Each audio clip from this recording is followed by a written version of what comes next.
Harper Audio presents The Last Apprentice, Revenge of the Witch by Joseph Delaney. Read by Christopher Evan Welch.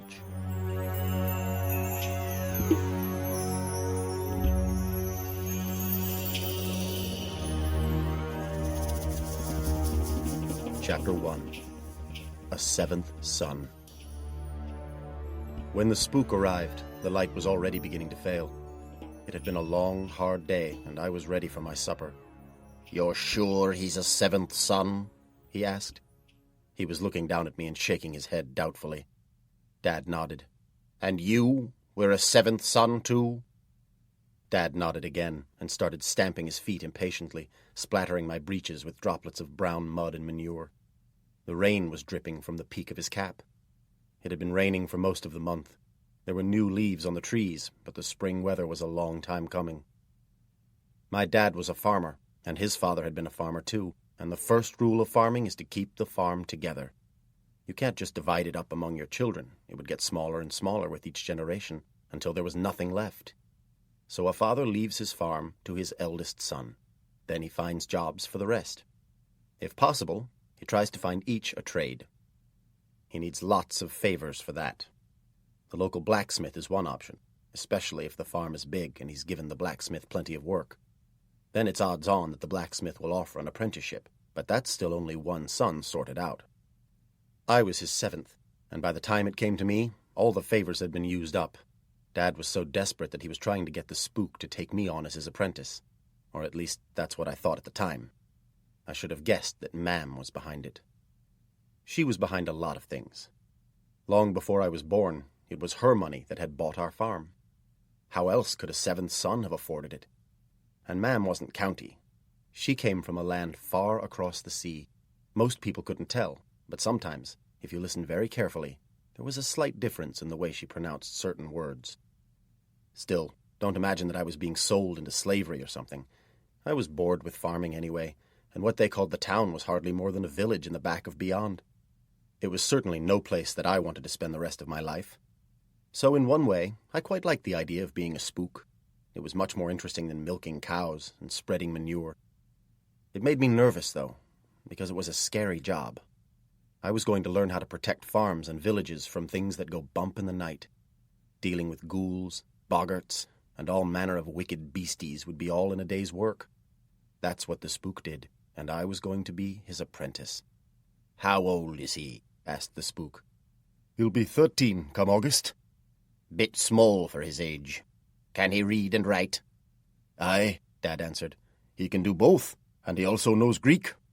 His mam taught him, and he could speak it almost before he could walk." The spook nodded and looked back across the muddy path beyond the gate toward the farmhouse, as if he were listening for something. Then he shrugged. "It's a hard enough life for a man. Never mind a boy," he said. "Think he's up to it?"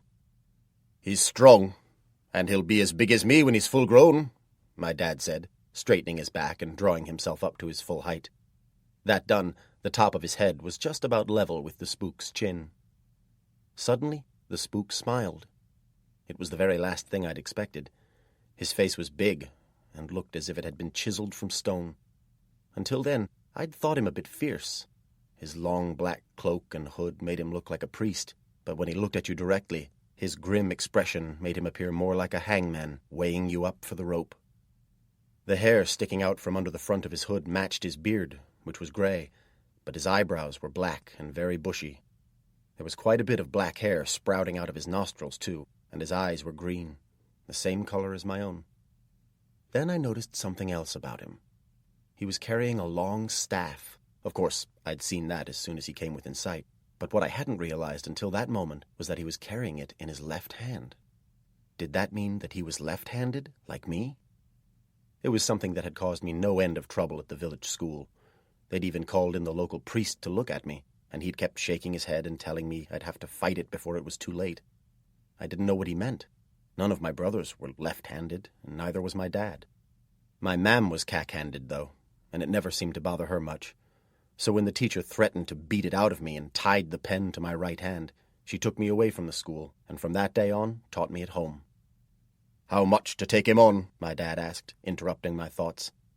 Now we were getting down to the real business. 2 guineas for a month's trial. If he's up to it, I'll be back again in the autumn, and you'll owe me another 10. If not, you can have him back, and it'll be just another guinea for my trouble. Dad nodded again, and the deal was done. We went into the barn, and the guineas were paid, but they didn't shake hands. Nobody wanted to touch a spook. My dad was a brave man just to stand within 6 feet of one. "I've some business close by," said the spook, "but I'll be back for the lad at first light. Make sure he's ready. I don't like to be kept waiting." When he'd gone, Dad tapped me on the shoulder. "It's a new life for you now, son," he told me. "Go and get yourself cleaned up. You're finished with farming." When I walked into the kitchen, my brother Jack had his arm around his wife Ellie, and she was smiling up at him. I like Ellie a lot. She's warm and friendly in a way that makes you feel that she really cares about you. Mam says that marrying Ellie was good for Jack because she helped to make him less agitated. Jack is the eldest and biggest of us all, and, as Dad sometimes jokes, the best-looking of an ugly bunch. He is big and strong, all right, but despite his blue eyes and healthy red cheeks, his black bushy eyebrows almost meet in the middle, so I've never agreed with that. One thing I've never argued with is that he managed to attract a kind and pretty wife. Ellie has hair the color of best-quality straw 3 days after a good harvest, and skin that really glows in candlelight. "I'm leaving tomorrow morning," I blurted out. "The spook's coming for me at first light." Ellie's face lit up. "You mean he's agreed to take you on?" I nodded. "He's given me a month's trial." "Oh, well done, Tom. I'm really pleased for you," she said. "I don't believe it," scoffed Jack. "You, apprentice to a spook! How can you do a job like that when you still can't sleep without a candle?" I laughed at his joke, but he had a point. I sometimes saw things in the dark, and a candle was the best way to keep them away so that I could get some sleep. Jack came toward me and with a roar got me in a headlock and began dragging me around the kitchen table. It was his idea of a joke. I put up just enough resistance to humor him, and after a few seconds he let go of me and patted me on the back. "Well done, Tom," he said. "You'll make a fortune doing that job. There's just one problem, though." "What's that?" I asked. "You'll need every penny you earn. Know why?" I shrugged. "Because the only friends you'll have are the ones you buy." I tried to smile, but there was a lot of truth in Jack's words. A spook worked and lived alone. "Oh, Jack, don't be cruel," Ellie scolded. "It was only a joke," Jack replied, as if he couldn't understand why Ellie was making so much fuss. But Ellie was looking at me rather than Jack, and I saw her face suddenly drop. "Oh, Tom," she said, "this means that you won't be here when the baby's born." She looked really disappointed, and it made me feel sad that I wouldn't be at home to see my new niece. Mam had said that Ellie's baby was going to be a girl, and she was never wrong about things like that. "I'll come back and visit just as soon as I can," I promised. Ellie tried to smile, and Jack came up and rested his arm across my shoulders. "You'll always have your family," he said. "We'll always be here if you need us." An hour later I sat down to supper, knowing that I'd be gone in the morning. Dad said grace, as he did every evening, and we all muttered amen, except Mam.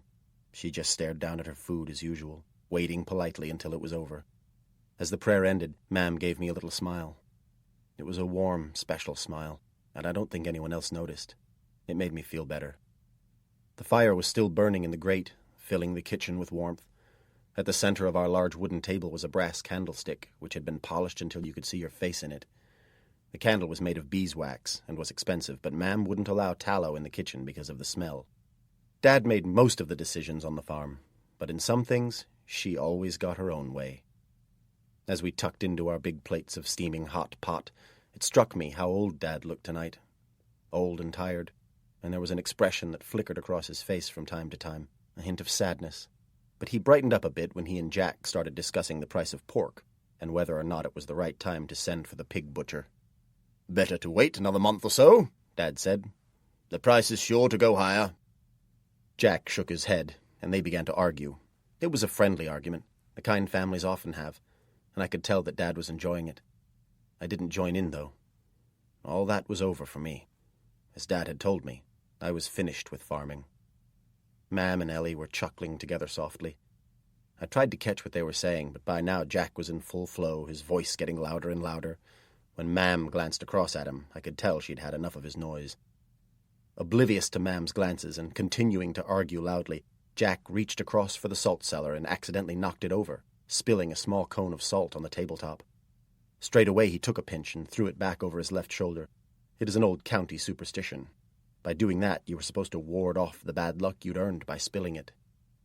"Jack, you don't need any salt on that anyway," Mam scolded.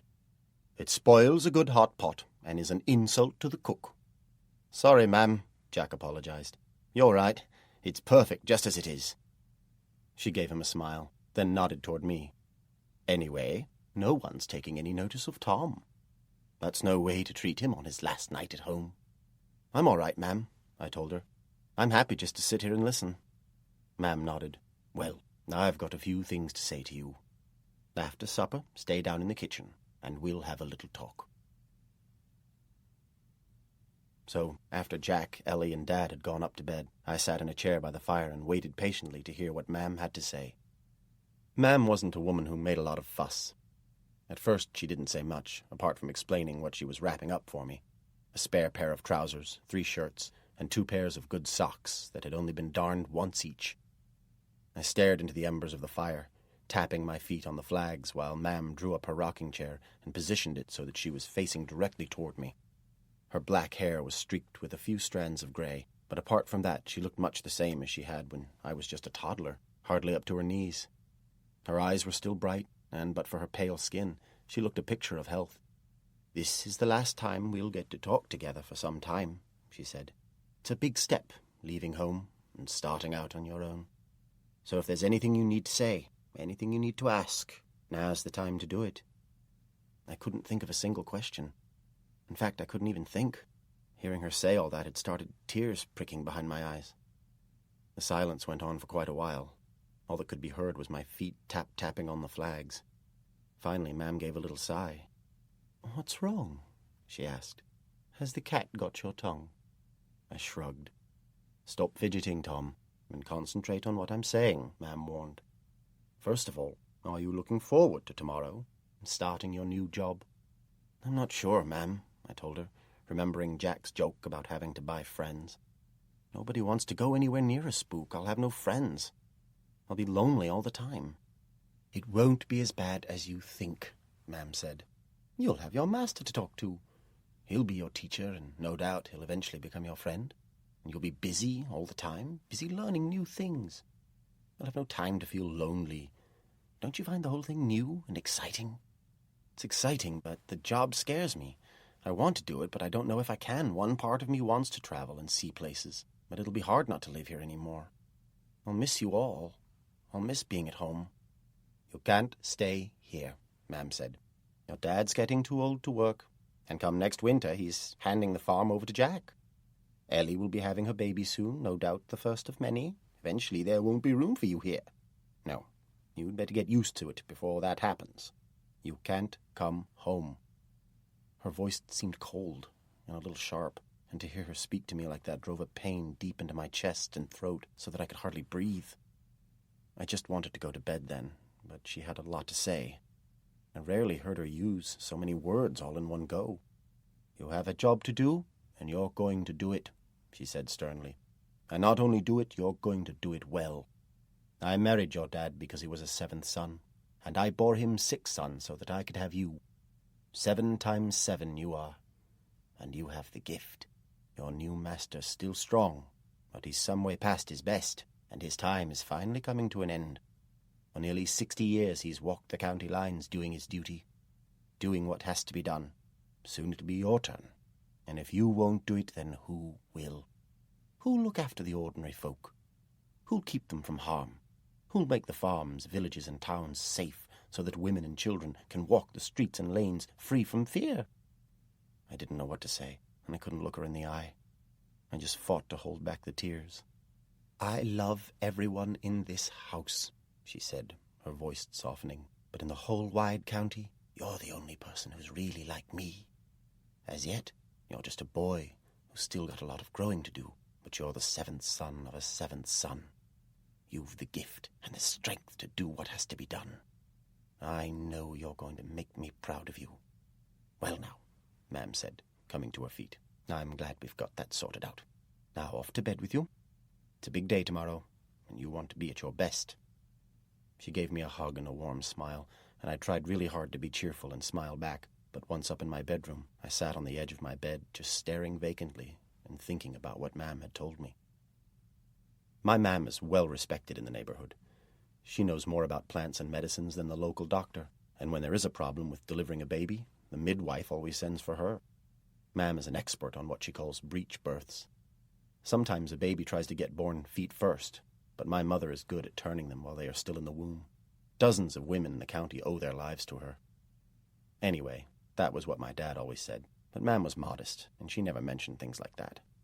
She just got on with what had to be done, and I knew that's what she expected of me. So I wanted to make her proud. But could she really mean that she'd only married my dad and had my 6 brothers so she could give birth to me?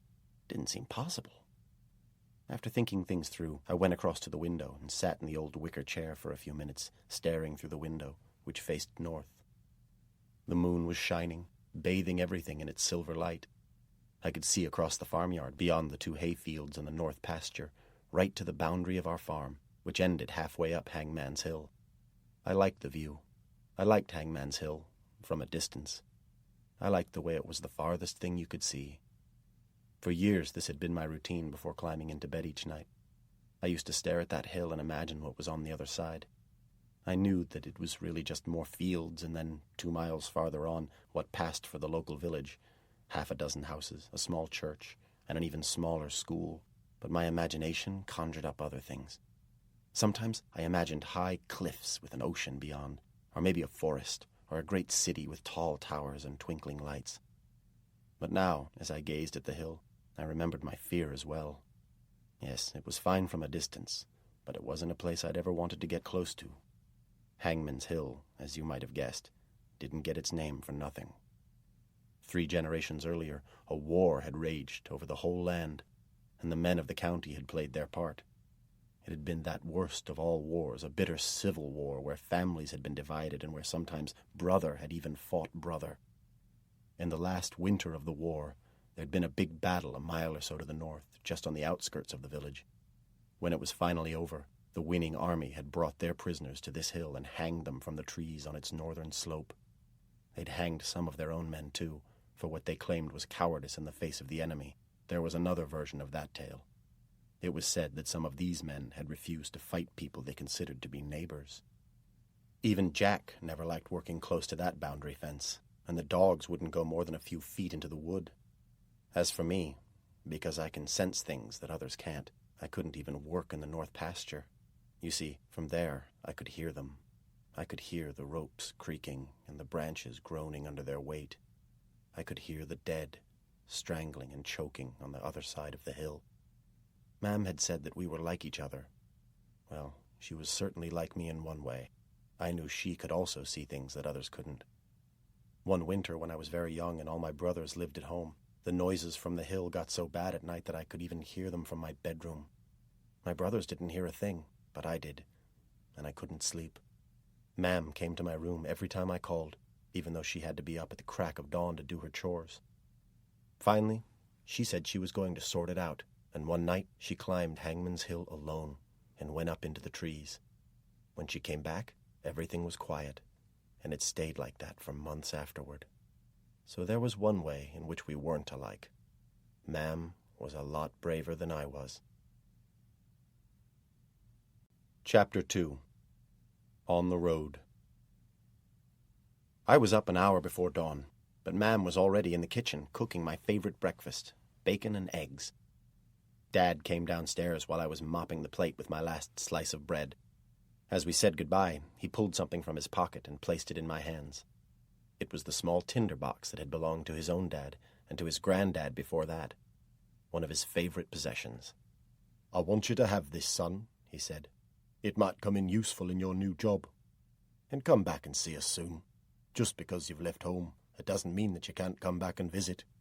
"It's time to go, son," Mam said, walking across to give me a final hug. "He's at the gate. Don't keep him waiting." We were a family that didn't like too much fuss, and as we'd already said our goodbyes, I walked out into the yard alone. The spook was on the other side of the gate, a dark silhouette against the grey dawn light. His hood was up, and he was standing straight and tall, his staff in his left hand. I walked toward him, carrying my small bundle of possessions, feeling very nervous. To my surprise, the spook opened the gate and came into the yard. "Well, lad," he said, "follow me. We might as well start the way we mean to go on." Instead of heading for the road, he led the way north, directly toward Hangman's Hill, and soon we were crossing the north pasture, my heart already starting to thump. When we reached the boundary fence, the spook climbed over with the ease of a man half his age, but I froze. As I rested my hands against the top edge of the fence, I could already hear the sounds of the trees creaking, their branches bent and bowed under the weight of the hanging men. "What's the matter, lad?" asked the spook, turning to look back at me. "If you're frightened of something on your own doorstep, you'll be of little use to me." I took a deep breath and clambered over the fence. We trudged upward, the dawn light darkening as we moved up into the gloom of the trees. The higher we climbed, the colder it seemed to get, and soon I was shivering. It was the kind of cold that gives you goose pimples and makes the hair on the back of your neck start to rise. It was a warning that something wasn't quite right. I had felt it before when something had come close that didn't belong in this world. Once we'd reached the summit of the hill, I could see them below me. There had to be 100 at least, sometimes 2 or 3 hanging from the same tree, wearing soldiers' uniforms with broad leather belts and big boots. Their hands were tied behind their backs, and all of them behaved differently.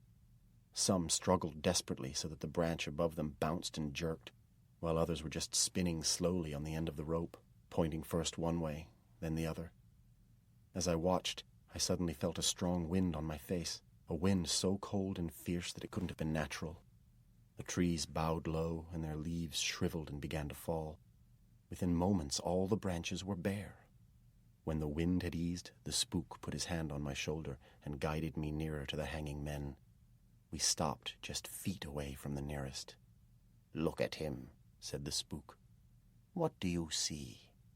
"A dead soldier," I replied, my voice beginning to wobble. "How old does he look?" 17, at the most. "Good. Well done, lad. Now tell me, do you still feel scared?" "A bit. I don't like being so close to him." "Why, there's nothing to be afraid of. Nothing that can hurt you. Think about what it must have been like for him. Concentrate on him rather than yourself. How must he have felt? What would be the worst thing?" I tried to put myself in the soldier's place and imagine how it must have been to die like that. The pain and the struggle for breath would have been terrible, but there might have been something even worse. He'd have known he was dying and that he'd never be able to go home again, that he'd never see his family again, I told the spook. With those words, a wave of sadness washed over me. Then, even as that happened, the hanging men slowly began to disappear, until we were alone on the hillside and the leaves were back on the trees. "How do you feel now? Still afraid?" I shook my head. "No," I said. "I just feel sad." "Well done, lad. You're learning. We're the 7th sons of 7th sons, and we have the gift of seeing things that others can't. But that gift can sometimes be a curse. If we're afraid, sometimes there are things that can feed on that fear. Fear makes it worse for us. The trick is to concentrate on what you can see and stop thinking about yourself. It works every time."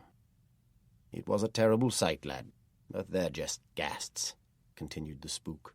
"There's nothing much we can do about them, and they'll just fade away in their own time. In 100 years or so, there'll be nothing left."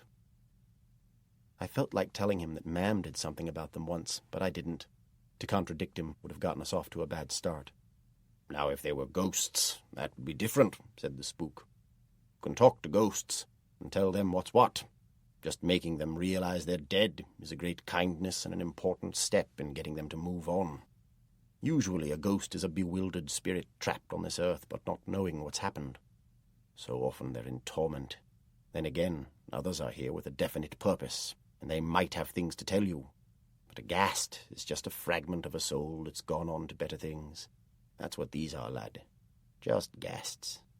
You saw the trees change." "The leaves fell, and it was winter." Well, the leaves are back now, so you were just looking at something from the past. Just a reminder of the evil things that sometimes happen on this earth. Usually, if you're brave, they can't see you, and they don't feel anything. A ghast is just like a reflection in a pond that stays behind when its owner has moved on. Understand what I'm saying? I nodded. Right, so that's one thing sorted out. We'll be dealing with the dead from time to time, so you might as well get used to them. Anyway, let's get started. We've quite a way to go. Here, from now on, you'll be carrying this. The spook handed me his big leather bag and, without a backward glance, headed back up the hill. I followed him over its crest, then down through the trees toward the road, which was a distant grey scar meandering its way south through the green and brown patchwork of fields. "Done much travelling, lad?" the spook called back over his shoulder. "Seen much of the county?" I told him I'd never been more than 6 miles from my dad's farm. Going to the local market was the most travelling I'd ever done. The spook muttered something under his breath and shook his head. I could tell that he wasn't best pleased by my answer. "Well, your travels start today," he said. "We're heading south toward a village called Horshaw. It's just over 15 miles as the crow flies, and we have to be there before dark." I'd heard of Horshaw. It was a pit village and had the largest coal yards in the county, holding the output of dozens of surrounding mines. I'd never expected to go there, and I wondered what the spook's business could be in a place like that. He walked at a furious pace, taking big, effortless strides. Soon I was struggling to keep up, as well as carrying my own small bundle of clothes and other belongings. I now had his bag, which seemed to be getting heavier by the minute. Then, just to make things worse, it started to rain. About an hour before noon, the spook came to a sudden halt. He turned round and stared hard at me. By then I was about 10 paces behind. My feet were hurting and I'd already developed a slight limp. The road was little more than a track that was quickly turning to mud. Just as I caught up with him, I stubbed my toe, slipped, and almost lost my balance. He tutted. "Feeling dizzy, lad?" he asked. I shook my head. I wanted to give my arm a rest, but it didn't seem right to put his bag down in the mud. "That's good," said the spook with a faint smile, the rain dripping from the edge of his hood down onto his beard. "Never trust a man who's dizzy. That's something well worth remembering." "I'm not dizzy," I protested. "No?" said the spook, raising his bushy eyebrows. "And it must be your boots. They won't be much use in this job." My boots were the same as my dad's and Jack's, sturdy enough and suitable for the mud and muck of the farmyard, but the kind that needed a lot of getting used to. A new pair usually cost you a fortnight's blisters before your feet got bedded in. I looked down at the spooks. They were made of strong, good-quality leather, and they had extra thick soles. They must have cost a fortune, but I suppose that for someone who did a lot of walking, they were worth every penny. They flexed as he walked, and I just knew that they'd been comfortable from the very first moment he pulled them on. "Good boots are important in this job," said the spook. "We depend on neither man nor beast to get us where we need to go. If you rely on your own 2 good legs, then they won't let you down. So if I finally decide to take you on, I'll get you a pair of boots just like mine. Until then, you'll just have to manage as best you can." At noon we halted for a short break, sheltering from the rain in an abandoned cattle shed. The spook took a piece of cloth out of his pocket and unwrapped it, revealing a large lump of yellow cheese. He broke off a bit and handed it to me. I'd seen worse, and I was hungry, so I wolfed it down. The spook only ate a small piece himself before wrapping the rest up again and stuffing it back into his pocket. Once out of the rain, he'd pulled his hood back, so I now had the chance to look at him properly for the first time. Apart from the full beard and the hangman's eyes, his most noticeable feature was his nose, which was grim and sharp, with a curve to it that suggested a bird's beak. The mouth, when closed, was almost hidden by that mustache and beard. The beard itself had looked gray at first glance, but when I looked closer, trying to be as casual as possible so that he wouldn't notice, I saw that most of the colors of the rainbow seemed to be sprouting there. There were shades of red, black, brown, and obviously lots of gray, but as I came to realize later, it all depended on the light. "Weak jaw, weak character," my dad always used to say, and he also believed that some men wore beards just to hide that fact.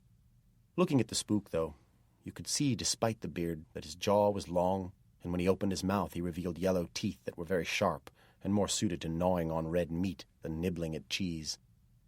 With a shiver, I suddenly realized that he reminded me of a wolf, and it wasn't just the way he looked. He was a kind of predator, because he haunted the dark. Living merely on nibbles of cheese would make him always hungry and mean. If I completed my apprenticeship, I'd end up just like him. "You still hungry, lad?" he asked, his green eyes boring hard into my own until I started to feel a bit dizzy. I was soaked to the skin, and my feet were hurting, but most of all I was hungry. So I nodded, thinking he might offer me some more, but he just shook his head and muttered something to himself. Then once again he looked at me sharply. "Hunger's something you're going to have to get used to," he said. "We don't eat much when we're working, and if the job's very difficult, we don't eat anything at all until afterward. Fasting's the safest thing, because it makes us less vulnerable to the dark. It makes us stronger, so you might as well start practicing now, because when we get to Horshaw, I'm going to give you a little test. You're going to spend a night in a haunted house, and you're going to do it alone. That'll show me what you're really made of." Chapter 3. Number 13, Watery Lane. We reached Horshaw as a church bell began to chime in the distance. It was 7 o'clock and starting to get dark. A heavy drizzle blew straight into our faces, but there was still enough light for me to judge that this wasn't a place I ever wanted to live in, and that even a short visit would be best avoided. Horshaw was a black smear against the green fields, a grim, ugly little place with about 24 rows of mean back-to-back houses huddling together mainly on the southern slope of a damp, bleak hillside. The whole area was riddled with mines, and Horshaw was at its center. High above the village was a large slag heap, which marked the entrance to a mine. Behind the slag heap were the coal yards, which stored enough fuel to keep the biggest towns in the county warm through even the longest of winters. Soon we were walking down through the narrow cobbled streets, keeping pressed close to the grimy walls to make way for carts heaped with black lumps of coal, wet and gleaming with rain. The huge Shire horses that pulled them were straining against their loads, hooves slipping on the shiny cobbles. There were few people about, but lace curtains twitched as we passed, and once we met a group of dour-faced miners who were trudging up the hill to begin their night shift. They'd been talking in loud voices, but suddenly fell silent and moved into a single column to pass us, keeping to the far side of the street. One of them actually made the sign of the cross. "Get used to it, lad," growled the spook. "We're needed but rarely welcomed, and some places are worse than others." Finally, we turned a corner into the lowest and meanest street of all. Nobody lived there, you could tell that right away. For one thing, some of the windows were broken, and others were boarded up, and although it was almost dark, no lights were showing. At one end of the street was an abandoned corn merchant's warehouse, 2 huge wooden doors gaping open and hanging from their rusty hinges. The spook halted outside the very last house. It was the one on the corner, closest to the warehouse, the only house in the street to have a number. That number was crafted out of metal and nailed to the door. It was 13, the worst and unluckiest of all numbers, and directly above there was a street sign high on the wall, hanging from a single rusty rivet and pointing almost vertically toward the cobbles. It said, "Watery Lane." This house did have window panes, but the lace curtains were yellow and hung with cobwebs. This must be the haunted house my master had warned me about. The spook pulled a key from his pocket, unlocked the door, and led the way into the darkness within. At first, I was just glad to be out of the drizzle, but when he lit a candle and positioned it on the floor near the middle of the small front room, I knew that I'd be more comfortable in an abandoned cowshed. There wasn't a single item of furniture to be seen, just a bare flagged floor and a heap of dirty straw under the window. The room was damp, too, the air very dank and cold, and by the light of the flickering candle I could see my breath steaming. What I saw was bad enough, but what he said was even worse. "Well, lad, I've got business to attend to, so I'll be off, but I'll be back later. Know what you have to do?" "No, sir," I replied, watching the flickering candle, worried that it might go out at any second. "Well, it's what I told you earlier. Weren't you listening? You need to be alert, not dreaming. Anyway, it's nothing very difficult," he explained, scratching at his beard as if there were something crawling about in it. "You just have to spend the night here alone. I bring all my new apprentices to this old house on their first night so I can find out what they're made of. Oh, but there's one thing I haven't told you. At midnight, I'll expect you to go down into the cellar and face whatever it is that's lurking there. Cope with that, and you're well on your way to being taken on permanently. Any questions?" I had questions, all right, but I was too scared to hear the answers, so I just shook my head and tried to keep my top lip from trembling. "How will you know when it's midnight?" he asked. I shrugged. I was pretty good at guessing the time from the position of the sun or the stars, and if I ever woke in the middle of the night, I almost always knew exactly what time it was, but here I wasn't so sure. In some places, time seems to move more slowly, and I had a feeling that this old house would be one of them. Suddenly I remembered the church clock. "It's just gone 7, I said. "I'll listen for 12 chimes." "Well, at least you're awake now," the spook said with a little smile. "When the clock strikes 12, take the stub of the candle and use it to find your way down to the cellar. Until then, sleep if you can manage it. Now listen carefully. There are 3 important things to remember. Don't open the front door to anyone, no matter how hard they knock, and don't be late going down to the cellar." He took a step toward the front door. "What's the 3rd thing?" I called out at the very last moment. "The candle, lad. Whatever else you do, don't let it go out." Then he was gone, closing the door behind him, and I was all alone. Cautiously I picked up the candle, walked to the kitchen door, and peered inside. It was empty of everything but a stone sink. The back door was closed, but the wind still wailed beneath it. There were 2 other doors on the right. One was open, and I could see the bare wooden stairs that led to the bedrooms above. The other one, that closest to me, was closed. Something about that closed door made me uneasy, but I decided to take a quick look. Nervously, I gripped the handle and tugged at the door. It was hard to shift, and for a moment I had a creepy feeling that somebody was holding it closed on the other side. When I tugged even harder, it opened with a jerk, making me lose my balance.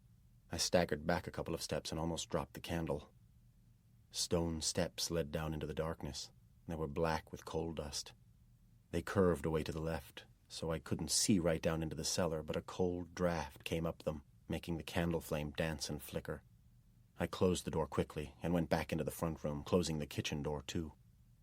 I put the candle down carefully in the corner farthest away from the door and window. Once I was satisfied that it wouldn't fall over, I looked for a place on the floor where I could sleep. There wasn't much choice. I certainly wasn't sleeping on the damp straw, so I settled down in the center of the room. The flags were hard and cold, but I closed my eyes. Once asleep, I'd be away from that grim old house, and I felt pretty confident that I'd wake just before midnight. Usually I get to sleep easily, but this was different. I kept shivering with cold, and the wind was beginning to rattle the window panes. There were also rustlings and patterings coming from the walls. Just mice, I kept telling myself. We were certainly used to them on the farm. But then, suddenly, there came a disturbing new sound from down below in the depths of the dark cellar. At first it was faint, making me strain my ears, but gradually it grew until I was in no doubt about what I could hear. Down in the cellar, something was happening that shouldn't be happening. Someone was digging rhythmically, turning heavy earth with a sharp metal spade. First came the grind of the metal edge striking a stony surface, followed by a soft, squelching, sucking sound as the spade pushed deep into heavy clay and tore it free from the earth. This went on for several minutes until the noise stopped as suddenly as it had begun. All was quiet. Even the mice stopped their pattering. It was as if the house and everything in it were holding their breath. I know I was. The silence ended with a resounding thump. Then a whole series of thumps, definite in rhythm, thumps that were getting louder and louder and closer. Someone was climbing the stairs from the cellar. I snatched up the candle and shrank into the farthest corner. Thump, thump. Nearer and nearer came the sound of heavy boots. Who could have been digging down there in the darkness? Who could be climbing the stairs now? But maybe it wasn't a question of who was climbing the stairs. Maybe it was a question of what. I heard the cellar door open and the thump of boots in the kitchen. I pressed myself back into the corner, trying to make myself small, waiting for the kitchen door to open. And open it did, very slowly, with a loud creak. Something stepped into the room. I felt coldness then, real coldness. the kind of coldness that told me something was close that didn't belong on this earth. It was like the coldness of Hangman's Hill, only far, far worse. I lifted the candle, its flame flickering eerie shadows that danced up the walls and onto the ceiling. "Who's there?" I asked. "Who's there?" My voice trembled even more than the hand holding the candle. There was no answer. Even the wind outside had fallen silent. "Who's there?" I called out again.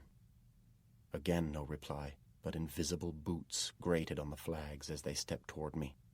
Nearer and nearer they came, and now I could hear breathing. Something big was breathing heavily. It sounded like a huge cart horse that had just pulled a heavy load up a steep hill. At the very last moment, the footsteps veered away from me and halted close to the window. I was holding my breath, and the thing by the window seemed to be breathing for both of us, drawing great gulps of air into its lungs as if it could never get enough.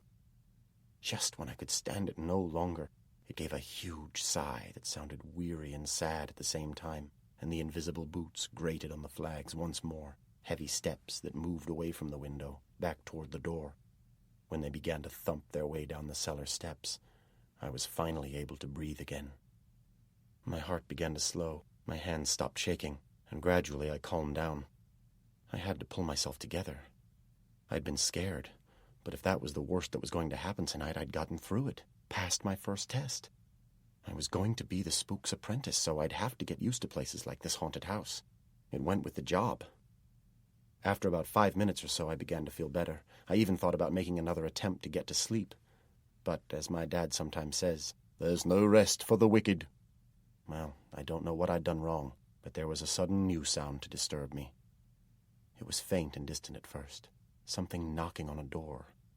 There was a pause, and then it happened again. 3 distinct raps, but a little nearer this time. Another pause, and 3 more raps. It didn't take me long to work it out. Something was rapping hard on each door in the street, moving nearer and nearer to number 13.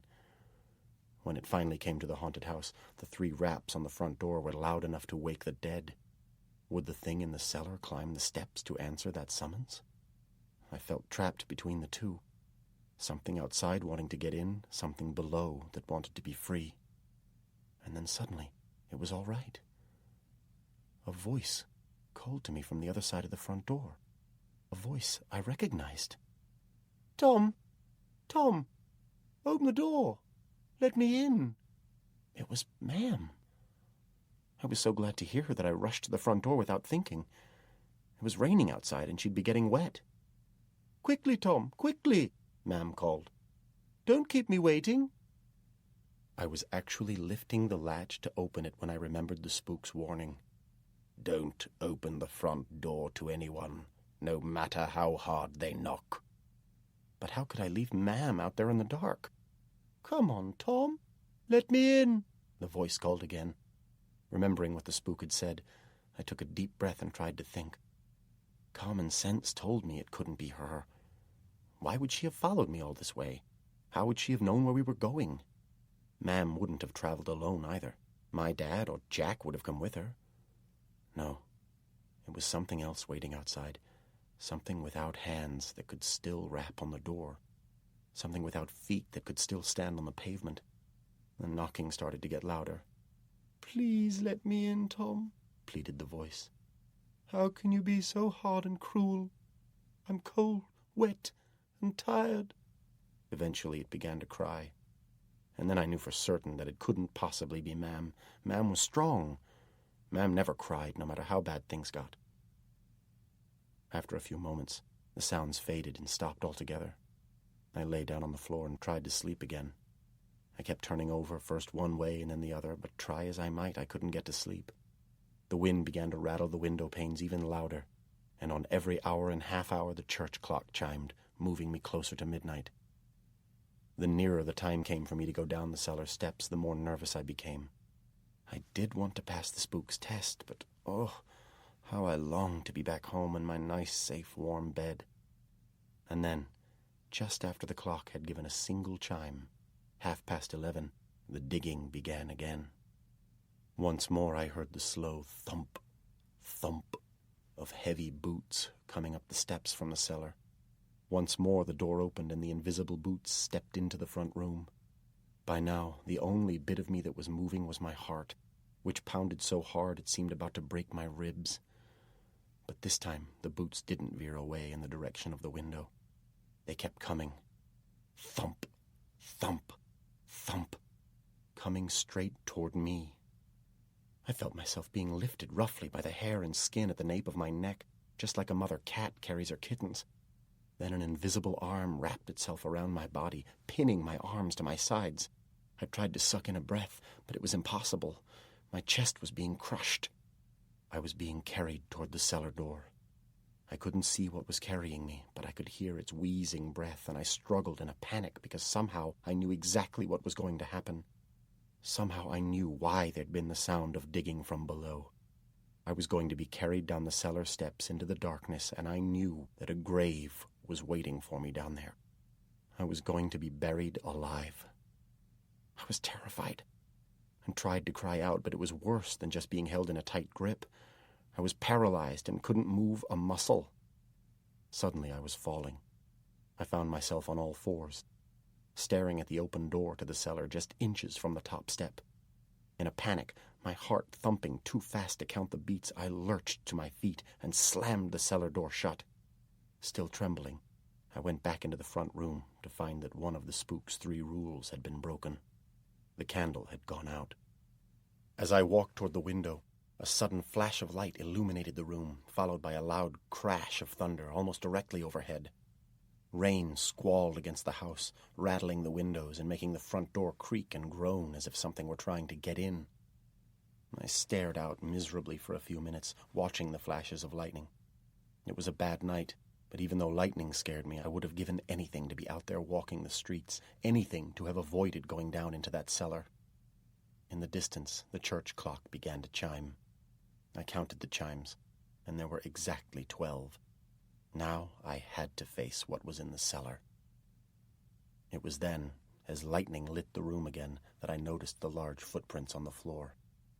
At first I thought they'd been made by the spook, but they were black, as if the huge boots that made them had been covered with coal dust. They came from the direction of the kitchen door, went almost to the window, and then turned and went back the way they'd come, back to the cellar, down into the dark, where I had to go. Forcing myself forward, I searched the floor with my hand for the stub of the candle. Then I scrabbled around for my small bundle of clothes. Wrapped in the center of it was the tinder box that Dad had given me. Fumbling in the dark, I shook the small pile of tinder out onto the floor and used the stone and metal to strike up sparks. I kindled that little pile of wood until it burst into flame, just long enough to light the candle. Little had Dad known that his gift would prove so useful so soon. As I opened the cellar door, there was another flash of lightning and a sudden crash of thunder that shook the whole house and rumbled down the steps ahead of me. I descended into the cellar, my hand trembling and the candle stub dancing till strange shadows flickered against the wall. I didn't want to go down there, but if I failed the spook's test, I'd probably be on my way back home as soon as it came light. I imagined my shame at having to tell Mam what had happened. 8 steps, and I was turning the corner so that the cellar was in view. It wasn't a big cellar, but it had dark shadows in the corners that the candlelight couldn't quite reach, and there were spiders' webs hanging from the ceiling in frail, mucky curtains. Small pieces of coal and large wooden crates were scattered against the earthen floor, and there was an old wooden table next to a big beer barrel. I stepped around the beer barrel and noticed something in the far corner. Something just behind some crates that scared me so much I almost dropped the candle. It was a dark shape, almost like a bundle of rags, and it was making a noise, a faint rhythmical sound, like breathing. I took a step toward the rags, then another, using all my willpower to make my legs move. It was then, as I got so close that I could have touched it, that the thing suddenly grew. From a shadow on the floor, it reared up before me until it was 3 or 4 times bigger. I almost ran. It was tall, dark, hooded, and terrifying, with green, glittering eyes. Only then did I notice the staff that it was holding in its left hand. "What kept you?" demanded the spook. You're nearly 5 minutes late. Chapter 4. The Letter. I lived in this house as a child, said the spook, and I saw things that would make your big toes curl, but I was the only one who could, and my dad used to beat me for telling lies. Something used to climb up out of the cellar. It would have been the same for you. Am I right? I nodded. Well, it's nothing to worry about, lad. It's just another ghast. A fragment of a troubled soul that's gone on to better things. Without leaving the bad part of himself behind, he'd have been stuck here forever. What did he do? I asked, my voice echoing back slightly from the ceiling. The spook shook his head sadly. He was a miner whose lungs were so diseased that he couldn't work any more. He spent his days and nights coughing and struggling for breath, and his poor wife kept them both. She worked in a bakery, but sadly for both of them, she was a very pretty woman, and some pretty women can't be trusted. To make it worse, he was a jealous man, and his illness made him bitter. One evening she was very late home from work, and he kept going to the window, pacing backward and forward, getting more and more angry because he thought she was with another man. When she finally came in, he was in such a rage that he broke her head open with a big lump of coal. Then he left her there, dying on the flags, and went down into the cellar to dig a grave.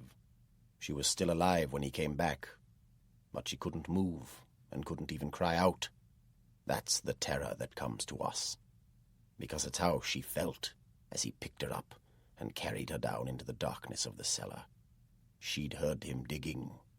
She knew what he was going to do. Later that night, he killed himself. It's a sad story, but although they're at peace now, his ghast's still here, and so are her final memories, both strong enough to torment folks like us. We see things that others can't, which is both a blessing and a curse. It's a very useful thing in our trade, though. I shuddered. I felt sorry for the poor wife who'd been murdered, and I felt sorry for the miner who'd killed her. I even felt sorry for the spook. Imagine having to spend your childhood in a house like this. I looked down at the candle, which I'd placed in the middle of the table. It was almost burned down, and the flame was starting its last flickering dance. But the spook didn't show any sign of wanting to go back upstairs. I didn't like the shadows on his face. It looked as if it were gradually changing, as if he were growing a snout or something. "Do you know how I overcame my fear?" he asked. "No, sir." "One night I was so terrified that I screamed out before I could stop myself. I woke everybody up. Then in a rage my father lifted me up by the scruff of my neck and carried me down the steps into this cellar. Then he got a hammer and nailed the door shut behind me. I wasn't very old, probably 7 at the most. I climbed back up the steps and, screaming fit to burst, scratched and banged at the door. But my father was a hard man, and he left me all alone in the dark, and I had to stay there for hours until long after dawn. After a bit, I calmed down. And do you know what I did then?" I shook my head, trying not to look at his face. His eyes were glittering very brightly, and he looked more like a wolf than ever. "I walked down the steps and sat there in this cellar in the darkness. Then I took 3 deep breaths, and I faced my fear. I faced the darkness itself, which is the most terrifying thing of all, especially for people like us, because things come to us in the dark. They seek us out with whispers and take shapes that only our eyes can see. But I did it, and when I left this cellar, the worst was over." At that moment, the candle guttered and then went out, plunging us into absolute darkness. "This is it, lad," the spook said. "There's just you, me, and the dark. Can you stand it? Are you fit to be my apprentice?" His voice sounded different, sort of deeper and strange. I imagined him on all 4s by now, wolf hair covering his face, his teeth growing longer. I was trembling and couldn't speak until I'd taken my 3rd deep breath. Only then did I give him my answer. It was something my dad always said when he had to do something unpleasant or difficult. "Someone has to do it," I said. so it might as well be me." The spook must have thought that was funny, because his laughter filled the whole cellar before rumbling up the steps to meet the next peal of thunder, which was on its way down. "Nearly 13 years ago," said the spook, "a sealed letter was sent to me. It was short and to the point, and it was written in Greek. Your mother sent it. Do you know what it said?" "No," I said quietly, wondering what was coming next.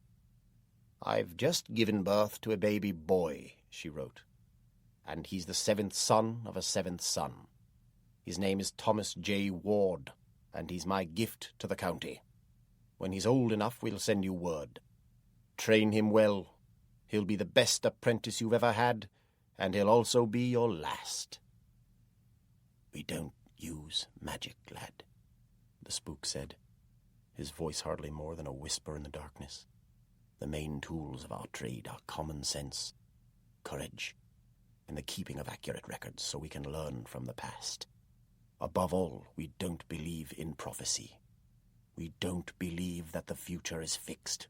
So if what your mother wrote comes true, then it's because we make it come true. Do you understand?" There was an edge of anger in his voice, but I knew it wasn't directed at me, so I just nodded into the darkness.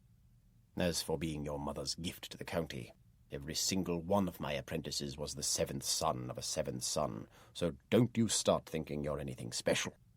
You've a lot of study and hard work ahead of you. Family can be a nuisance," the spook went on after a pause, his voice softer, the anger gone. "I've only got 2 brothers left now. One's a locksmith, and we get on all right, but the other one hasn't spoken to me for well over 40 years, though he still lives here in Horshaw."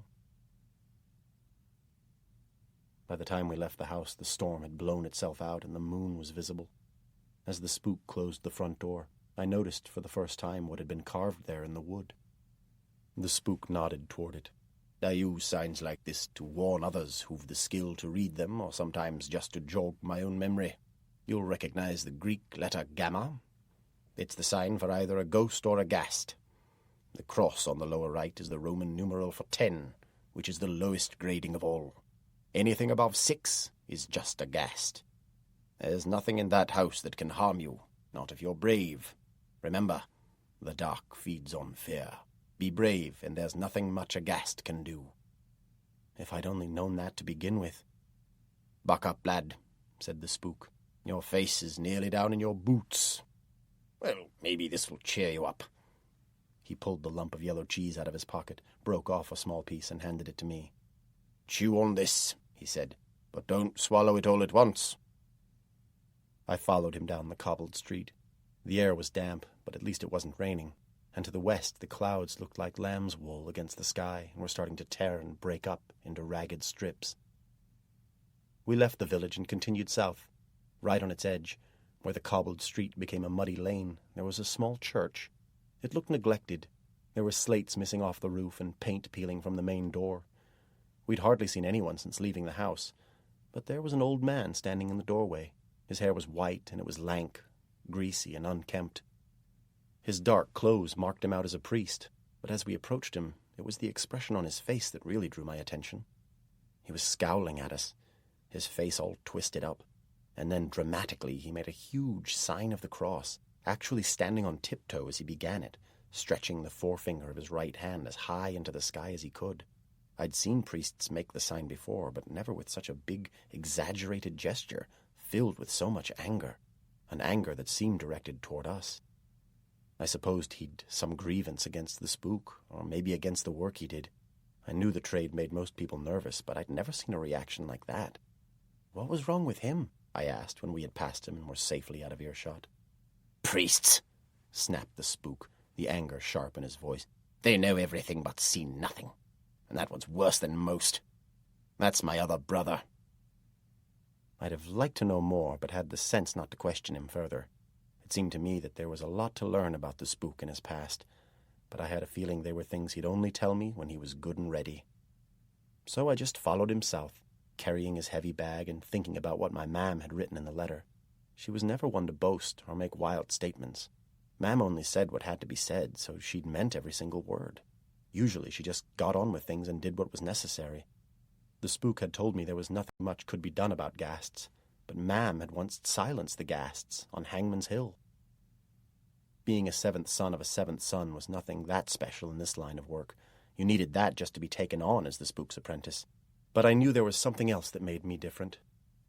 I was my Mam's son, too.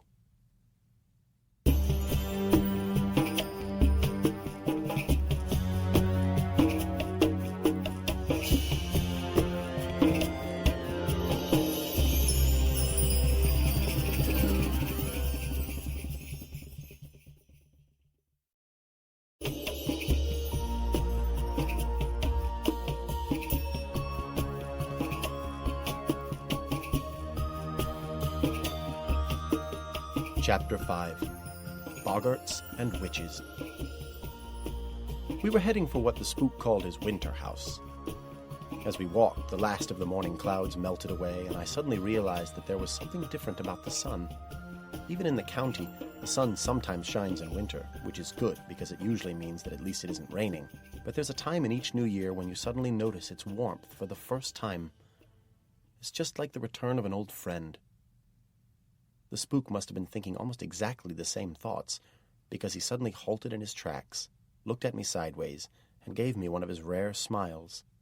"This is the first day of spring, lad," he said, "so we'll go to Chippenden." It seemed an odd thing to say. Did he always go to Chippenden on the first day of spring, and if so, why? So I asked him. "Summer quarters. We winter on the edge of Anglesark Moor and spend the summer in Chippenden." "I've never heard of Anglesark. Where's that?" I asked. "To the far south of the county, lad. It's the place where I was born. We lived there until my father moved us to Horshaw." Still, at least I'd heard of Chippenden, so that made me feel better. It struck me that, as the Spook's apprentice, I'd be doing a lot of traveling and would have to learn how to find my way about. Without further delay, we changed direction, heading northeast toward the distant hills. I didn't ask any more questions, but that night, as we sheltered in a cold barn once more and supper was just a few more bites of the yellow cheese, my stomach began to think that my throat had been cut. I'd never been so hungry. I wondered where we'd be staying in Chippenden, and if we'd get something proper to eat there. I didn't know anyone who'd ever been there, but it was supposed to be a remote, unfriendly place somewhere up in the fells, the distant gray and purple hills that were just visible from my dad's farm. They always looked to me like huge sleeping beasts, but that was probably the fault of one of my uncles who used to tell me tales like that. At night, he said, they started to move, and by dawn whole villages had sometimes disappeared from the face of the earth, crushed into dust beneath their weight. The next morning, dark gray clouds were covering the sun once more, and it looked as if we'd wait some time to see the second day of spring. The wind was getting up as well, tugging at our clothes as we gradually began to climb, and hurling birds all over the sky, the clouds racing one another east to hide the summits of the fells. Our pace was slow, and I was grateful for that because I'd developed a bad blister on each heel, so it was late in the day when we approached Chippenden, the light already beginning to fail. By then, although it was still very windy, the sky had cleared, and the purple fells were sharp against the skyline. The Spook hadn't talked much on the journey, but now he sounded almost excited as he called out the names of the fells one by one. There were names such as Parlick Pike, which was the nearest to Chippenden. Others, some visible, some hidden and distant, were called Meller Knoll, Saddle Fell, and Wolf Fell. When I asked my master if there were any wolves on Wolf Fell, he smiled grimly. "Things change rapidly here, lad," he said, "and we must always be on our guard." As the first rooftops of the village came into sight, the Spook pointed to a narrow path that led away from the road to twist upward by the side of a small, gurgling stream. "My house is this way," he said. "It's a slightly longer route, but it means we can avoid going through the village. I like to keep my distance from the folk who live there. They prefer it that way, too." I remembered what Jack had said about the Spook, and my heart sank. He'd been right. It was a lonely life. You ended up working by yourself. There were a few stunted trees on each bank, clinging to the hillside against the force of the wind, but then suddenly, directly ahead was a wood of sycamore and ash. As we entered, the wind died away to a distant sigh. It was just a large collection of trees, a few hundred or so maybe, that offered shelter from the buffeting wind, but after a few moments, I realized it was more than that. I'd noticed before, from time to time, how some trees are noisy, always creaking their branches or rustling their leaves, while others hardly make any sound at all. Far above, I could hear the distant breath of the wind, but within the wood, the only sounds to be heard were our boots. Everything was very still. A whole wood full of trees that were so silent it made a shiver run up and down my spine. It almost made me think that they were listening to us. Then we came out into a clearing, and directly ahead was a house. It was surrounded by a tall hawthorn hedge, so that just its upper story and the roof were visible. From the chimney rose a line of white smoke. Straight up into the air it went, undisturbed, until, just above the trees, the wind chased it away to the east. The house and garden, I noticed then, were sitting in a hollow in the hillside. It was just as if an obliging giant had come along and scooped away the ground with his hand. I followed the spook along the hedge until we reached a metal gate. The gate was small, no taller than my waist, and it had been painted a bright green, a job that had been completed so recently that I wondered if the paint had dried properly, and whether the spook would get it on his hand, which was already reaching toward the latch. Suddenly something happened that made me catch my breath.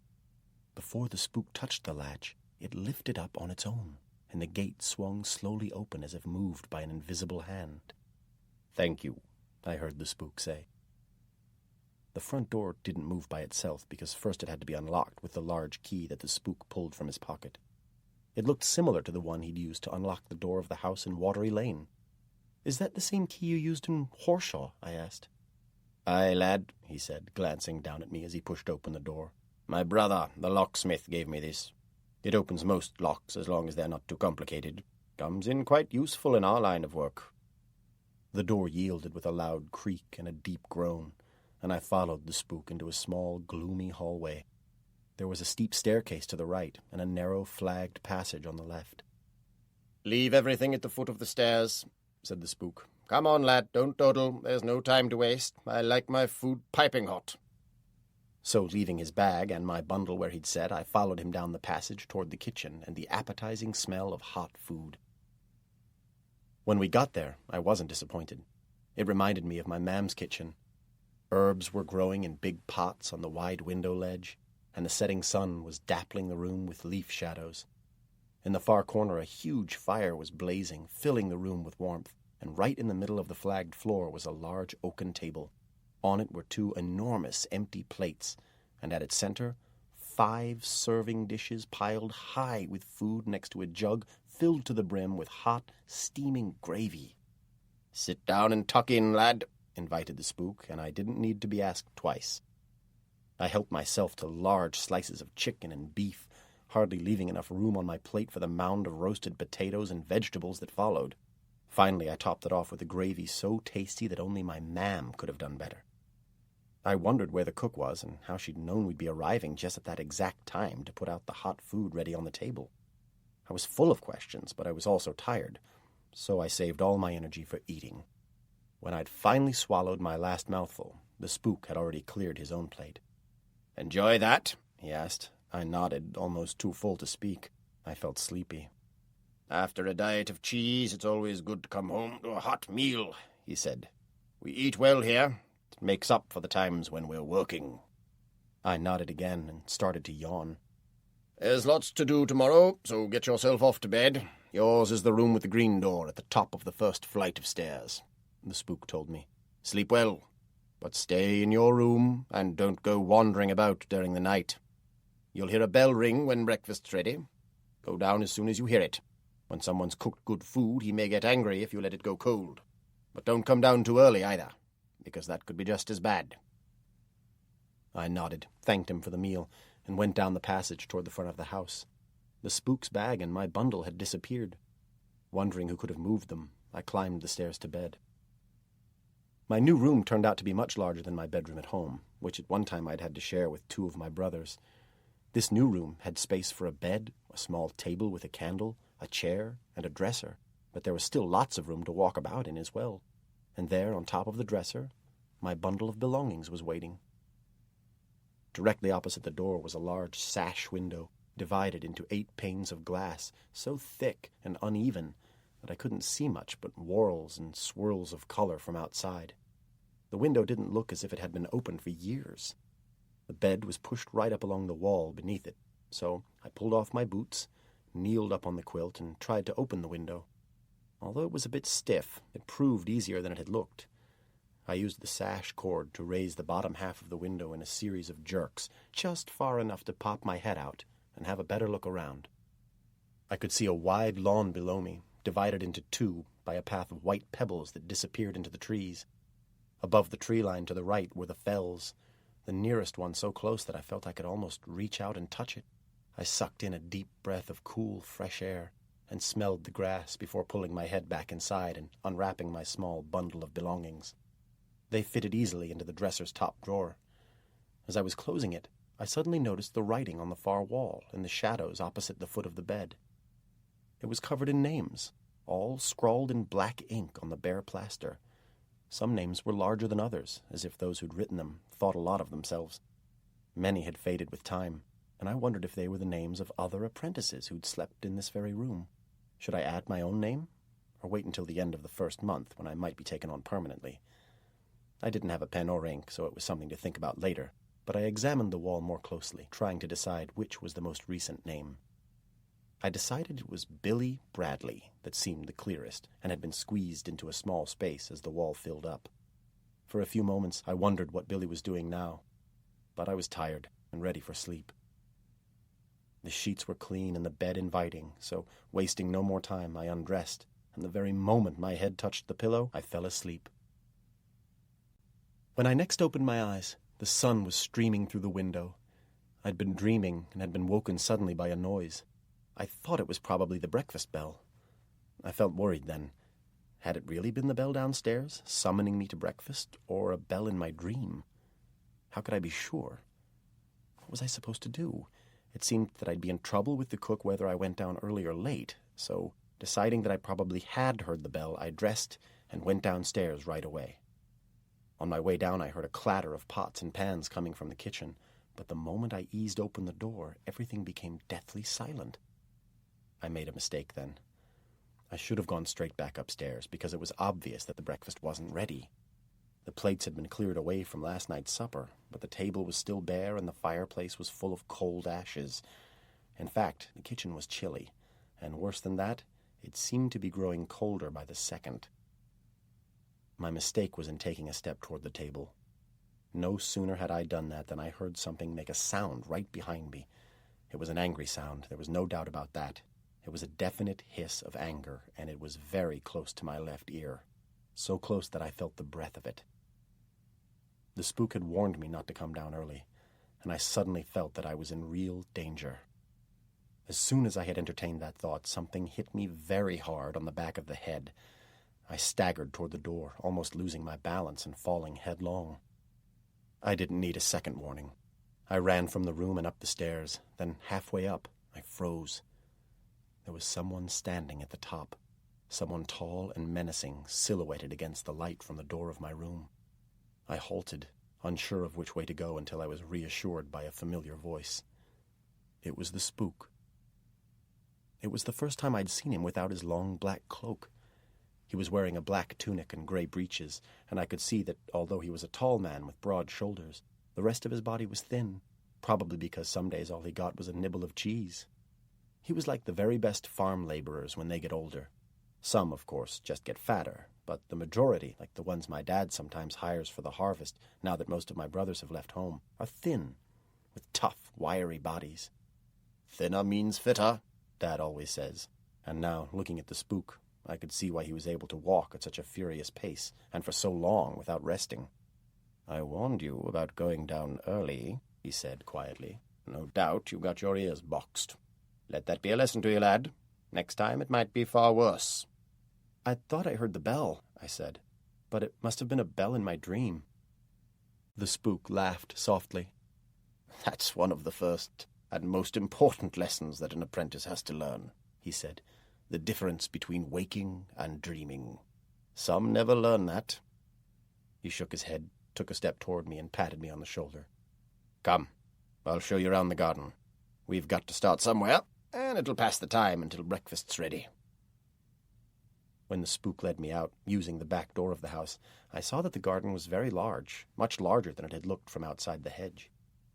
We walked east, squinting into the early morning sun, until we reached a wide lawn. The previous evening I'd thought that the garden was completely surrounded by the hedge, but now I realized that I was mistaken. There were gaps in it, and directly ahead was the wood. The path of white pebbles divided the lawn and vanished into the trees. "There's really more than one garden," said the spook. "3, in fact, each reached by a path like this. We'll look at the eastern garden first. It's safe enough when the sun's up, but never walk down this path after dark. Well, not unless you have a very good reason, and certainly never when you're alone." Nervously, I followed the spook toward the trees. The grass was longer at the edge of the lawn, and it was dotted with bluebells. I like bluebells, because they flower in spring and always remind me that the long, hot days of summer are not too far away, but now I hardly gave them a second glance. The morning sun was hidden by the trees, and the air had suddenly gotten much cooler. It reminded me of my visit to the kitchen. There was something strange and dangerous about this part of the woods, and it seemed to be getting steadily colder the farther we advanced into the trees. There were rooks' nests high above us, and the birds' harsh, angry cries made me shiver even more than the cold. They were about as musical as my dad, who used to start singing as we got to the end of the milking.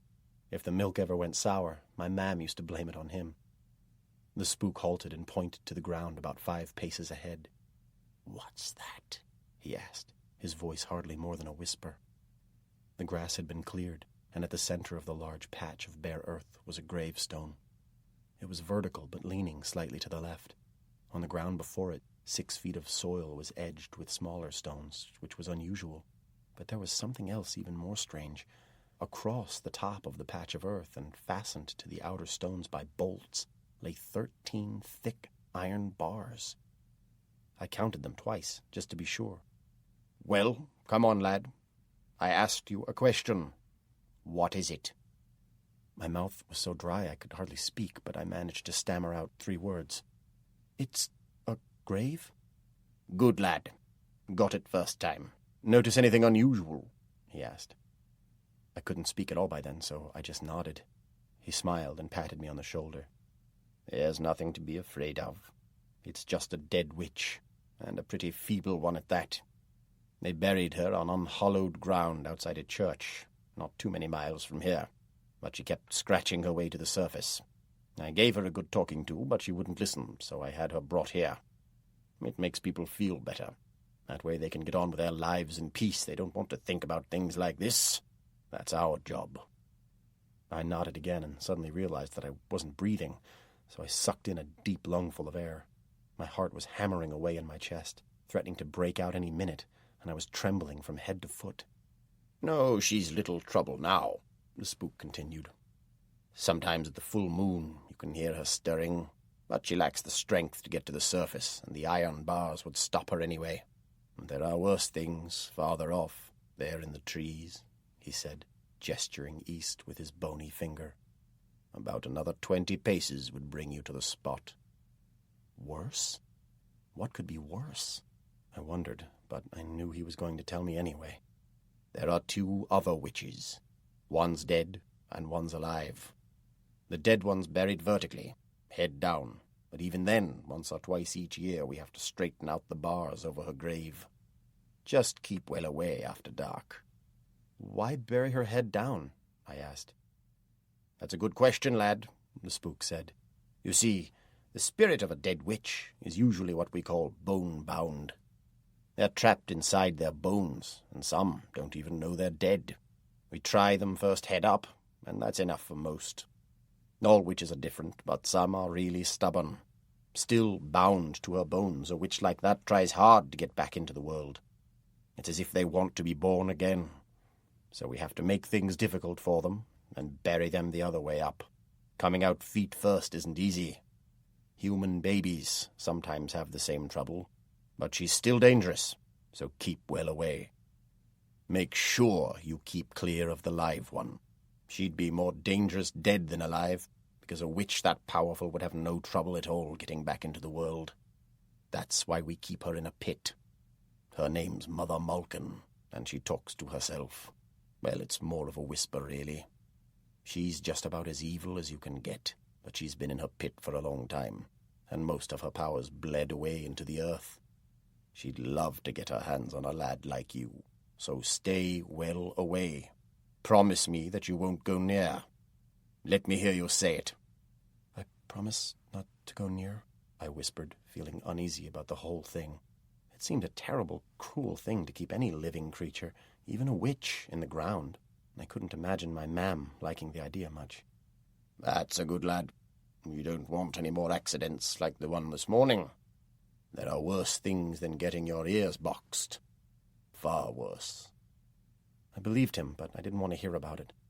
Still, he had other things to show me, so I was spared more of his scary words. He led me out of the wood and strode toward another lawn. "This is the southern garden," the spook said.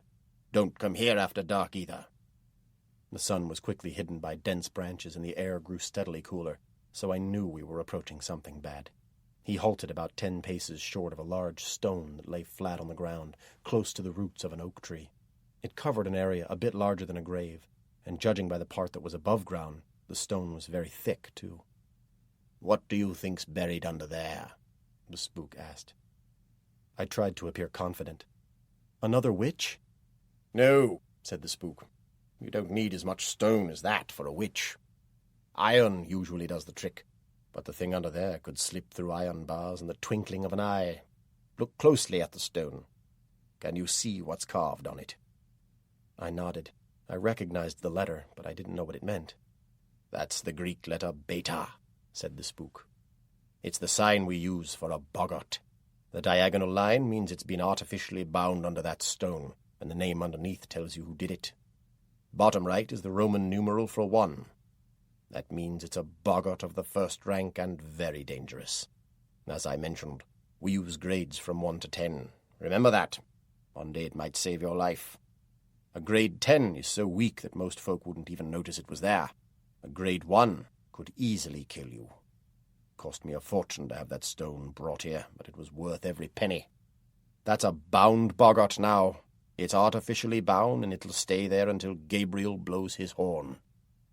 There's a lot you need to learn about boggarts, lad, and I'm going to start your training right after breakfast. But there is one important difference between those that are bound and those that are free. A free boggart can often travel miles from its home, and if it's so inclined, do endless mischief.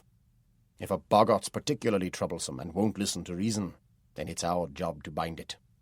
Do it well, and it's what we call artificially bound. Then it can't move at all. Of course, it's far easier said than done. The spook frowned suddenly, as if he'd remembered something unpleasant. One of my apprentices got into serious trouble trying to bind a boggart, he said, shaking his head sadly. But, as it's only your first day, we won't talk about that yet. Just then, from the direction of the house, the sound of a bell could be heard in the distance.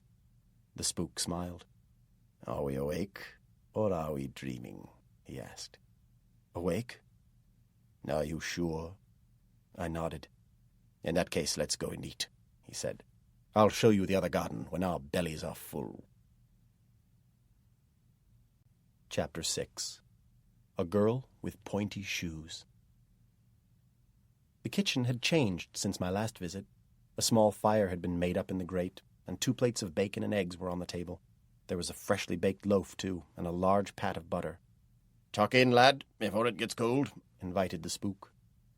I set to immediately, and it didn't take us long to finish off both platefuls and eat half the loaf as well.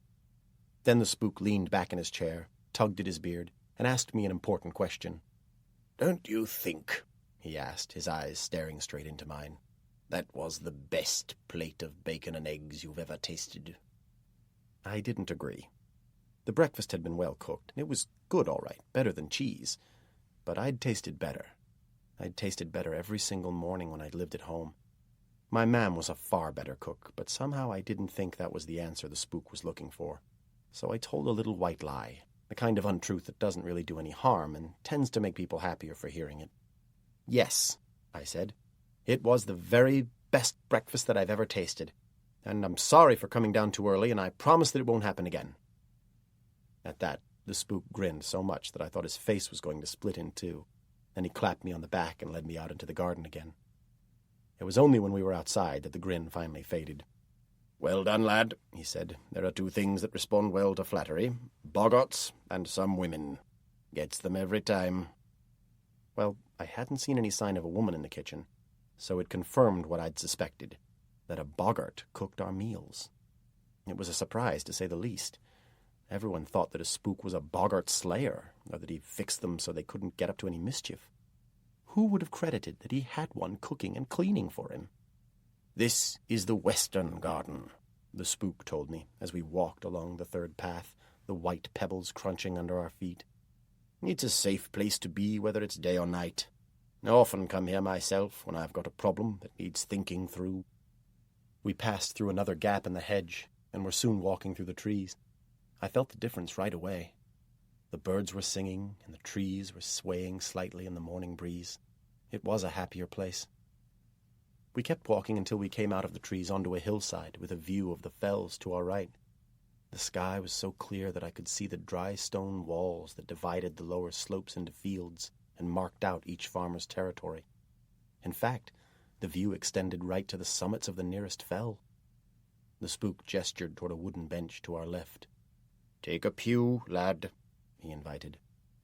I did as I was told and sat down. For a few moments the spook stared down at me, his green eyes locked upon mine. Then he began to pace up and down in front of the bench without speaking. He was no longer looking at me, but stared into space with a vacant expression in his eyes. He thrust back his long black cloak and put his hands in his breeches pockets. Then, very suddenly, he sat down beside me and asked questions. "How many different types of boggart do you think there are?" I hadn't a clue. "I know 2 types already," I said. "The free and the bound, but I couldn't even begin to guess about the others." "That's good twice over, lad. You've remembered what I taught you, and you've shown yourself to be someone who doesn't make wild guesses. You see, there are as many different types of boggart as there are types of people, and each one has a personality of its own. Having said that, though, there are some types that can be recognized and given a name, sometimes on account of the shape they take, and sometimes because of their behavior and the tricks they get up to." He reached into his right pocket and pulled out a small book bound with black leather. Then he handed it to me. "Here, this is yours now," he said. "Take care of it, and whatever you do, don't lose it." The smell of leather was very strong, and the book appeared to be brand new. It was a bit of a disappointment to open it and find it full of blank pages. I suppose I'd expected it to be full of the secrets of the spook's trade. But no, it seemed that I was expected to write them down, because next the spook pulled a pen and a small bottle of ink from his pocket. "Prepare to take notes," he said, standing up and beginning to pace back and forth in front of the bench again. "And be careful not to spill the ink, lad. It doesn't dribble from a cow's udder." I managed to uncork the bottle. Then, very carefully, I dipped the nib of the pen into it and opened the notebook at the first page.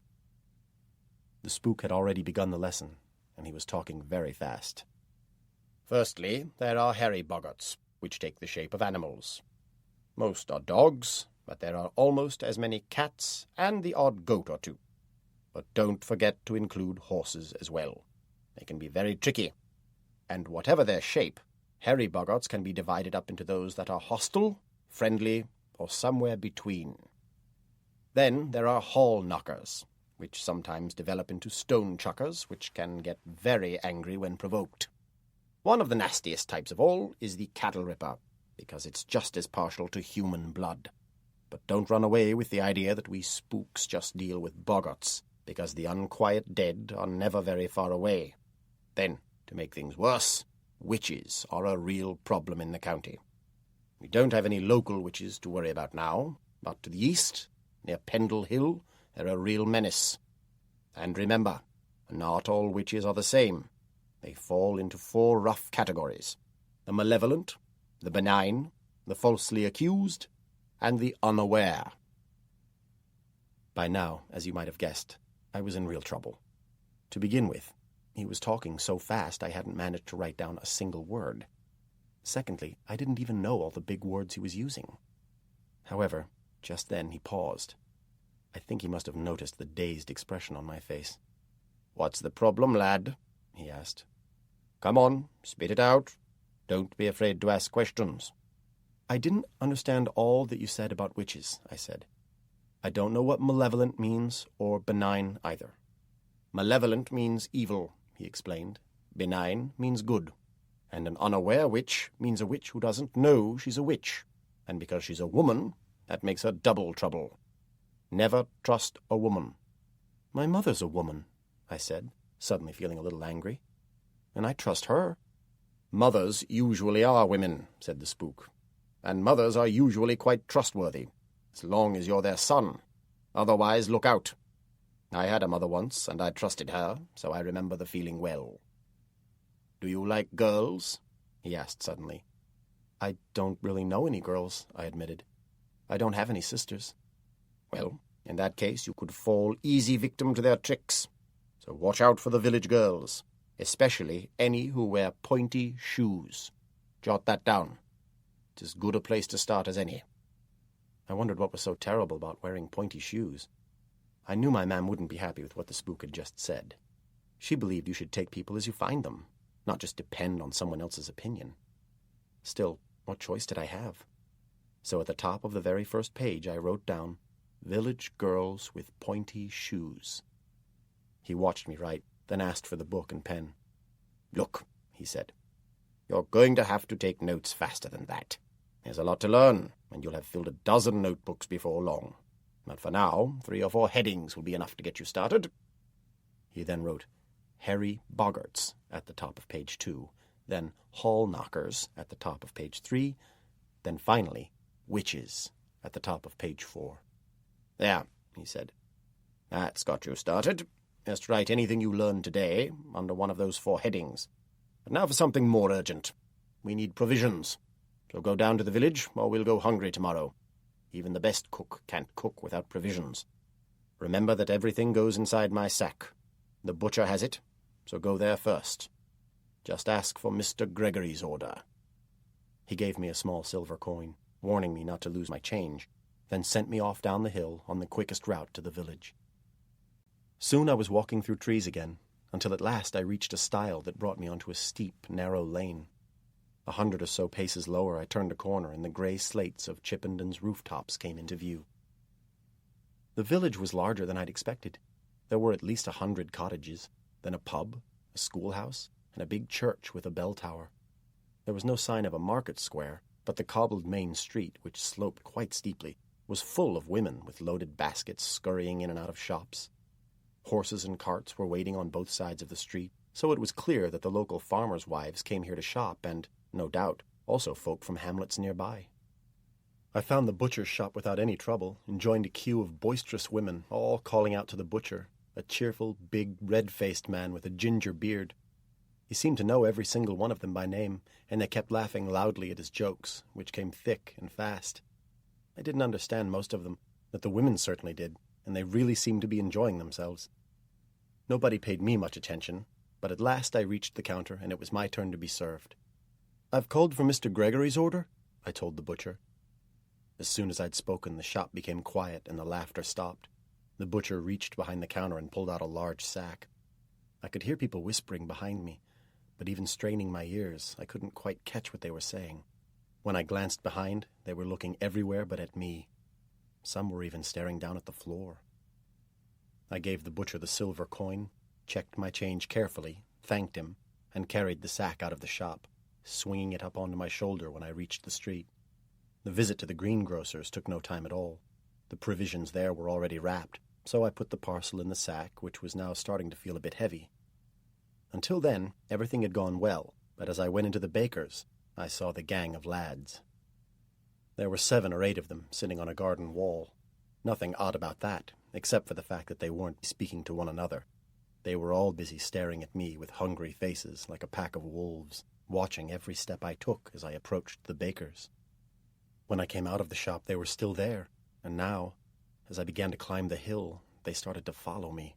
Well, although it was too much of a coincidence to think that they'd just decided to go up the same hill, I wasn't that worried. 6 brothers had given me plenty of practice at fighting. I heard the sound of their boots getting closer and closer. They were catching up with me pretty quickly, but maybe that was because I was walking slower and slower. You see, I didn't want them to think I was scared, and in any case, the sack was heavy. and the hill I was climbing was very steep. They caught up with me about a dozen paces before the stile, just at the point where the lane divided a small wood, the trees crowding in on either side to shut out the morning sun. "Open the sack, and let's see what we've got," said a voice behind me. It was a loud, deep voice accustomed to telling people what to do. There was a hard edge of danger that told me its owner liked to cause pain and was always looking for his next victim. I turned to face him, but gripped the sack even tighter, keeping it firmly on my shoulder. The one who'd spoken was the leader of the gang. There was no doubt about that. The rest of them had thin, pinched faces, as if they were in need of a good meal, but he looked as if he'd been eating for all of them. He was at least a head taller than me, with broad shoulders and a neck like a bull's.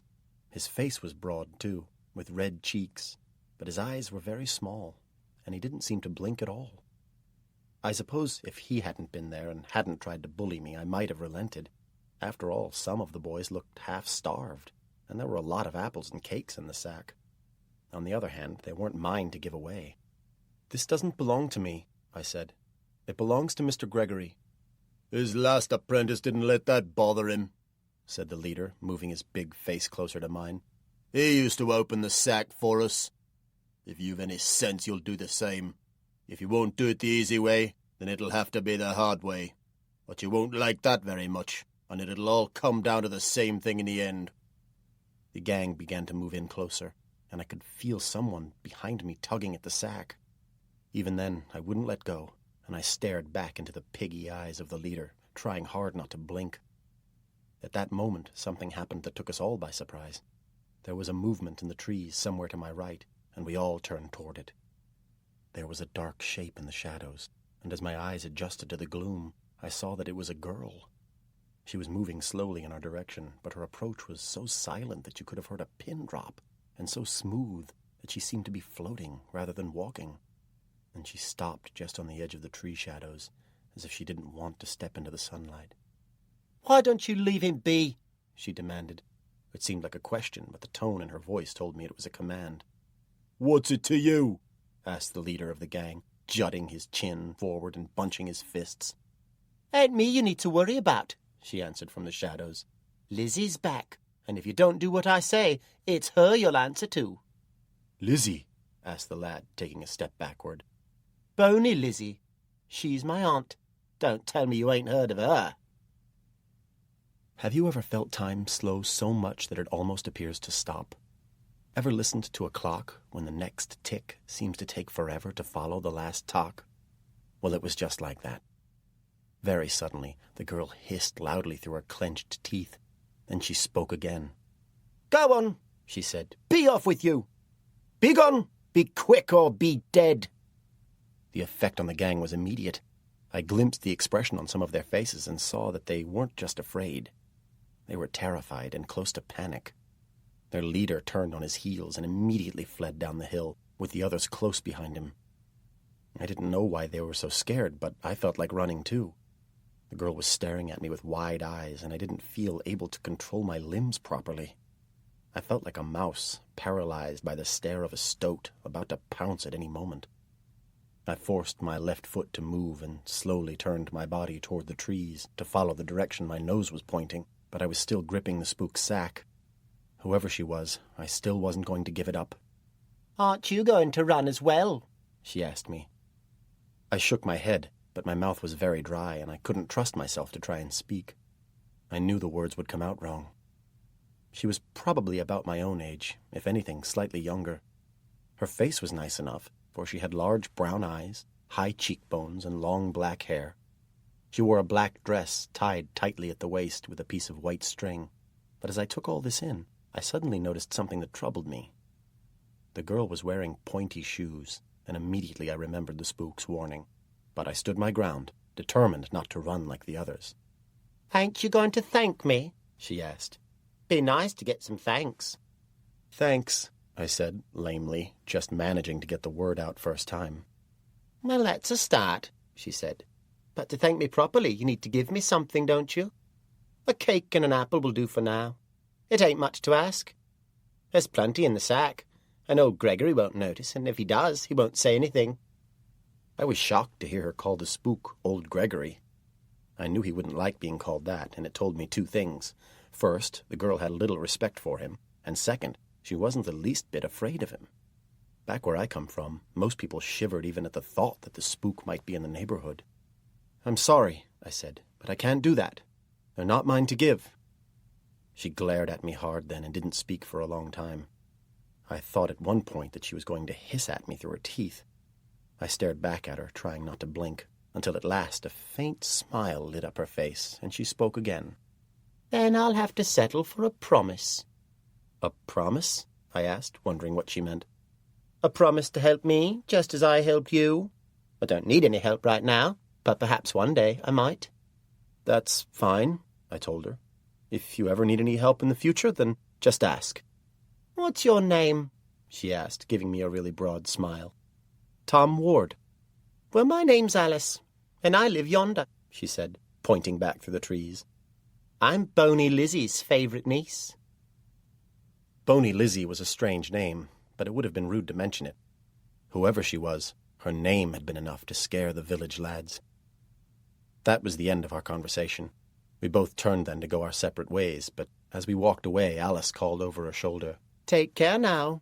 You don't want to end up like old Gregory's last apprentice." "What happened to him?" I asked. "Better ask old Gregory," she shouted as she disappeared back into the trees. When I got back, the spook checked the contents of the sack carefully, ticking things off from a list. "Did you have any trouble down in the village?" he asked when he'd finally finished. "Some lads followed me up the hill and asked me to open the sack, but I told them no," I said. "That was very brave of you," said the spook. "Next time it won't do any harm to let them have a few apples and cakes. Life's hard enough as it is, but some of them come from very poor families. I always order extra, in case they ask for some." I felt annoyed then. If only he'd told me that in advance. "I didn't like to do it without asking you first," I said. The spook raised his eyebrows. "Did you want to give them a few apples and cakes?" "I don't like being bullied," I said, "but some of them did look really hungry." "Then next time, trust your instincts and use your initiative," said the spook. "Trust the voice inside you. It's rarely wrong. A spook depends a lot on that because it can sometimes mean the difference between life and death. So that's another thing we need to find out about you, whether or not your instincts can be relied on." He paused, staring at me hard, his green eyes searching my face. "Any trouble with girls?" he asked suddenly. It was because I was still annoyed that I didn't give a straight answer to his question. "No trouble at all," I answered. It wasn't a lie, because Alice had helped me, which was the opposite of trouble. Still, I knew he really meant had I met any girls. I knew I should have told him about her, especially with her wearing pointy shoes. I made lots of mistakes as an apprentice, and that was my second serious one, not telling the spook the whole truth. The first, even more serious one, was making the promise to Alice. Chapter 7. Someone has to do it. After that, my life settled into a busy routine. The spook taught me fast and made me write until my wrist ached and my eyes stung. One afternoon he took me to the far end of the village, beyond the last stone cottage, to a small circle of willow trees, which are called withy trees in the county. It was a gloomy spot, and there, hanging from a branch, was a rope. I looked up and saw a big brass bell. "When people need help," said the spook, "they don't come up to the house. Nobody comes unless they're invited. I'm strict about that. They come down here and ring that bell. Then we go to them." The trouble was that even after weeks had gone by, nobody came to ring the bell, and I only ever got to go farther than the western garden when it was time to go fetch the weekly provisions from the village. I was lonely, too, missing my family, so it was a good job the spook kept me busy. That meant I didn't have time to dwell on it. I always went to bed tired and fell asleep as soon as my head hit the pillow. The lessons were the most interesting part of each day, but I didn't learn much about ghasts, ghosts, and witches. The spook had told me that the main topic in an apprentice's first year was boggarts, together with such subjects as botany, which meant learning all about plants, some of which were really useful as medicines or could be eaten if you had no other food. But my lessons weren't just writing. Some of the work was just as hard and physical as anything I'd done back home on our farm. It started on a warm, sunny morning when the spook told me to put away my notebook and led the way toward his southern garden. He gave me 2 things to carry, a spade and a long measuring rod. "Free boggarts travel down lays," he explained. "But sometimes something goes wrong. It can be the result of a storm, or maybe even an earthquake. In the county, there hasn't been a serious earthquake in living memory, but that doesn't matter, because lays are all interconnected, and something happening to one even 1,000 miles away can disturb all the others. Then boggarts get stuck in the same place for years, and we call them naturally bound. Often they can't move more than a few dozen paces in any direction, and they cause little trouble, not unless you happen to get too close to one. Sometimes, though, they can be stuck in awkward places, close to a house, or even inside one. Then you might need to move the boggart from there and artificially bind it elsewhere." "What's a lay?" I asked. "Not everybody agrees, lad," he told me. "Some think they are just ancient paths that crisscross the land, paths our forefathers walked in ancient times when men were real men and darkness knew its place. Health was better, lives were longer, and everyone was happy and content." "What happened?" "Ice moved down from the north, and the earth grew cold for thousands of years," the spook explained. "It was so difficult to survive that men forgot everything they'd learned. The old knowledge was unimportant. Keeping warm and eating was all that mattered. When the ice finally pulled back, the survivors were hunters dressed in animal skins. They'd forgotten how to grow crops and husband animals. Darkness was all-powerful. Well, it's better now, although we still have a long way to go. All that's left of those times are the lays, but the truth is, they're more than just paths. Lays are really lines of power far beneath the earth. Secret invisible roads that free boggarts can use to travel at great speed. It's these free boggarts that cause the most trouble.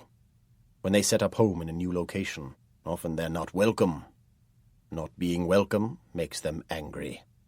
They play tricks, sometimes dangerous tricks, and that means work for us. Then they need to be artificially bound in a pit, just like the one that you're going to dig now. This is a good place, he said, pointing at the ground near a big ancient oak tree. I think there should be enough space between the roots. The spook gave me a measuring rod so that I could make the pit exactly 6 feet long, 6 feet deep, and 3 feet wide. Even in the shade it was too warm to be digging, and it took me hours and hours to get it right because the spook was a perfectionist. After digging the pit, I had to prepare a smelly mixture of salt, iron filings, and a special sort of glue made from bones. Salt can burn a boggart, said the spook. Iron, on the other hand, earths things. Just as lightning finds its way to earth and loses its power, iron can sometimes bleed away the strength and substance of things that haunt the dark. It can end the mischief of troublesome boggarts. Used together, salt and iron form a barrier that a boggart can't cross.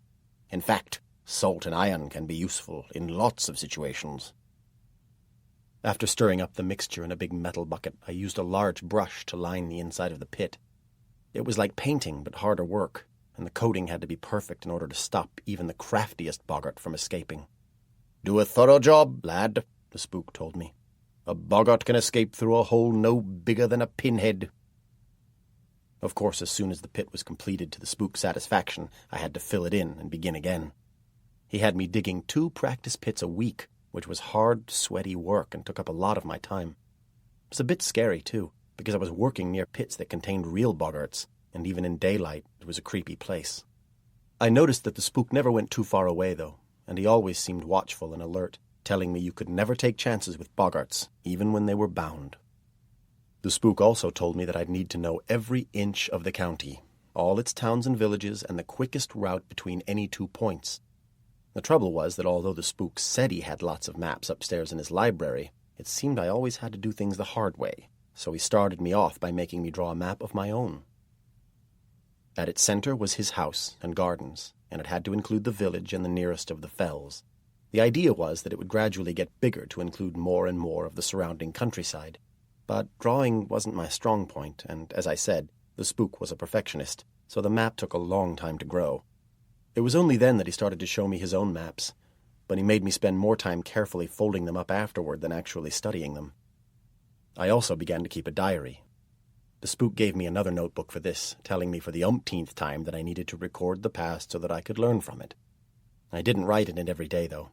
Sometimes I was too tired, and sometimes my wrist was aching too much from scribbling at top speed in my other notebook while trying to keep up with what the spook said.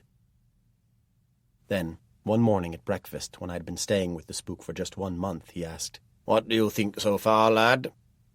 I wondered if he were talking about the breakfast. Perhaps there'd be a second course to make up for the bacon, which had been a bit burned that morning. So I just shrugged. I didn't want to offend the boggart, which was probably listening. "Well, it's a hard job, and I wouldn't blame you for deciding to give it up now," he said.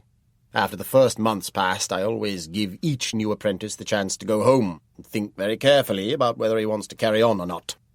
Would you like to do the same?" I did my best not to seem too eager, but I couldn't keep the smile off my face. The trouble was, the more I smiled, the more miserable the spook looked.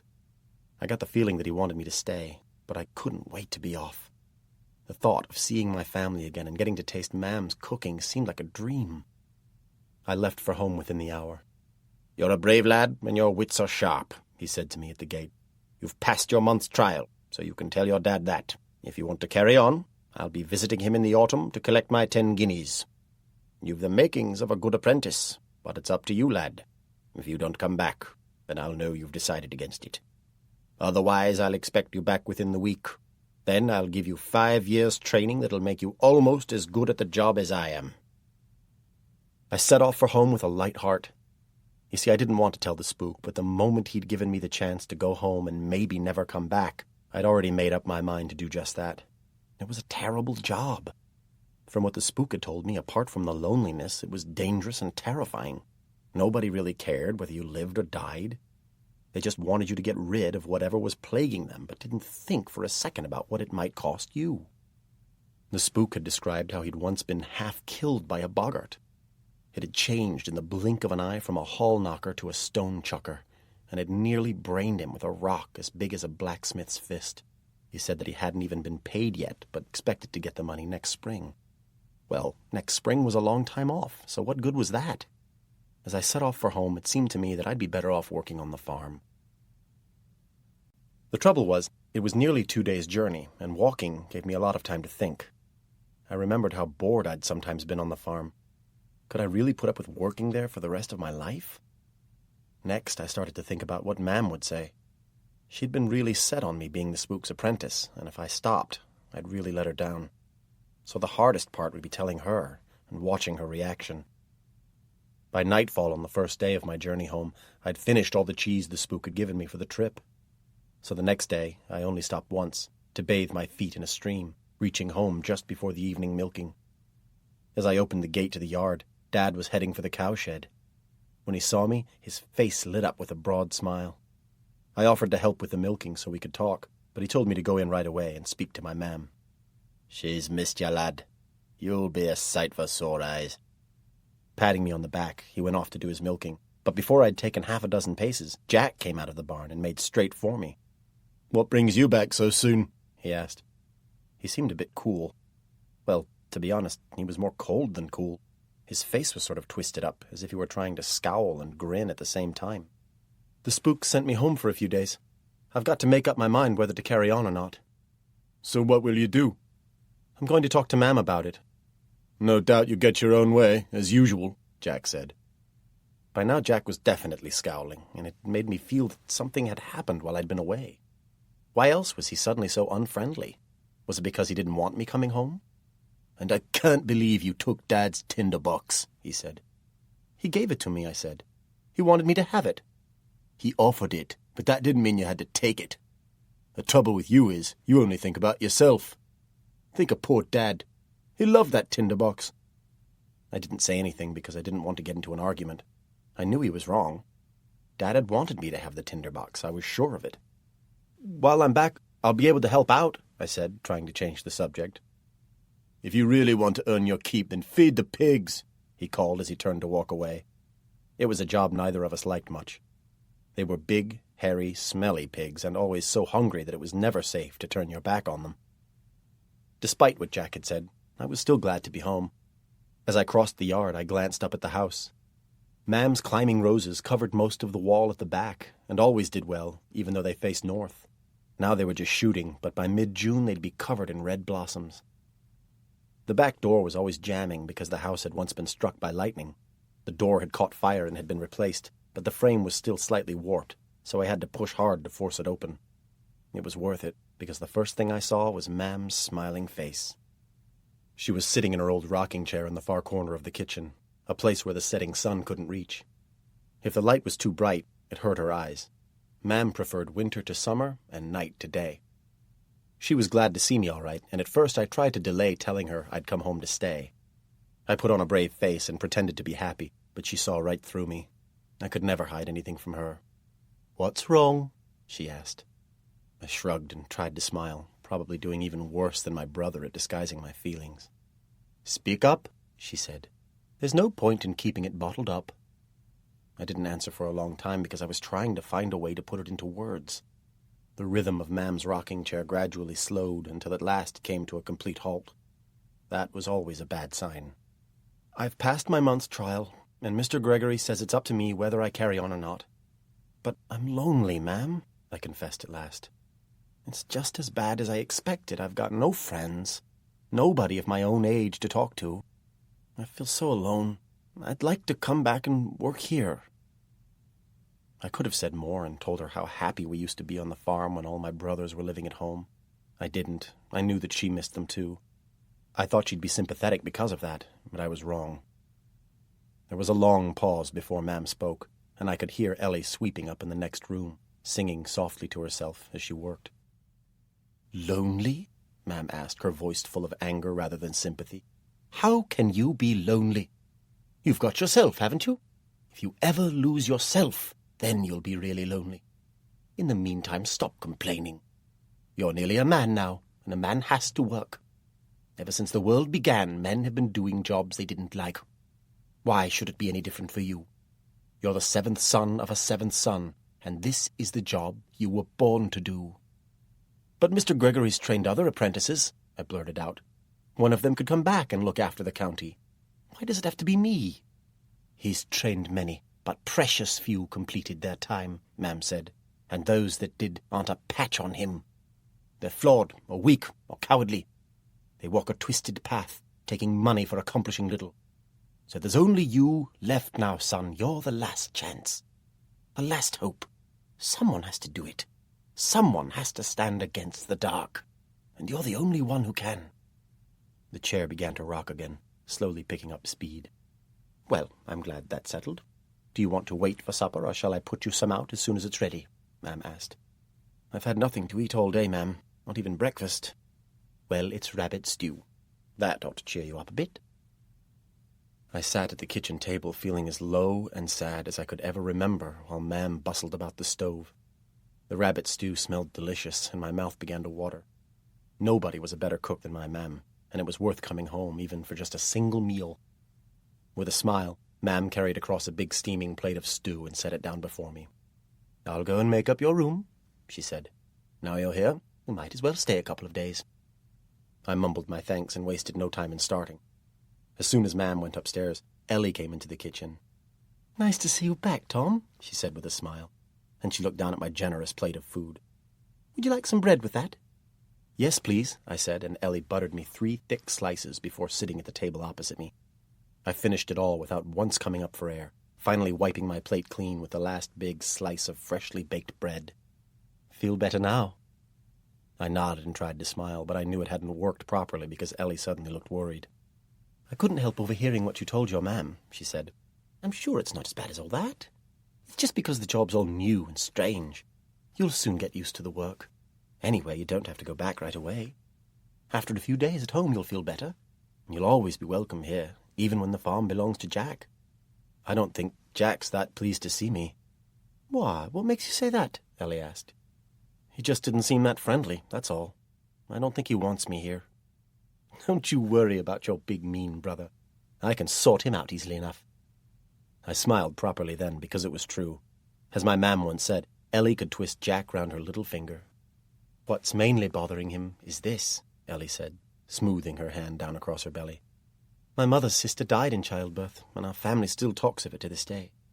It's made Jack nervous, but I'm not bothered at all, because I couldn't be in a better place, with your mam to look after me." She paused. "But there is something else. Your new job worries him." "He seemed happy enough about it before I went away," I said. "He was doing that for you, because you're his brother. He cares about you. But the work a spook does frightens people, makes them uneasy. I suppose if you'd left right away, it would probably have been all right. But Jack said that on the day you left, you went straight up over the hill into the wood, and that since then the dogs have been uneasy. Now they won't even go into the north pasture. Jack thinks you've stirred something up."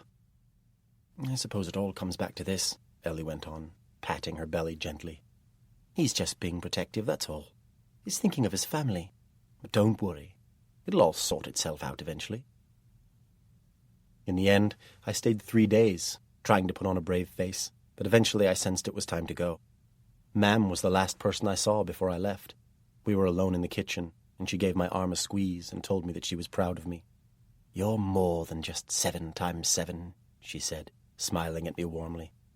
"You're my son, too, and you have the strength to do what has to be done." I nodded in agreement because I wanted her to be happy, but the smile slipped from my face just as soon as I left the yard. I trudged back to the Spook's house with my heart right down in my boots, feeling hurt and disappointed that Mam wouldn't have me back home. It rained all the way back to Chippenden, and when I arrived I was cold, wet, and miserable. But as I reached the front gate, to my surprise, the latch lifted on its own, and the gate swung open without me touching it. It was a sort of welcome, an encouragement to go in, something I'd thought was reserved only for the Spook. I suppose I should have been pleased by that, but I wasn't. It just felt creepy. I knocked at the door 3 times before I finally noticed that the key was in the lock. As my knocking had brought no response, I turned the key, then eased the door open. I checked all the downstairs rooms but one. Then I called up the stairs. There was no answer, so I risked going into the kitchen. There was a fire blazing in the grate, and the table was set for one. At its center was a huge, steaming hot pot. I was so hungry I helped myself and had almost polished off the lot when I saw the note under the salt shaker. "Gone east to Pendle. It's witch trouble, so I'll be away for some time. Make yourself at home, but don't forget to pick up this week's provisions. As usual, the butcher has my sack, so go there first." Pendle was a big fell, almost a mountain really, far to the east of the county. That whole district was infested with witches and was a risky place to go, especially alone. It reminded me again of how dangerous the Spook's job could be. But at the same time, I couldn't help feeling a bit annoyed. All that time waiting for something to happen, then the moment I'm away, the Spook goes off without me. I slept well that night, but not so deeply that I failed to hear the bell summoning me to breakfast. I went downstairs on time and was rewarded with the best plate of bacon and eggs I'd eaten in the Spook's house. I was so pleased that just before leaving the table, I spoke out loud, using the words that my dad said every Sunday after lunch. "That was really good," I said. "My compliments to the cook." No sooner had I spoken than the fire flared up in the grate, and a cat began to purr. I couldn't see a cat, but the noise it was making was so loud that I'll swear the window panes were rattling. It was obvious that I'd said the right thing. So, feeling right pleased with myself, I set off for the village to pick up the provisions. The sun was shining out of a blue cloudless sky, the birds were singing, and after the previous day's rain, the whole world seemed bright and gleaming and new. I started at the butcher's, collected the Spook's sack, moved on to the greengrocer's, and finished at the baker's. Some village lads were leaning against the wall nearby. There weren't as many as last time, and their leader, the big lad with the neck like a bull's, wasn't with them. Remembering what the Spook had said, I walked straight up to them. "I'm sorry about last time," I said, "but I'm new and didn't understand the rules properly. Mr. Gregory said that you can have an apple and a cake each." So saying, I opened the sack and handed each lad just what I'd promised. Their eyes opened so wide that they almost popped out of their sockets, and each muttered his thanks. At the top of the lane, someone was waiting for me. It was the girl called Alice, and once again she was standing in the shadow of the trees, as if she didn't like the sunlight. "You can have an apple and a cake," I told her. To my surprise, she shook her head. "I'm not hungry at the moment," she said, "but there's something that I do want. I need you to keep your promise. I need some help." I shrugged. A promise is a promise, and I remembered making it. So what else could I do but keep my word? "Tell me what you want, and I'll do my best," I replied. Once more her face lit up into a really broad smile. She wore a black dress and had pointy shoes, but that smile somehow made me forget all that. Still, what she said next set me worrying and quite spoiled the rest of the day. "Ain't going to tell you now," she said. "Tell you this evening I will, just as the sun goes down. Come to me when you hear old Gregory's bell." I heard the bell just before sunset, and with a heavy heart went down the hill toward the circle of willow trees where the lanes crossed. It didn't seem right, her ringing the bell like that. Not unless she had work for the spook, but somehow I doubted that. Far above, the last rays of the sun were bathing the summits of the fells in a faint orange glow, but down below, among the withy trees, it was grey and full of shadows. I shivered when I saw the girl, because she was pulling the rope with just one hand, yet making the clappers of the big bell dance wildly. Despite her slim arms and narrow waist, she had to be very strong. She stopped ringing as soon as I showed my face and rested her hands on her hips while the branches continued to dance and shake overhead. We just stared at each other for ages, until my eyes were drawn down toward a basket at her feet. There was something inside it covered with a black cloth. She lifted the basket and held it out to me. "What is it?" I asked. "It's for you, so that you can keep your promise." I accepted it, but I wasn't feeling very happy. Curious, I reached inside to lift the black cloth. "No, leave it be," Alice snapped, a sharp edge to her voice. "Don't let the air get to them or they'll spoil." "What are they?" I asked. It was growing darker by the minute, and I was starting to feel nervous. "They're just cakes." "Thank you very much," I said. "They're not for you," she said, a little smile playing at the corners of her mouth. "Those cakes are for old Mother Malkin." My mouth became dry, and a chill ran down my spine. Mother Malkin, the live witch the spook kept in a pit in his garden. "I don't think Mr. Gregory would like it," I said. "He told me to keep away from her." "He's a very cruel man, old Gregory," said Alice. "Poor Mother Malkin's been in that damp, dark hole in the ground for almost 13 years now. Is it right to treat an old woman so badly?" I shrugged. I hadn't been happy about it myself. It was hard to defend what he'd done, but he'd said there was a very good reason for it. "Look," she said, "you won't get into trouble, because old Gregory need never know. There's just comfort you're bringing to her. Her favourite cakes, made by family. Ain't nothing wrong with that. Just something to keep her strength against the cold. Gets right into her bones, it does." Once again I shrugged. All the best arguments seemed to belong to her. "So just give her a cake each night. 3 cakes for 3 nights. Best do it at midnight, because it's then that she gets most peckish. Give her the first one tonight." Alice turned to go, but stopped and turned to give me a smile. "We could become good friends, you and me," she said with a chuckle. Then she disappeared into the deepening shadows.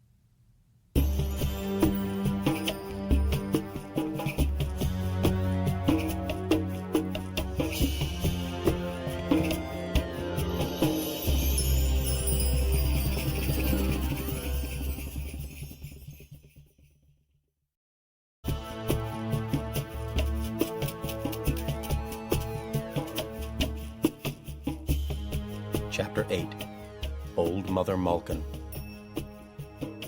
Back at the spook's cottage, I began to worry, but the more I thought about it, the less clear I was in my own mind. I knew what the spook would say. He'd throw the cakes away and give me a long lesson on witches and problems with girls wearing pointy shoes. He wasn't here, so that didn't enter into it. There were 2 things that made me go into the darkness of the eastern garden where he kept the witches. The first was my promise to Alice. "Never make a promise that you're not prepared to keep," my dad always told me. So I had little choice. He taught me right from wrong, and just because I was the spook's apprentice, it didn't mean I'd change all my ways. Second, I didn't hold with keeping an old woman as a prisoner in a hole in the ground. Doing that to a dead witch seemed reasonable, but not to a live one. I remember wondering what terrible crime she'd committed to deserve that. What harm could it do just to give her 3 cakes? A bit of comfort from her family against the cold and damp, that's all it was. The spook had told me to trust my instincts, and after weighing things in the balance, I felt that I was doing the right thing. The only problem was that I had to take the cakes myself, at midnight. It gets pretty dark by then, especially if there's no moon visible. I approached the eastern garden carrying the basket. It was dark, but not quite as dark as I'd expected. For one thing, my eyes have always been pretty sharp at night. My mam's good in the dark, and I think I get it from her side. And for another, it was a cloudless night, and the moonlight helped me pick out my way. As I entered the trees, it suddenly grew colder, and I shivered. By the time I reached the first grave, the one with the stone border and the 13 bars, I felt even colder. That was where the first witch was buried. She was feeble, with little strength, or so the spook had said. No need to worry there, I told myself, trying hard to believe it. Making up my mind to give Mother Malkin the cakes and daylight was one thing, but now, down in the garden, close to midnight, I was no longer so sure. The spook had told me to keep well away after dark. He'd warned me more than once, so it had to be an important rule, and now I was breaking it. There were all sorts of faint sounds. The rustlings and twitchings were probably nothing, just small creatures I'd disturbed moving out of my path, but they reminded me that I'd no right to be here. The spook had told me that the other 2 witches were about 20 paces farther on, so I counted out my steps carefully. That brought me to a second grave that was just like the first one. I got closer just to be sure. There were the bars, and you could see the earth just beneath them, hard, packed soil without even a single blade of grass. This witch was dead, but was still dangerous. She was the one who had been buried head downward. That meant that the soles of her feet were somewhere just below the soil. As I stared at the grave, I thought I saw something move. It was a sort of twitch, probably just my imagination, or maybe some small animal, a mouse or a shrew or something. I moved on quickly. What if it had been a toe? 3 more paces brought me to the place I was looking for. There was no doubt about it. Again, there was a border of stones with 13 bars. There were 3 differences, though. First, the area under the bars was a square rather than an oblong. Second, it was bigger, probably about 4 paces by 4. Third, there was no packed earth under the bars, just a very black hole in the ground. I halted in my tracks and listened carefully. There hadn't been much noise so far, just the faint rustlings of night creatures and a gentle breeze. A breeze so light that I'd hardly noticed it. I noticed it when it stopped, though. Suddenly everything was very still, and the woods became unnaturally quiet. You see, I had been listening to try and hear the witch, and now I sensed that she was listening to me. The silence seemed to go on and on forever, until suddenly I became aware of a faint breathing from the pit. That sound somehow made it possible to move, so I took a few more steps till I was standing very close to its edge, with the toe of my boot actually touching the stone border. At that moment, I remembered something the spook had told me about Mother Malkin. Most of her powers bled away into the earth. She'd love to get her hands on a lad like you. So I took a step backward. Not too far, but the spook's words had set me thinking, what if a hand came out of the pit and grabbed my ankle? Wanting to get it over with, I called down gently into the darkness. "Mother Malkin," I said, "I've brought something for you. It's a present from your family. Are you there? Are you listening?" There was no reply, but the rhythm of the breathing below seemed to quicken. So wasting no more time, and desperate to get back to the warmth of the spook's house, I reached into the basket and felt under the cloth. My fingers closed upon one of the cakes. It felt sort of soft and squishy and a bit sticky. I pulled it out and held it over the bars. "It's just a cake," I said softly. "I hope it makes you feel better. I'll bring you another one tomorrow night." With those words, I let go of the cake and allowed it to fall into the darkness. I should have gone back to the cottage immediately, but I stayed for a few more seconds to listen. I don't know what I expected to hear, but it was a mistake. There was a movement in the pit, as if something were dragging itself along the ground, and then I heard the witch begin to eat the cake. I thought some of my brothers made unpleasant noises at the table, but this was far worse. It sounded even more revolting than our big hairy pigs with their snouts in the swill bucket, a mixture of snuffling, snorting, and chewing mixed with heavy breathing. I didn't know whether or not she was enjoying the cake, but she certainly made enough noise about it. That night I found it very hard to sleep. I kept thinking about the dark pit and worrying about having to visit it again the following night. I only just made it down to breakfast on time, and the bacon was burned, and the bread a bit on the stale side. I couldn't understand why this was. I'd bought the bread fresh from the baker's only the day before. Not only that, the milk was sour. Could it be because the boggart was angry with me? Did it know what I'd been up to? Had it spoiled the breakfast as some sort of warning? Working on a farm is hard, and that was what I was used to.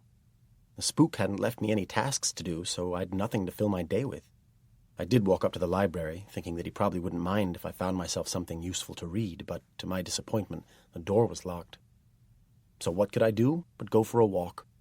I decided to explore the fells, first climbing Parlick Pike. At the summit, I sat on the cairn of stones and admired the view. It was a clear, bright day, and from up there I could see the county spread out below me, with the distant sea an inviting, twinkling blue way out to the northwest. The fells seemed to go on forever, great hills with names like Calder Fell and Steakhouse Fell, so many that it seemed it would take a lifetime to explore them.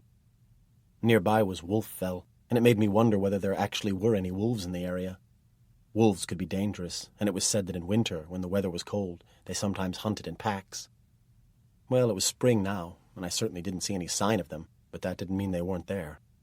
It made me realize that being up on the fells after nightfall would be quite scary. Not as scary, I decided, as having to go and feed Mother Malkin another of the cakes, and all too soon the sun began to sink into the west, and I was forced to climb down toward Chippenden again.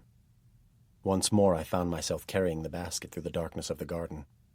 This time I decided to get it over with quickly. Wasting no time, I dropped the second sticky cake through the bars into the black pit.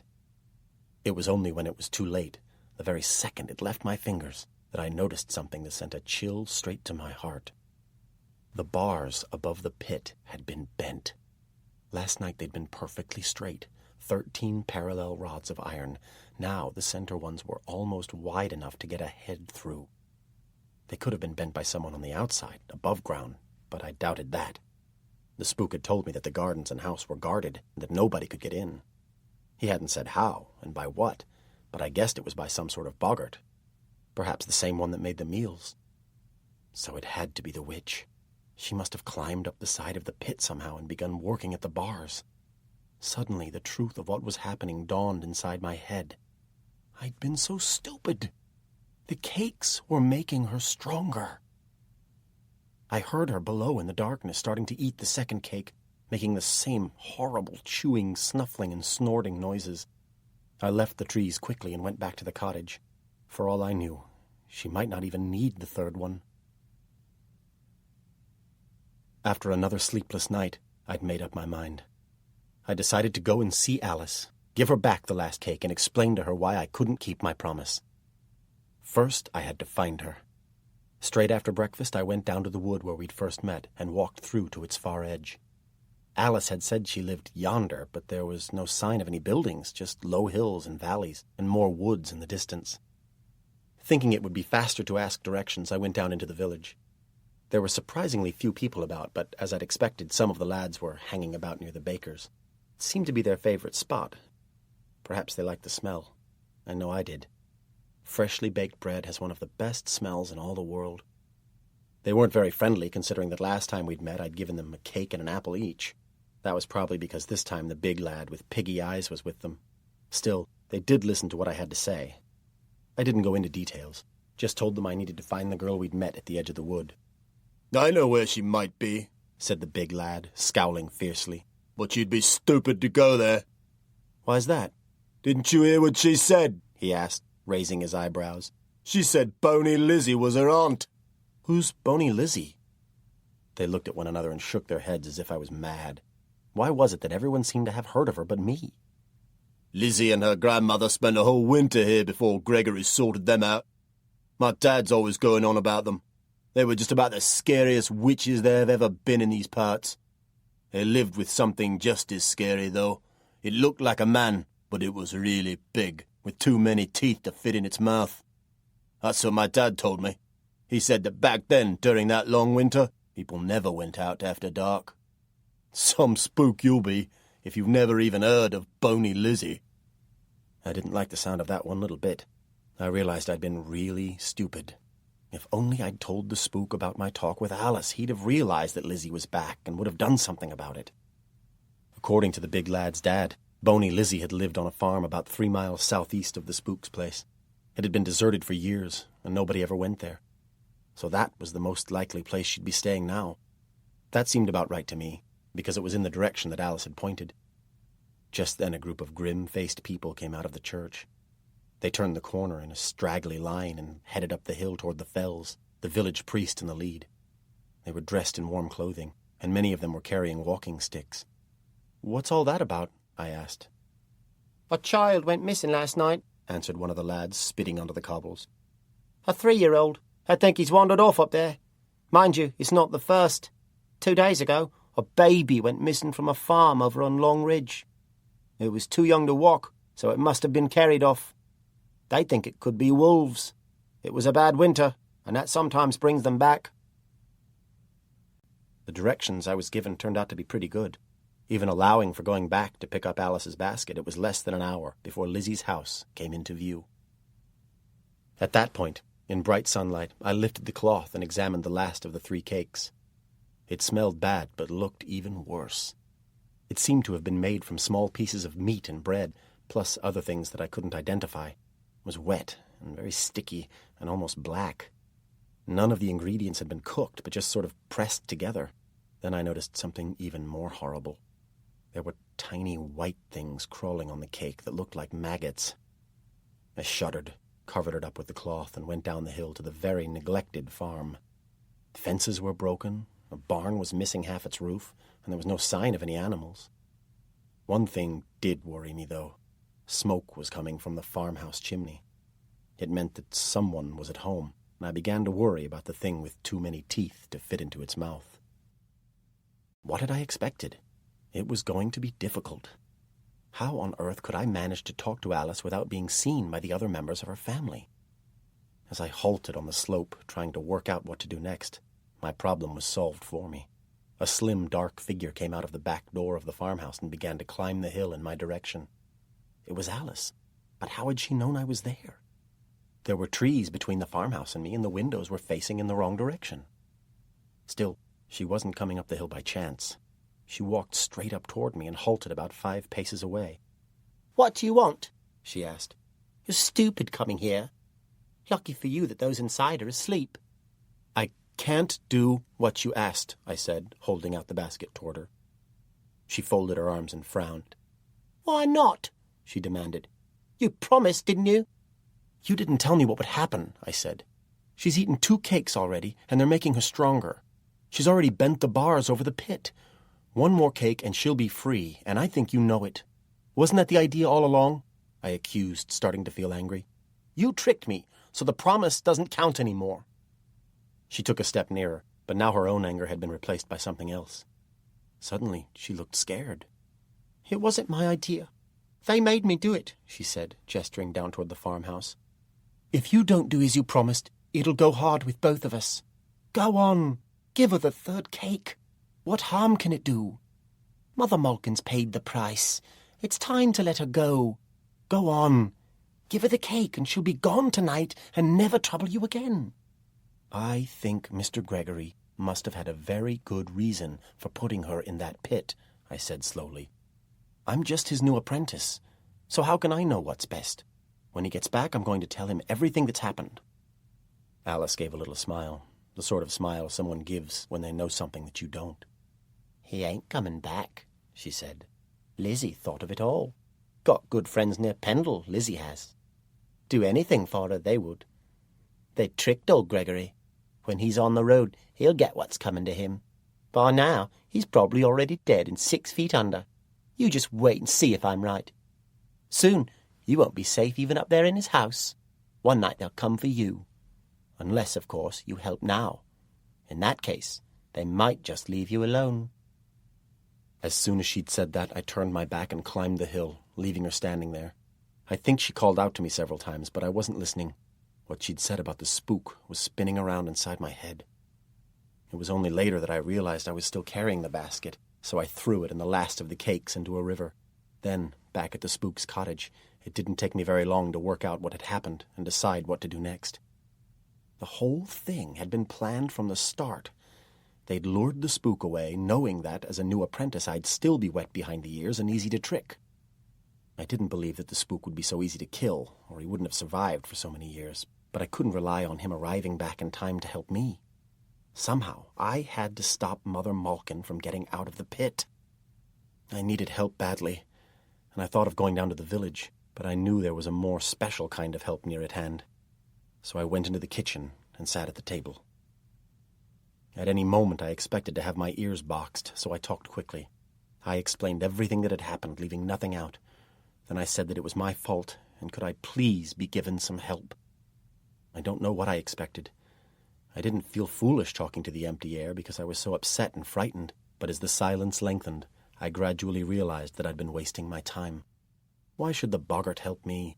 For all I knew, it was a prisoner, bound to the house and garden by the spook. It might just be a slave, desperate to be free. It might even be happy because I was in trouble. Just when I was about to give up and leave the kitchen, I remembered something my dad often said before he went off to the local market. Everyone has his price. It's just a case of making an offer that pleases him, but doesn't hurt you too much. So I made the boggart an offer. If you help me now, I won't forget it, I said. When I become the next spook, I'll give you every Sunday off. On that day, I'll make my own meals, so that you can have a rest and please yourself what you do. Suddenly I felt something brush against my legs under the table. There was a noise, too, a faint purring, and a big ginger cat strolled into view and moved slowly toward the door. It must have been under the table all the time. That's what common sense told me. I knew different, though, so I followed the cat out into the hallway and then up the stairs, where it halted outside the locked door of the library. Then it rubbed its back against it, the way cats do against table legs. The door slowly swung open to reveal more books than anyone could ever have read in one lifetime, arranged neatly on rows of parallel racks of shelves. I stepped inside, wondering where to begin, and when I turned around again, the big ginger cat had vanished. Each book had its title neatly displayed on the cover. A lot were written in Latin and quite a few in Greek. There was no dust or cobwebs. The library was just as clean and well cared for as the kitchen. I walked along the first row until something caught my eye. Near the window there were 3 very long shelves full of leather-bound notebooks, just like the one the spook had given me. But the top shelf had larger books with dates on the covers. Each one seemed to record a period of 5 years, so I picked up the one at the end of the shelf and opened it carefully. I recognized the spook's handwriting. Flicking through the pages, I realized that it was a sort of diary. It recorded each job he'd done, the time taken in traveling, and the amount he'd been paid. Most importantly, it explained just how each boggart, ghost, and witch had been dealt with. I put the book back on the shelf and glanced along the other spines. The diaries extended almost up to the present day, but went back hundreds of years. Either the spook was a lot older than he looked, or the earlier books had been written by other spooks who'd lived ages ago. I suddenly wondered whether, even if Alice was right and the spook didn't come back, there was a possibility that I might be able to learn all I needed to know just by studying those diaries. Better still, somewhere in those thousands upon thousands of pages, there might be information that would help me now. How could I find it? Well, it might take time, but the witch had been in the pit for almost 13 years. There had to be an account of how the spook had put her there. Then, suddenly, on a lower shelf, I saw something even better. There were even bigger books, each dedicated to a particular topic. One was labeled Dragons and Worms. As they were displayed in alphabetical order, it didn't take me long to find just what I was looking for. Witches. I opened it with trembling hands to find it was divided into 4 predictable sections: the malevolent, the benign, the falsely accused, and the unaware. I quickly turned to the first section. Everything was in the spook's neat handwriting and once again carefully organized into alphabetical order. Within seconds I found a page titled Mother Malkin. It was worse than I'd expected. Mother Malkin was just about as evil as you could imagine. She lived in lots of places, and in each area she'd stayed, something terrible had happened, the worst thing of all occurring on a moss to the west of the county. She'd lived on a farm there, offering a place to stay to young women who were expecting babies but had no husbands to support them. That was where she'd gotten the title Mother. This had gone on for years, but some of the young women had never been seen again. She'd had a son of her own living with her there, a young man of incredible strength called Tusk. He had big teeth and frightened people so much that nobody ever went near the place. But at last the locals had roused themselves, and Mother Malkin had been forced to flee to Pendle. After she'd gone, they found the first of the graves. There was a whole field of bones and rotting flesh. mainly the remains of the children she'd murdered to supply her need for blood. Some of the bodies were those of women. In each case, the body had been crushed, the ribs broken or cracked. The lads in the village had talked about a thing with too many teeth to fit in its mouth. Could that be Tusk, Mother Malkin's son? A son who'd probably killed those women by crushing the life out of them? That set my hands trembling so much that I could hardly hold the book steady enough to read it. It seemed that some witches used bone magic. They were necromancers who got their power by summoning the dead. But Mother Malkin was even worse. Mother Malkin used blood magic. She got her power by using human blood, and was particularly fond of the blood of children. I thought of the black, sticky cakes and shuddered. A child had gone missing from the Long Ridge. A child too young to walk. Had it been snatched by Bony Lizzie? Had its blood been used to make those cakes? Then what about the second child, the one the villagers were searching for? What if Bony Lizzie had snatched that one too, ready for when Mother Malkin escaped from her pit so that she could use its blood to work her magic? The child might be in Lizzie's house now. I forced myself to go on reading. 13 years ago, early in the winter, Mother Malkin had come to live in Chippenden, bringing her granddaughter, Bony Lizzie, with her. When he'd come back from his winter house in Anglesark, the spook had wasted no time in dealing with her. After driving off Bony Lizzie, he'd bound Mother Malkin with a silver chain and carried her back to the pit in his garden. The spook seemed to be arguing with himself in the account. He clearly didn't like burying her alive, but explained why it had to be done. He believed that it was too dangerous to kill her. Once slain, she had the power to return, and would be even stronger and more dangerous than before. The point was, could she still escape? One cake, and she'd been able to bend the bars. Although she wouldn't get the third, 2 might just be enough. At midnight, she might still climb out of the pit. What could I do? If you could bind a witch with a silver chain, then it might have been worth trying to fasten one across the top of the bent bars to stop her from climbing out of her pit. The trouble was, the spook's silver chain was in his bag, which always traveled with him. I saw something else as I left that library. It was beside the door, so I hadn't noticed it as I came in. It was a long list of names on yellow paper, exactly 30, and all written in the spook's own handwriting. My own name, Thomas J. Ward, was at the very bottom, and directly above it was the name William Bradley, which had been crossed out with a horizontal line. Next to it were the letters R.I.P. I felt cold all over then, because I knew that they meant rest in peace, and that Billy Bradley had died. More than 2/3 of the names on the paper had been crossed off. Of those, 9 besides Billy were dead. I supposed that a lot were crossed out simply because they'd failed to make the grade as apprentices, perhaps not even making it to the end of the first month. Those who had died were more worrying. I wondered what had happened to Billy Bradley. I remembered what Alice had said. Don't want to end up like old Gregory's last apprentice. How did Alice know what had happened to Billy? It was probably just that everybody in the locality knew about it, while I was an outsider. Or had her family had something to do with it? I hoped not, but it gave me something else to worry about. Wasting no more time, I went down to the village. The butcher seemed to have some contact with the spook. How else had he gotten the sack to put the meat into? So I decided to tell him about my suspicions and try to persuade him to search Lizzie's house for the missing child. It was late in the afternoon when I arrived at his shop, and it was closed. I knocked on the doors of 5 cottages before anyone came to answer. They confirmed what I already suspected. The butcher had gone off with the other men to search the fells. They wouldn't be back until noon the following day. It seemed that after searching the local fells, they were going to cross the valley to the village at the foot of the Long Ridge, where the first child had gone missing. There they'd carry out a wider search and stay overnight. I had to face it. I was on my own. Soon, both sad and afraid, I was climbing the lane back toward the spook's house.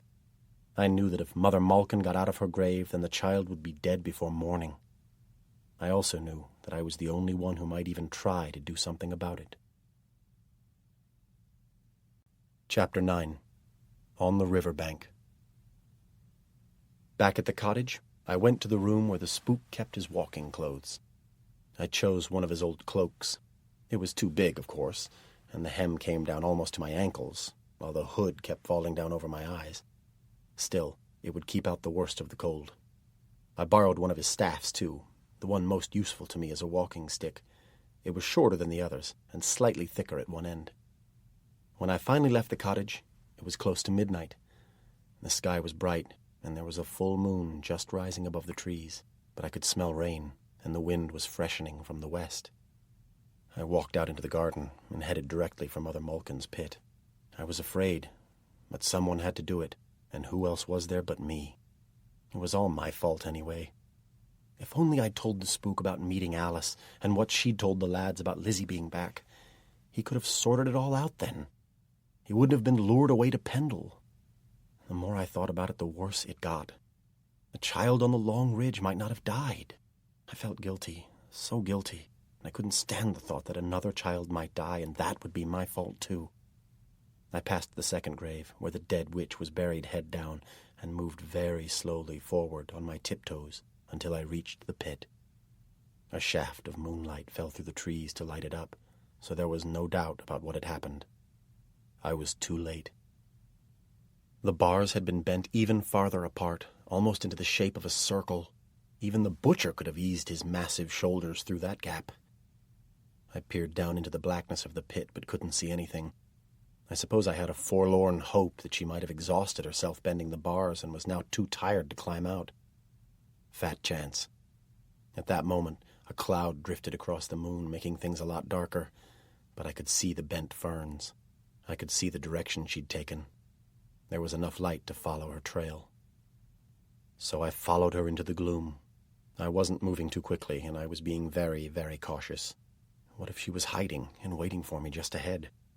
I also knew that she probably hadn't gotten very far. For one thing, it wasn't more than 5 minutes or so after midnight. Whatever was in the cakes she'd eaten, I knew that dark magic would have played some part in getting her strength back. It was a magic that was supposed to be more powerful during the hours of darkness, particularly at midnight.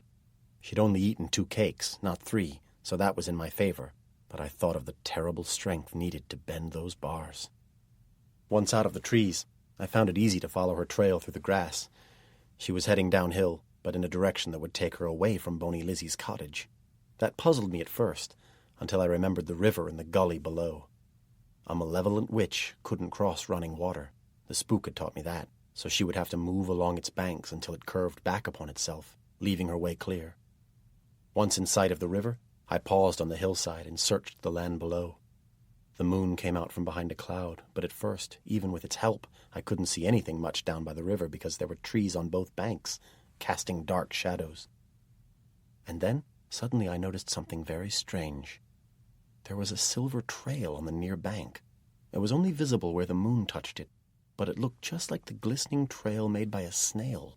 A few seconds later I saw a dark, shadowy thing, all hunched up, shuffling along very close to the riverbank. I started off down the hill as quickly as I could. My intention was to cut her off before she reached the bend in the river and was able to head directly for Boney Lizzie's place. I managed that and stood there, the river on my right, facing downstream.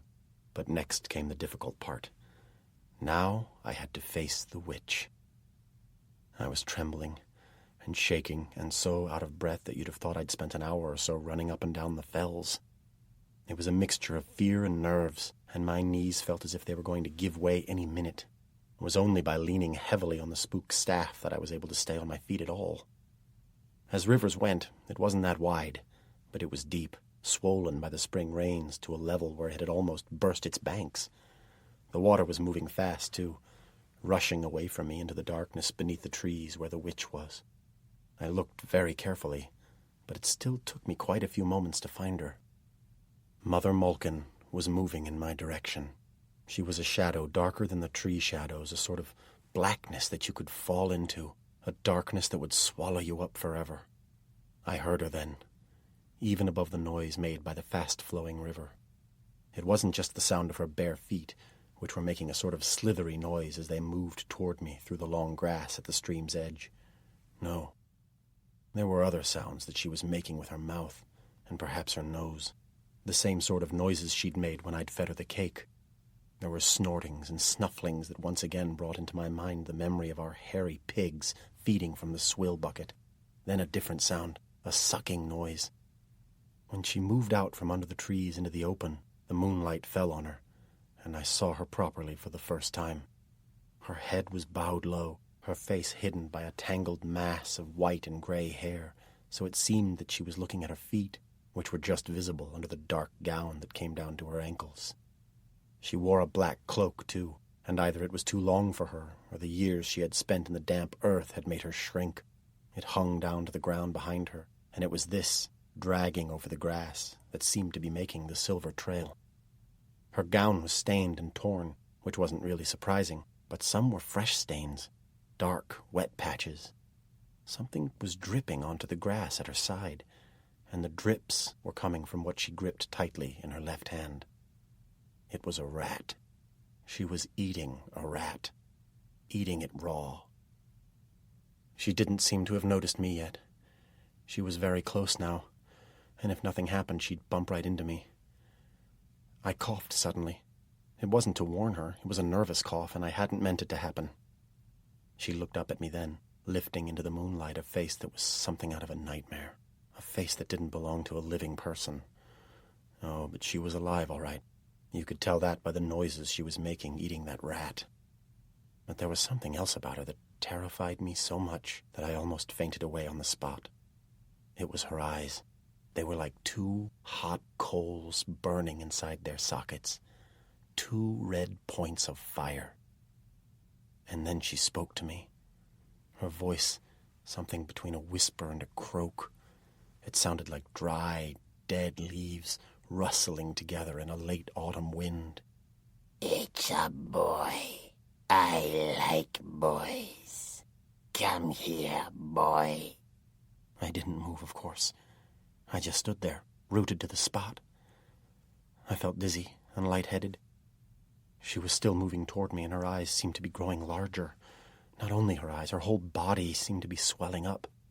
She was expanding into a vast cloud of darkness that within moments would darken my own eyes forever. Without thinking, I lifted the spook staff. My hands and arms did it, not me. What's that, boy? A wand? She croaked. Then she chuckled to herself and dropped the dead rat, lifting both her arms toward me. It was me she wanted. She wanted my blood. In absolute terror, my body began to sway from side to side. I was like a sapling agitated by the first stirrings of a wind, the first storm wind of a dark winter that would never end. I could have died then, on the bank of that river. There was nobody to help, and I felt powerless to help myself. But suddenly, it happened. The spook staff wasn't a wand, but there's more than one kind of magic. My arms conjured up something special, moving faster than I could even think. They lifted the staff and swung it hard, catching the witch a terrible blow on the side of the head. She gave a sort of grunt and fell sideways into the river. There was a big splash, and she went right under but came up very close to the bank, about 5 or 6 paces downstream. At first I thought that was the end of her, but to my horror, her left arm came out of the water and grabbed a tussock of grass. Then the other arm reached for the bank, and she started to drag herself out of the water. I knew I had to do something before it was too late, so using all my willpower, I forced myself to take a step toward her as she heaved more of her body up onto the bank.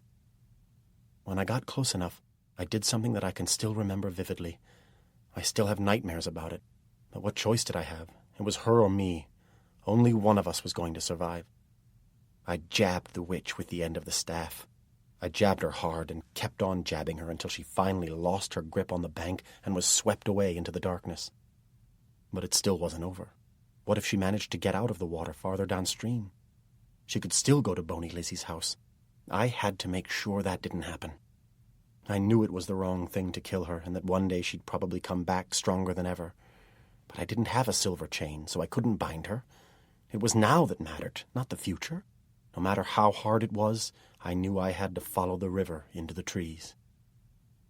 Very slowly I began to walk along the riverbank, pausing every 5 or 6 steps to listen. All I could hear was the wind sighing faintly through the branches above. It was very dark, with only the occasional thin shaft of moonlight managing to penetrate the leaf canopy, each like a long silver spear embedded in the ground. The third time I paused, it happened. There was no warning. I didn't hear a thing. I simply felt it. A hand slithered up onto my boot, and before I could move away, it gripped my left ankle hard. I felt the strength in that grip. It was as if my ankle were being crushed. When I looked down, all I could see was a pair of red eyes glaring up at me out of the darkness. Terrified, I jabbed down blindly toward the unseen hand that was clutching my ankle. I was too late. My ankle was jerked violently, and I fell to the ground, the impact driving all the breath from my body. What was worse, the staff went flying from my hand, leaving me defenseless. I lay there for a moment or two, trying to catch my breath, until I felt myself being dragged toward the river bank. When I heard the splashing, I knew what was happening. Mother Malkin was using me to drag herself out of the river. The witch's legs were thrashing about in the water, and I knew that one of two things would happen. Either she'd manage to get out, or I'd end up in the river with her. Desperate to escape, I rolled over to my left, twisting my ankle away. She held on, so I rolled again and came to a halt with my face pressed against the damp earth. Then I saw the staff, its thicker end lying in a shaft of moonlight. It was out of reach, about 3 or 4 paces away. I rolled toward it, rolled again and again, digging my fingers into the soft earth, twisting my body like a corkscrew. Mother Malkin had a tight grip on my ankle, but that was all she had. The lower half of her body was still in the water, so despite her great strength, she couldn't stop me from rolling over and twisting her through the water after me. At last I reached the staff and thrust it hard at the witch, but her own hand moved into the moonlight and gripped the other end. I thought it was over then. I thought that was the end of me. But to my surprise, Mother Malkin suddenly screamed very loudly. Her whole body became rigid, and her eyes rolled up in her head. Then she gave a long, deep sigh and became very still. We both lay there on the riverbank for what seemed a long time. Only my chest was rising and falling as I gulped in air. Mother Malkin wasn't moving at all. When finally she did, it wasn't to take a breath. Very slowly, one hand let go of my ankle, and the other released the staff, and she slid down the bank into the river, entering the water with hardly a splash. I didn't know what had happened, but she was dead. I was sure of it. I watched her body being carried away from the bank by the current and swirled right into the middle of the river. Still lit by the moon, her head went under. She was gone.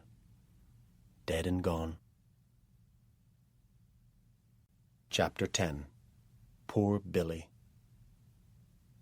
I was so weak afterward that I fell to my knees, and within moments I was sick, sicker than I'd ever been before.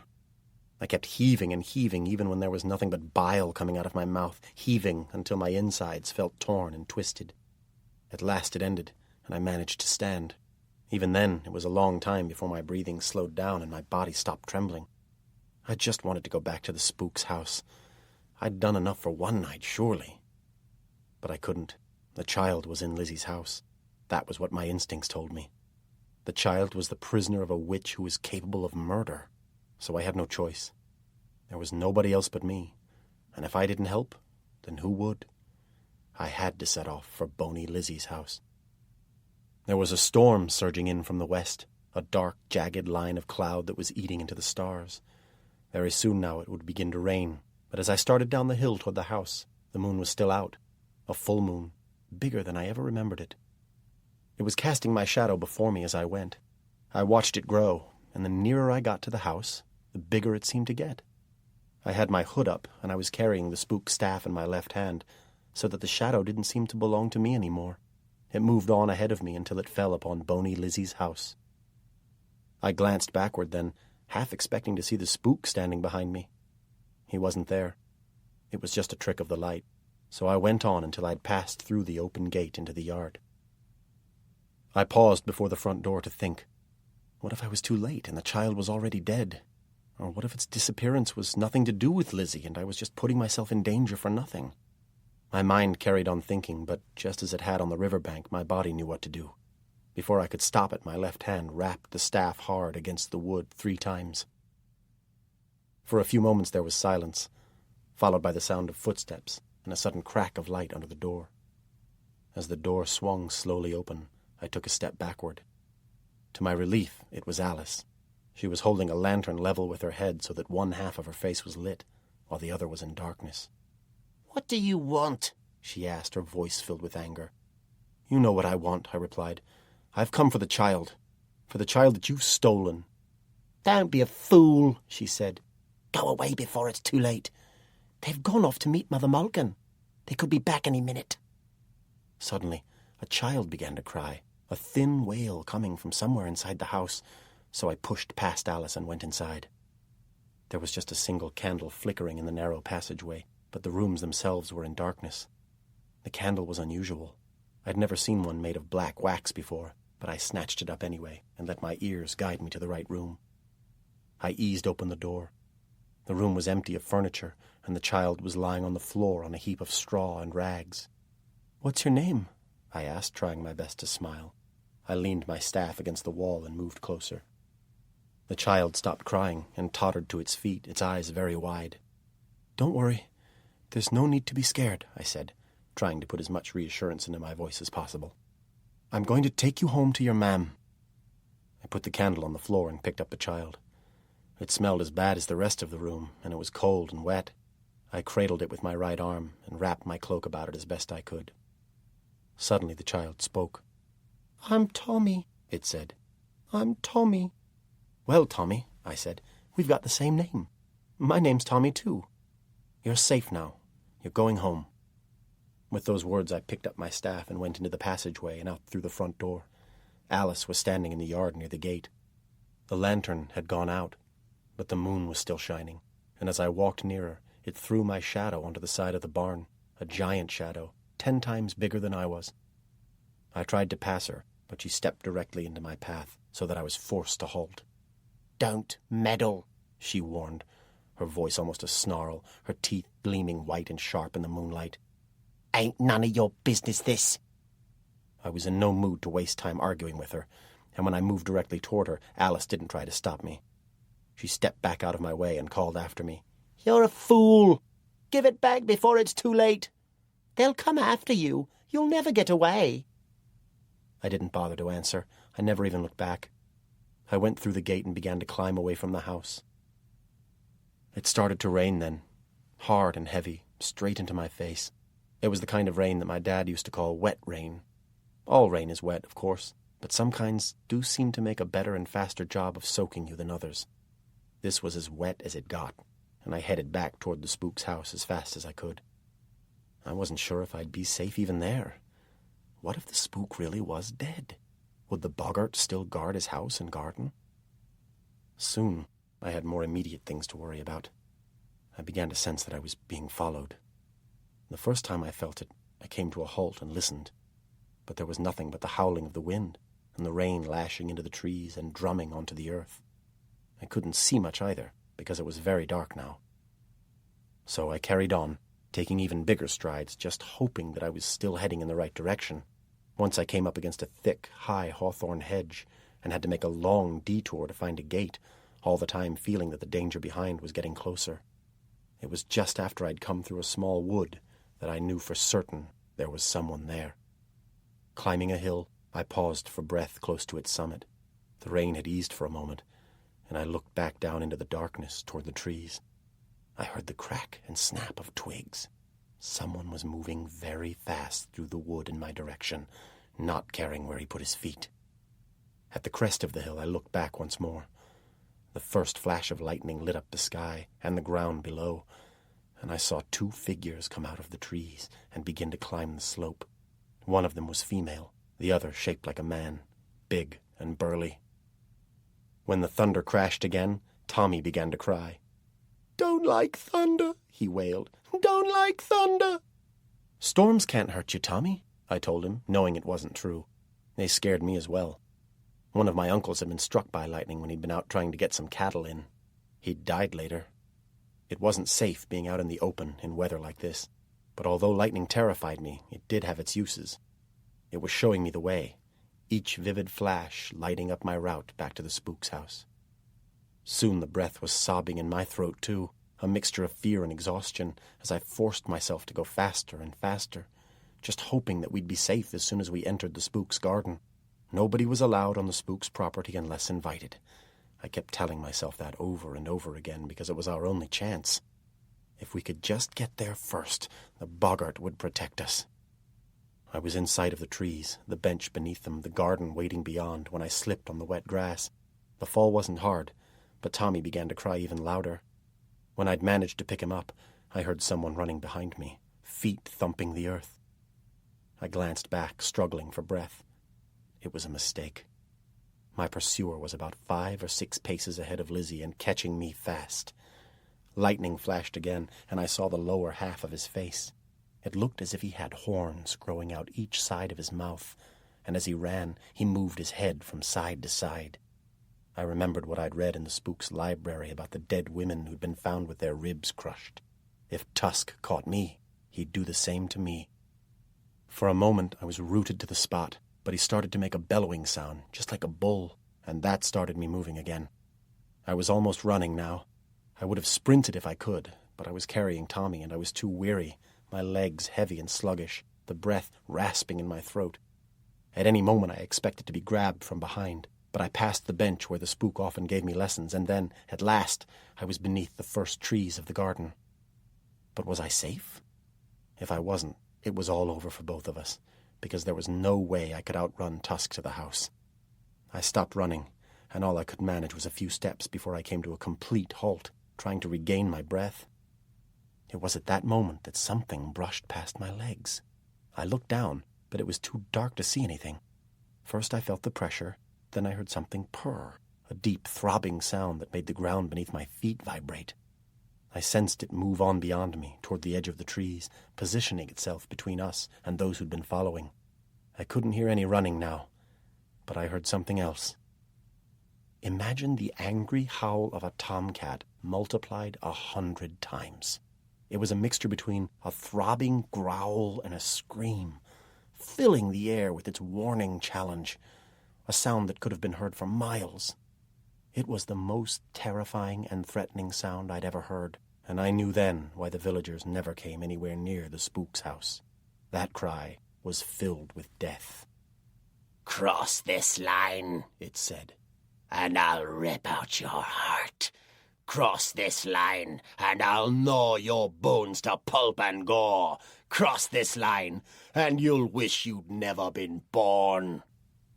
So for now, we were safe. By now, Bony Lizzie and Tusk would be running back down the hill. Nobody would be foolish enough to tangle with the Spook's boggart. No wonder they needed me to feed Mother Malkin the blood cakes. There was hot soup and a blazing fire waiting for us in the kitchen. I wrapped little Tommy in a warm blanket and fed him some soup. Later, I brought down a couple of pillows and made up a bed for him close to the fire. He slept like a log while I listened to the wind howling outside and the rain pattering against the windows.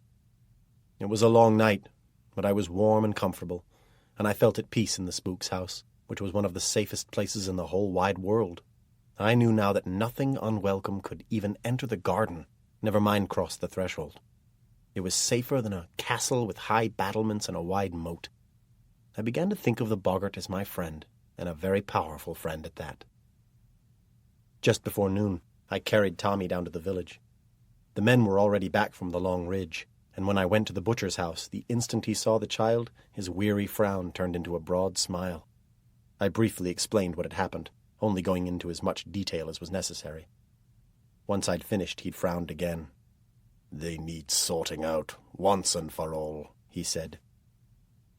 I didn't stay long.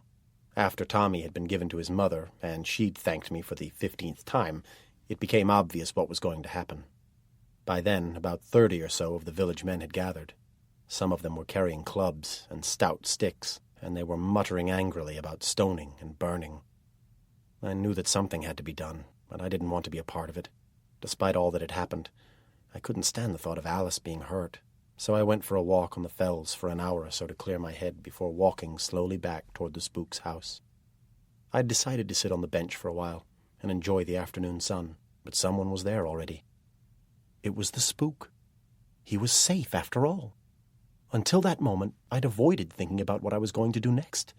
I mean, how long would I have stayed in his house before deciding that he wasn't going to come back? Now it was all sorted out because there he was, staring across the trees to where a plume of brown smoke was rising. They were burning Bony Lizzie's house. When I got close to the bench, I noticed a big purple bruise over his left eye.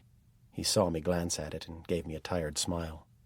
"We make a lot of enemies in this job," he said, "and sometimes you need eyes in the back of your head. Still, things didn't work out too badly, because now we've one less enemy to worry about near Pendle. Take a pew," he said, patting the bench at his side. "What have you been up to? Tell me what's been happening here. Start at the beginning and finish at the end, leaving nothing out." So I did. I told him everything. When I'd finished, he stood up and looked down at me, his green eyes staring into mine very hard. "I wish I'd known Lizzie was back. When I put Mother Malkin into the pit, Lizzie left in a bit of a hurry, and I didn't think she'd ever have the nerve to show her face again. You should have told me about meeting the girl. It would have saved everybody a lot of trouble." I looked down, unable to meet his eyes. "What was the worst thing that happened?" he asked. The memory came back, sharp and clear, of the old witch grabbing my boot and trying to drag herself out of the water. I remembered her scream as she gripped the end of the Spook staff. When I told him about it, he sighed long and deep. "Are you sure she was dead?" he asked. I shrugged. She wasn't breathing. Then her body was carried to the middle of the river and swept away. "Well, it was a bad business, all right," he said. "And the memory of it will stay with you for the rest of your life, but you'll just have to live with it. You were lucky in taking the smallest of my staffs with you. That's what saved you in the end. It's made of rowan, the most effective wood of all when dealing with witches. It wouldn't usually have bothered a witch that old and that strong, but she was in running water. So you were lucky. But you did all right for a new apprentice. You showed courage, real courage, and you saved a child's life. But you made 2 more serious mistakes." I bowed my head. I thought I'd probably made more than 2, but I wasn't going to argue. "Your most serious mistake was in killing that witch," the Spook said. "She should have been brought back here. Mother Malkin is so strong that she could even break free of her bones. It's very rare, but it can happen. Her spirit could be born into this world again, complete with all her memories. Then she'd come looking for you, lad, and she'd want revenge." "That would take years, though, wouldn't it?" I asked. "A newborn baby can't do much. She'd have to grow up first." "That's the worst part of it," the Spook said. "It could happen sooner than you think. Her spirit could seize someone else's body and use it as her own. It's called possession, and it's a bad business for everybody concerned. After that, you'll never know when and from which direction the danger will come. She might possess the body of a young woman, a lass with a dazzling smile who'll win your heart before she takes your life. Or she might use her beauty to bend some strong man to her will, a knight or a judge who'll have you thrown into a dungeon where you'll be at her mercy. Then again, time will be on her side. She might attack when I'm not here to help. Maybe years from now, when you're long past your prime, when your eyesight's failing and your joints are starting to creak. But there's another type of possession, one that's more likely in this case. Much more likely. You see, lad, there's a problem with keeping a live witch in a pit like that. Especially one so powerful, who spent her long life practicing blood magic. She'll have been eating worms and other slithery things with the wet constantly soaking into her flesh. So in the same way that a tree can slowly be petrified and turn into rock, her body will have been slowly starting to change.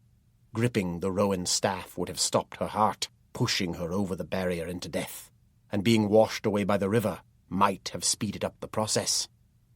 In this case, she'll still be bound to her bones, like most other malevolent witches, but because of her great strength, she'll be able to move her dead body.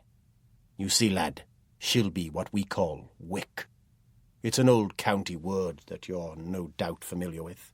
Just as a head of hair can be wick with lice, her dead body is now wick with her wicked spirit.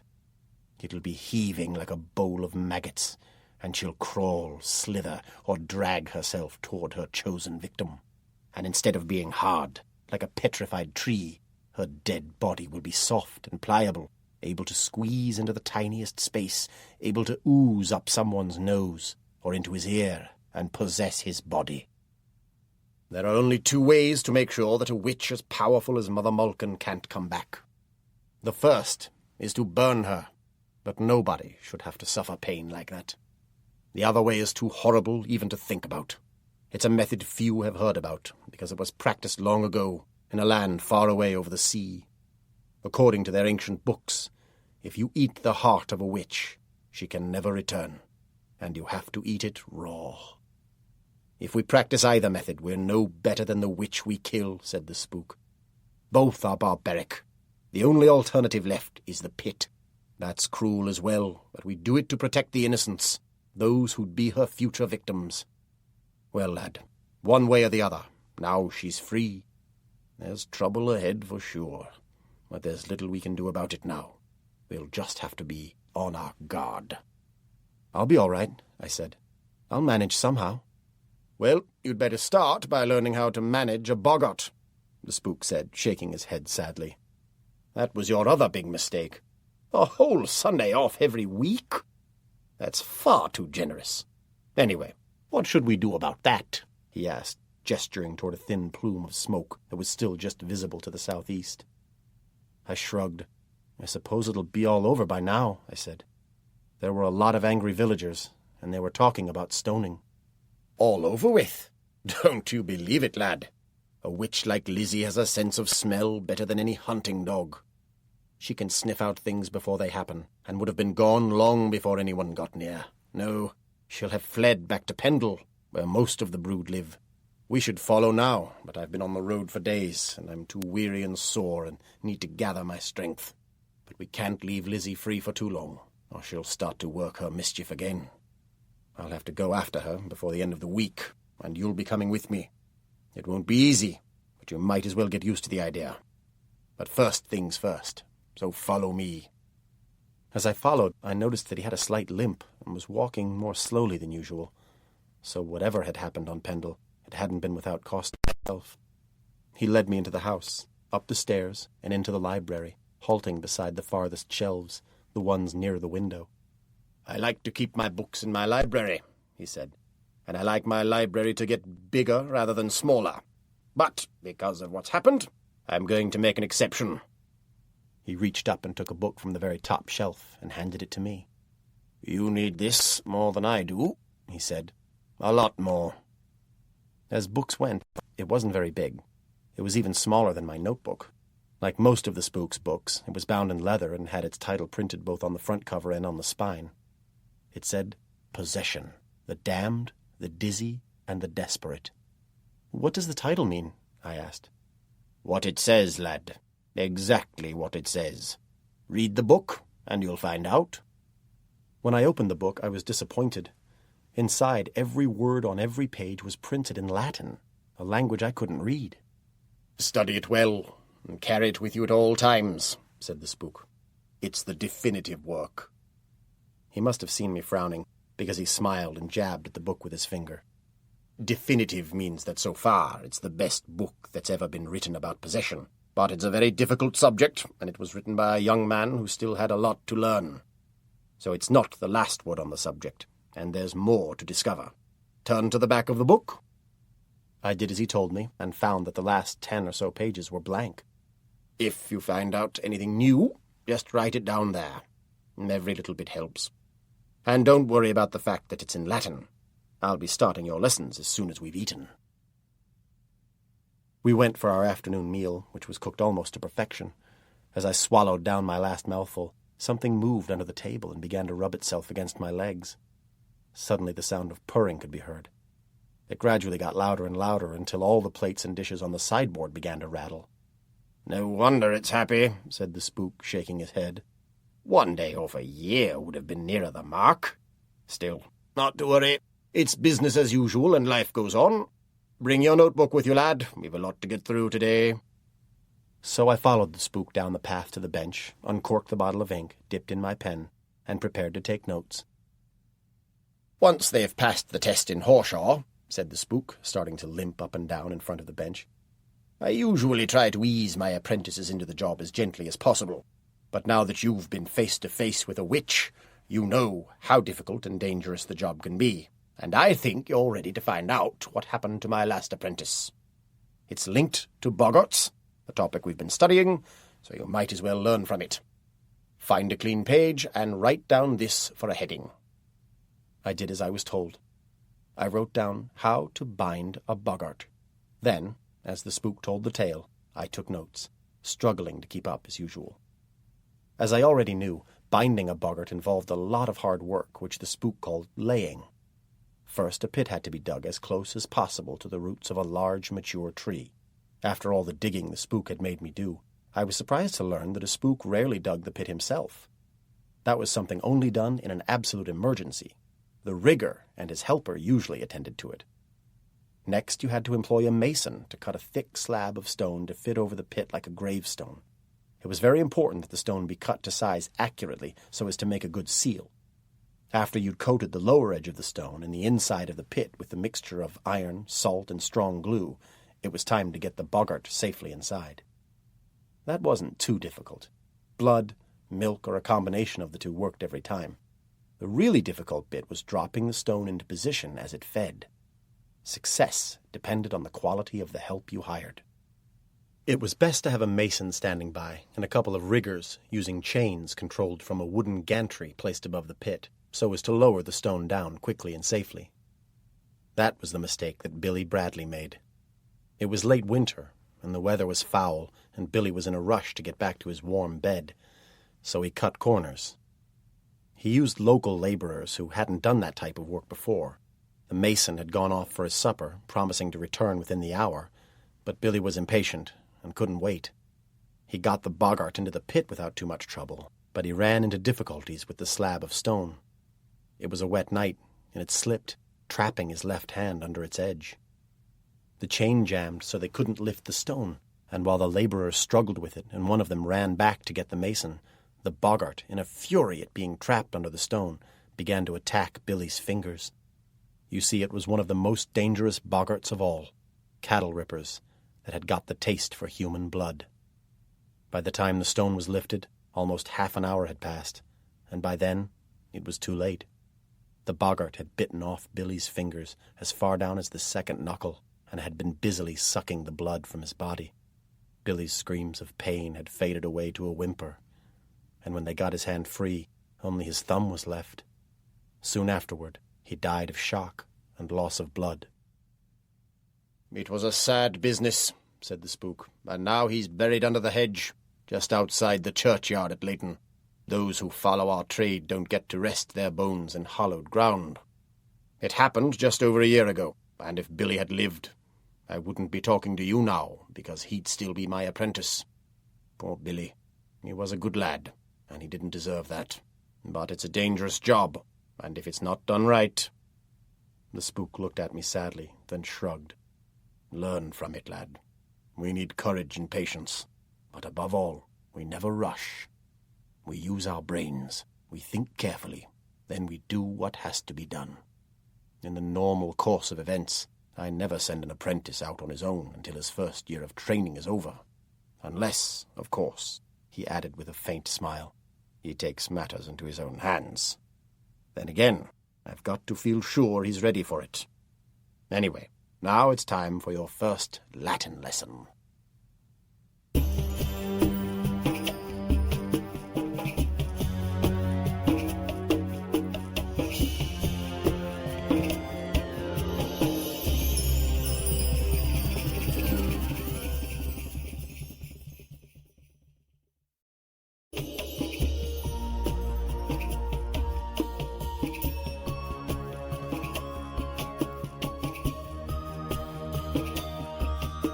Chapter 11. The Pit. It happened just 3 days later. The spook had sent me down into the village to collect the week's groceries. It was very late in the afternoon, and as I left his house carrying the empty sack, the shadows were already beginning to lengthen. As I approached the stile, I saw someone standing right on the edge of the trees near the top of the narrow lane. When I realized that it was Alice, my heart lurched into a more rapid beat. What was she doing here? Why hadn't she gone off to Pendle? And if she was still here, what about Lizzie? I slowed down, but I had to pass her to get to the village. I could have gone back and taken a longer route, but I didn't want to give her the satisfaction of thinking I was scared of her. Even so, once I'd climbed over the stile, I stayed on the left-hand side of the lane, keeping close to the high hawthorn hedge, right on the edge of the deep ditch that ran along its length. Alice was standing in the gloom, with just the toes of her pointy shoes poking out into the sunlight.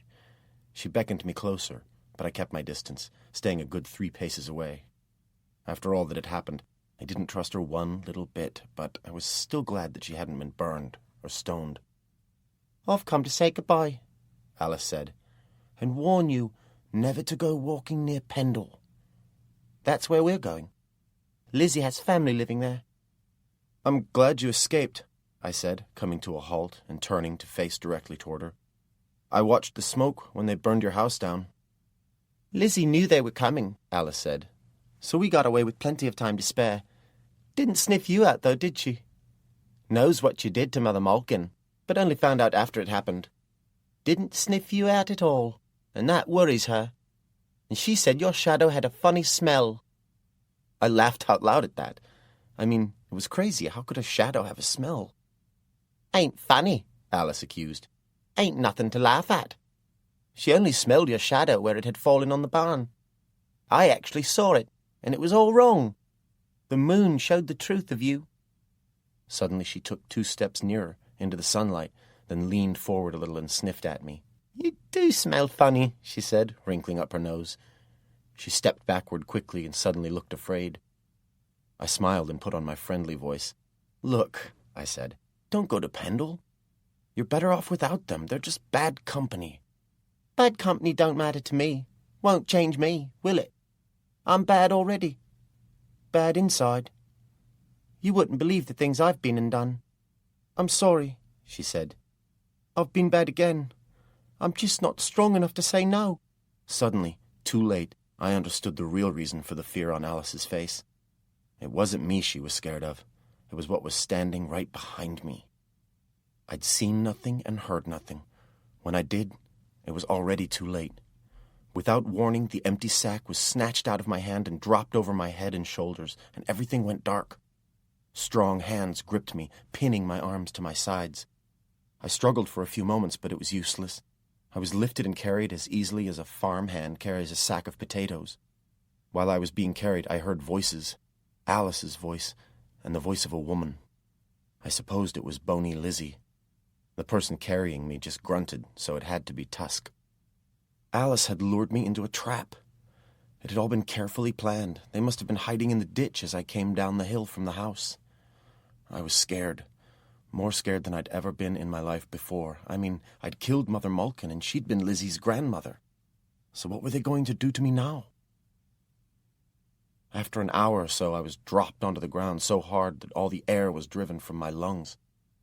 As soon as I could breathe again, I struggled to get free of the sack, but somebody thumped me twice in the back, thumped me so hard that I kept very still. I'd have done anything to avoid being hit like that again, so I lay there, hardly daring to breathe while the pain slowly faded to a dull ache.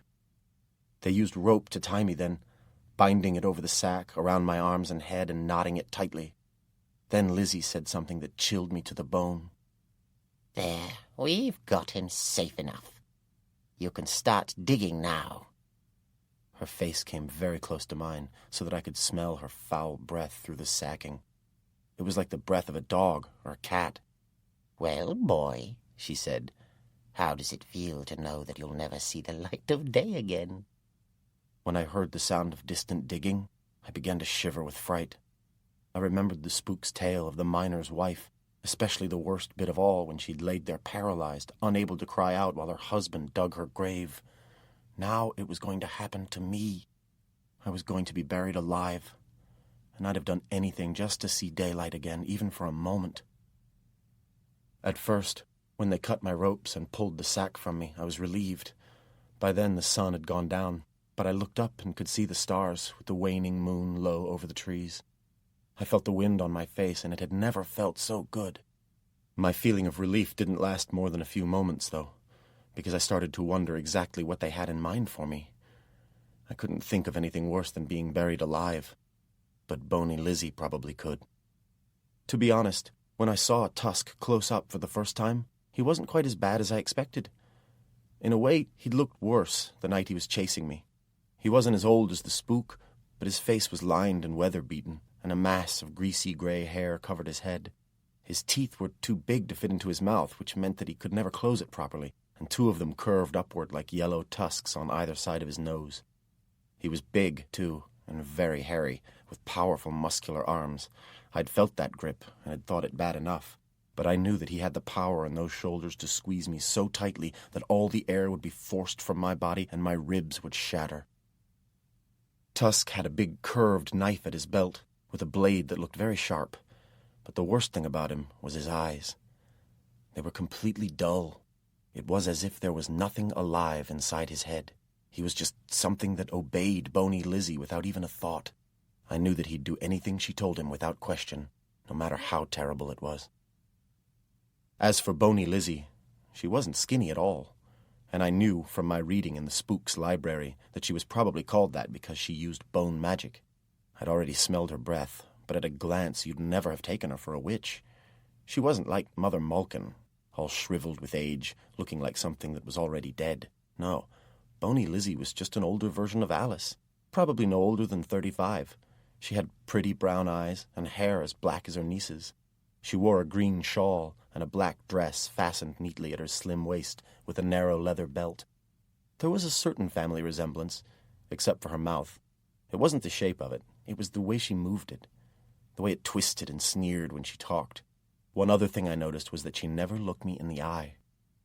Alice wasn't like that. She had a nice mouth, still shaped for smiling, but I realized then that she would eventually become just like Bony Lizzie. Alice had tricked me. She was the reason I was here rather than safe and sound back in the Spook's house eating my supper. At a nod from Bony Lizzie, Tusk grabbed me and tied my hands behind my back. Then he seized me by the arm and dragged me through the trees. First of all, I saw the mound of dark soil, then the deep pit beside it, and I smelled the wet, loamy stink of freshly turned earth. It smelled sort of dead and alive at the same time, with things brought to the surface that really belonged deep underground. The pit was probably more than 7 feet deep, but unlike the one the Spook had kept Mother Malkin in, it was irregular in shape, just a great big hole with steep sides. I remember thinking that with all the practice I'd had, I could have dug one far better. At that moment the moon showed me something else, something I'd have preferred not to see. About 3 paces away, to the left of the pit, there was an oblong of freshly turned soil. It looked just like a new grave. Without time even to begin worrying about that, I was dragged right to the edge of the pit, and Tusk forced my head back. I had a glimpse of Bony Lizzie's face close to mine. Something hard was jammed into my mouth, and a cold, bitter-tasting liquid was poured down my throat. It tasted vile, and filled my throat and mouth to the brim, spilling over and even erupting out of my nose so that I began to choke, gasping and struggling for breath. I tried to spit it out, but Bony Lizzie pinched my nostrils hard with her finger and thumb, so that in order to breathe, I first had to swallow. That done, Tusk let go of my head and transferred his grip back to my left arm. I saw then what had been forced into my mouth. Bony Lizzie held it up for me to see. It was a small bottle made out of dark glass, a bottle with a long, narrow neck. She turned it so that its neck was pointing to the ground, and a few drops fell to the earth. The rest was already in my stomach. What had I drunk? Had she poisoned me? "That'll keep your eyes wide open, boy," she said with a sneer. "Wouldn't want you dozing off, would we? Wouldn't want you to miss anything." Without warning, Tusk swung me around violently toward the pit, and my stomach lurched as I fell into space. I landed heavily, but the earth at the bottom was soft, and although the fall winded me, I was unhurt. So I turned to look up at the stars, thinking that maybe I was going to be buried alive after all. But instead of a shovel full of dirt falling toward me, I saw the outline of Bony Lizzie's head and shoulders peering down, a silhouette against the stars. She started to chant, in a strange sort of throaty whisper, though I couldn't catch the actual words. Next, she stretched her arms out above the pit, and I could see that she was holding something in each hand. Giving a strange cry, she opened her hands and 2 white things dropped toward me, landing in the mud close to my knees. By the moonlight, I saw clearly what they were. They almost seemed to be glowing. She dropped 2 bones into the pit. They were thumb bones. I could see the knuckles. "Enjoy your last night on this earth, boy," she called down to me. "But don't worry. You won't be lonely because I'll leave you in good company. Dead Billy will be coming to claim his bones. Just next door he is, so he's not got too far to go. He'll be with you soon, and you two have a lot in common. He was old Gregory's last apprentice, and he won't take kindly to you having taken his place. Then, just before dawn, we'll be paying you one last visit. We'll be coming to collect your bones. They're special, your bones are. Even better than Billy's. And taken fresh, they'll be the most useful I've had for a long time." Her face drew back, and I heard footsteps walking away. So that was what was going to happen to me. If Lizzie wanted my bones, it meant that she was going to kill me. I remembered the big curved blade that Tusk wore at his belt, and I began to tremble. Before that, I had dead Billy to face. When she'd said, "just next door," she must have meant the new grave next to the pit. But the spook had said that Billy Bradley was buried just outside the churchyard at Leighton. Lizzie must have dug up his body, cut off his thumbs, and buried the rest of him here among the trees. Now he'd be coming to get his thumbs back. Would Billy Bradley want to hurt me? I'd never done him any harm, but he'd probably enjoyed being the spook's apprentice. Maybe he'd looked forward to finishing his time and becoming a spook himself. Now I'd taken what he once had. Not only that, what about Boney Lizzie's spell? He might think I was the one who'd cut off his thumbs and thrown them into the pit. I managed to kneel up and spent the next few minutes desperately trying to untie my hands. It was hopeless. My struggles seemed to be making the rope even tighter. I felt strange, too, lightheaded and dry-mouthed. When I looked up at the stars, they seemed to be very bright, and each star had a twin. If I concentrated hard, I could make the double stars become single again, but as soon as I relaxed, they drifted apart. My throat was burning, and my heart pounding 3 or 4 times faster than its normal pace. I kept thinking about what Boney Lizzie had said. Dead Billy would be coming to find his bones. Bones that were lying in the mud less than 2 paces from where I was kneeling. If my hands had been free, I'd have hurled those bones from the pit. Suddenly, I saw a slight movement to my left. Had I been standing, it would have been just about level with my head. I looked up and watched as a long, plump, white, maggoty head emerged from the side of the pit. It was far, far bigger than any worm I'd ever seen before. Its blind, bloated head moved in a slow circle as it wriggled out the rest of its body. What could this be? Was it poisonous? Could it bite? And then it came to me. It was a coffin worm. It must be something that had been living in Billy Bradley's coffin, growing fat and sleek, something white that had never seen the light of day. I shuddered as the coffin worm wriggled out of the dark earth and plopped into the mud at my feet. I lost sight of it then as it quickly burrowed beneath the surface. Being so big, the white worm had dislodged quite a bit of soil from the side of the pit, leaving behind a hole like a narrow tunnel. I watched it, horrified but fascinated, because there was something else moving inside it, something disturbing the earth, which was cascading from the hole to form a growing mound of soil. Not knowing what it was made it worse. I had to see what was inside, so I struggled to get to my feet. I staggered, feeling lightheaded again, the stars starting to spin. I almost fell, but I managed to take a step lurching forward so that I was close to the narrow tunnel, now just about level with my head. When I looked inside, I wished I hadn't. I saw bones. Human bones. Bones that were joined together. Bones that were moving. 2 hands without thumbs. One of them without fingers. Bones squelching in the mud, dragging themselves toward me through the soft earth. A grinning skull with gaping teeth. It was dead Billy, but instead of eyes, his black sockets stared back at me, cavernous and empty.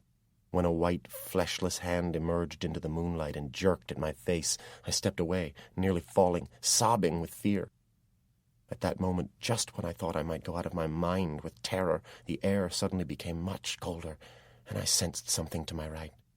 Someone else had joined me in the pit.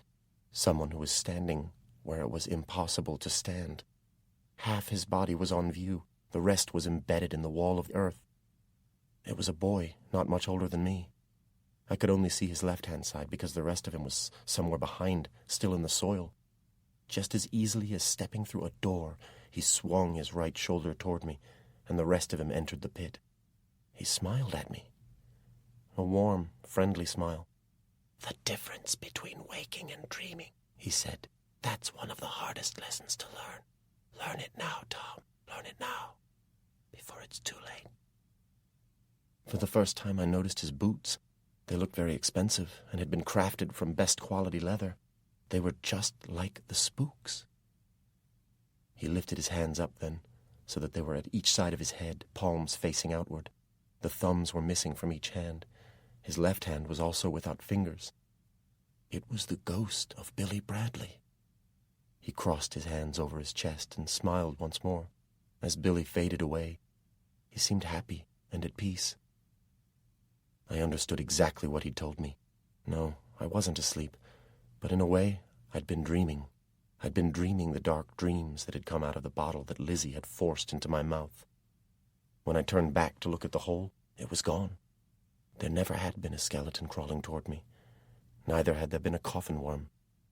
The potion must have been some kind of poison, something that made it difficult to tell the difference between waking and dreaming. That was what Lizzie had given me. It had made my heart beat faster and made it impossible for me to sleep. It had kept my eyes wide open, but it had also made me see things that weren't really there. Soon afterward, the stars disappeared, and it began to rain heavily. It was a long, uncomfortable, cold night, and I kept thinking about what would happen to me before dawn. The nearer it got, the worse I felt. About an hour before sunrise, the rain eased to a light drizzle before fading away altogether. Once more I could see the stars, and by now they no longer seemed double. I was soaked and cold, but my throat had stopped burning. When a face appeared overhead looking down into the pit, my heart began to race because I thought it was Lizzie come to collect my bones. But to my relief, it was Alice. "Lizzie sent me to see how you're getting on," she called down softly. "Has Billy been yet?" "He's been and gone," I told her angrily. "I never meant for this to happen, Tom.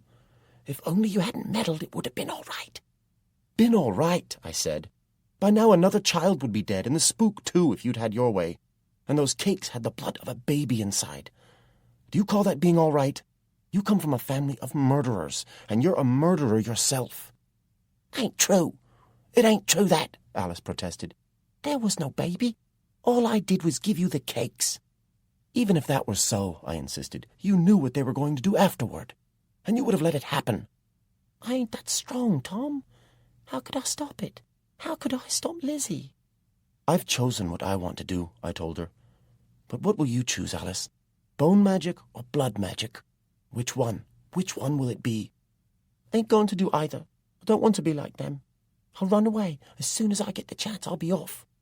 "If you mean that, then help me now. Help me get out of the pit. We could run away together." "It's too dangerous now," Alice said. "I'll run away later. Maybe weeks from now, when they ain't expecting it." "You mean after I'm dead? When you've got more blood on your hands?" Alice didn't reply. I heard her begin to cry softly, but just when I thought she was on the verge of changing her mind and helping me, she walked away.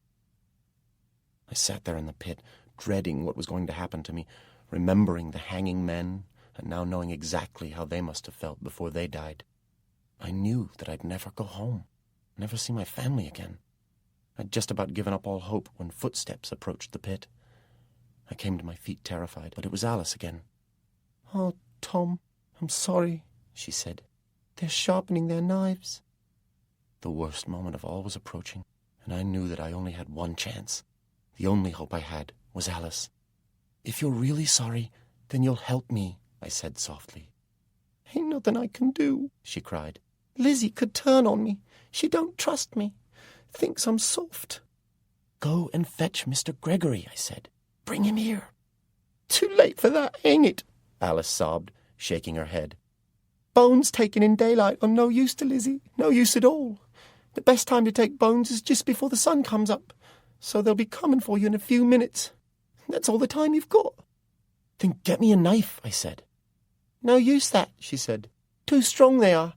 Can't fight 'em, can you? No, I said. I want to cut the rope. I'm going to run for it. Suddenly Alice was gone. Had she gone to fetch a knife? Or would she be too scared of Lizzie? I waited a few moments, but when she didn't come back, I became desperate. I struggled, trying to pull my wrists apart, trying to snap the rope, but it was no use. When a face peered down at me, my heart jumped with fear, but it was Alice, holding something out over the pit. She dropped it, and as it fell, metal gleamed in the moonlight. Alice hadn't let me down. It was a knife. If I could just cut the rope, I'd be free. At first, even with my hands tied behind my back, I never had any doubt in my mind that I could do it.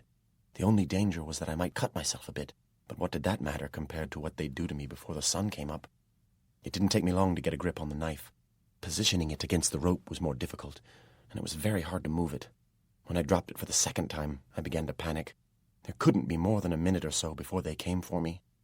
You'll have to do it for me, I called up to Alice. Come on, jump down into the pit. I didn't think she'd really do it, but to my surprise, she did. She didn't jump, but lowered herself down feet first, facing the side of the pit and hanging onto the edge with her arms. When her body was fully extended, she dropped the final 2 feet or so. It didn't take her long to cut the rope. My hands were free, and all we had to do was get out of the pit. Let me stand on your shoulders, I said. Then I'll pull you up. Alice didn't argue, and at the second attempt, I managed to balance on her shoulders and drag myself up onto the wet grass. Then came the really hard part, pulling Alice out of the pit. I reached down with my left hand. She gripped it hard with her own and placed her right hand on my wrist for extra support. Then I tried to pull her up. My first problem was the wet, slippery grass, and I found it hard to keep myself from being dragged over the edge. Then I realized that I didn't have the strength to do it. I'd made a big mistake. Just because she was a girl, that didn't necessarily make her weaker than me. Too late, I remembered the way she'd pulled the rope to make the Spook's bell dance. She'd done it almost effortlessly. I should have let her stand on my shoulders. I should have let her get out of the pit first. Alice would have pulled me up without any trouble. It was then that I heard the sound of voices. Bony Lizzie and Tusk were coming through the trees toward us. Below me I saw Alice's feet scrabbling against the side of the pit, trying to get a hold. Desperation gave me extra strength. I gave a sudden heave, and she came up over the edge and collapsed beside me. We got away just in time, running hard with the sound of other feet running behind us. They were quite a long way back at first, but very gradually they began to get closer and closer. I don't know how long we ran. It felt like a lifetime.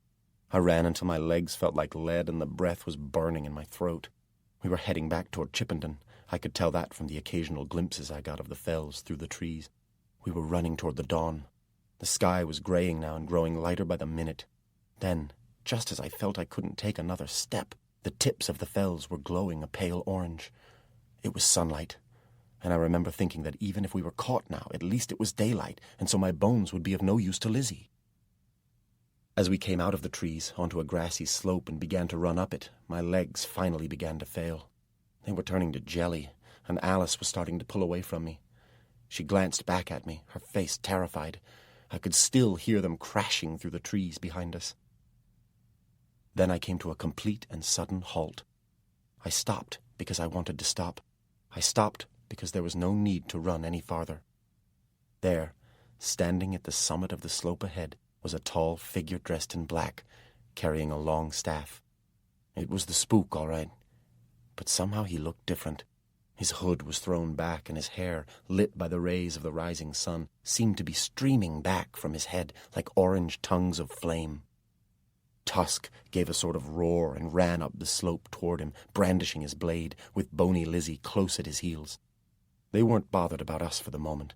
They knew who their main enemy was. They could deal with us later. By now, Alice had come to a halt, too, so I took a couple of shaky steps to bring myself level with her. We both watched as Tusk made his final charge, lifting his curved blade and bellowing angrily as he ran.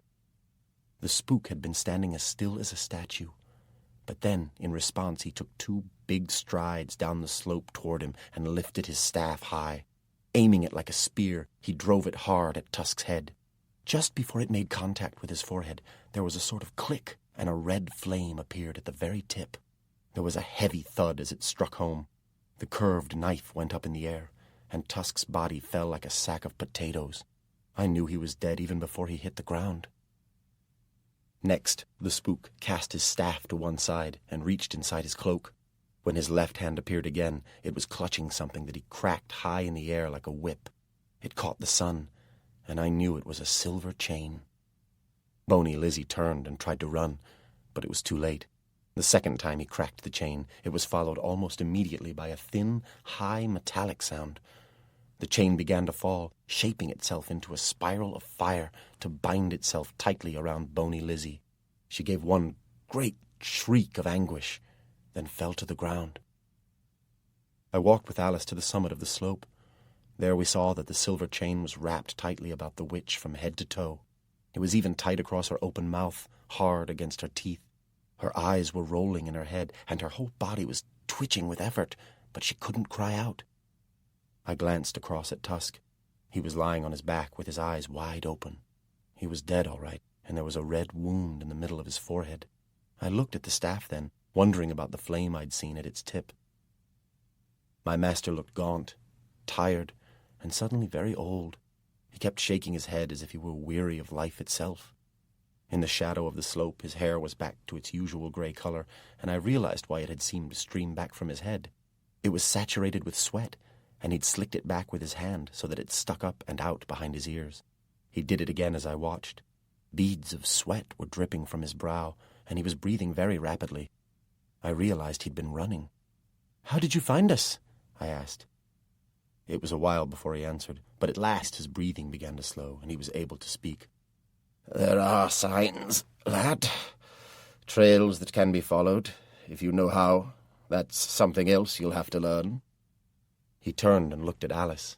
"That's two of them dealt with, but what are we going to do about you?" he asked, staring at her hard. "She helped me escape," I said. "Is that so?" asked the spook. "But what else did she do?" He looked hard at me then, and I tried to hold his gaze. When I looked down at my boots, he made a clicking noise with his tongue. I couldn't lie to him, and I knew that he'd guessed that she'd played some part in what had happened to me. He looked at Alice again. "Open your mouth, girl," he said harshly, his voice full of anger. "I want to see your teeth." Alice obeyed, and the spook suddenly reached forward, seizing her by the jaw. He brought his face close to her open mouth and sniffed very loudly. When he turned back to me, his mood seemed to have softened, and he gave a deep sigh. "Your breath is sweet enough," he said. "You've smelled the breath of the other?" he asked, releasing Alice's jaw and pointing down at Bony Lizzie. I nodded. "It's caused by her diet," he said, "and it tells you right away what she's been up to. Those who practice bone or blood magic get a taste for blood and raw meat. But the girl seems all right." Then he moved his face close to Alice's again. "Look into my eyes, girl," he told her. "Hold my gaze as long as you can." Alice did as he told her, but she couldn't look at him for long, even though her mouth was twitching with the effort. She dropped her eyes and began to cry softly. The spook looked down at her pointy shoes and shook his head sadly. "I don't know," he said, turning at me again. "I just don't know what to do for the best. It's not just her. We've others to think about, innocents who might suffer in the future. She's seen too much, and she knows too much for her own good. Could go either way with her, and I don't know if it's safe to let her go. If she goes east to join the brood at Pendle, then she'll be lost forever, and she'll just add to the dark." "Haven't you anywhere else you could go?" I asked Alice gently. "No other relations?" "There's a village near the coast. It's called Stallman.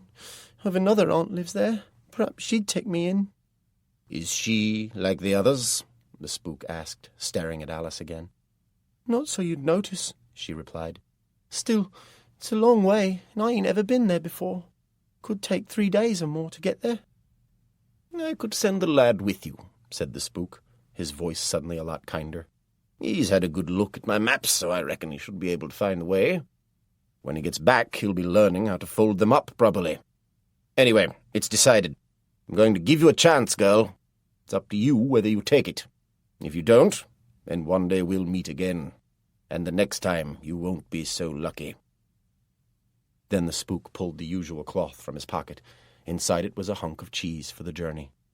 "Just so you don't go hungry," he said, "but don't eat it all at once." I hoped we might find something better to eat on the way, but I still mumbled my thanks. "Don't go straight to Stormen," said the spook, staring at me hard without blinking. "I want you to go home again first. Take this girl with you, and let your mother talk to her. I have a feeling she might just be able to help. I'll expect you back within 2 weeks. That brought a smile to my face.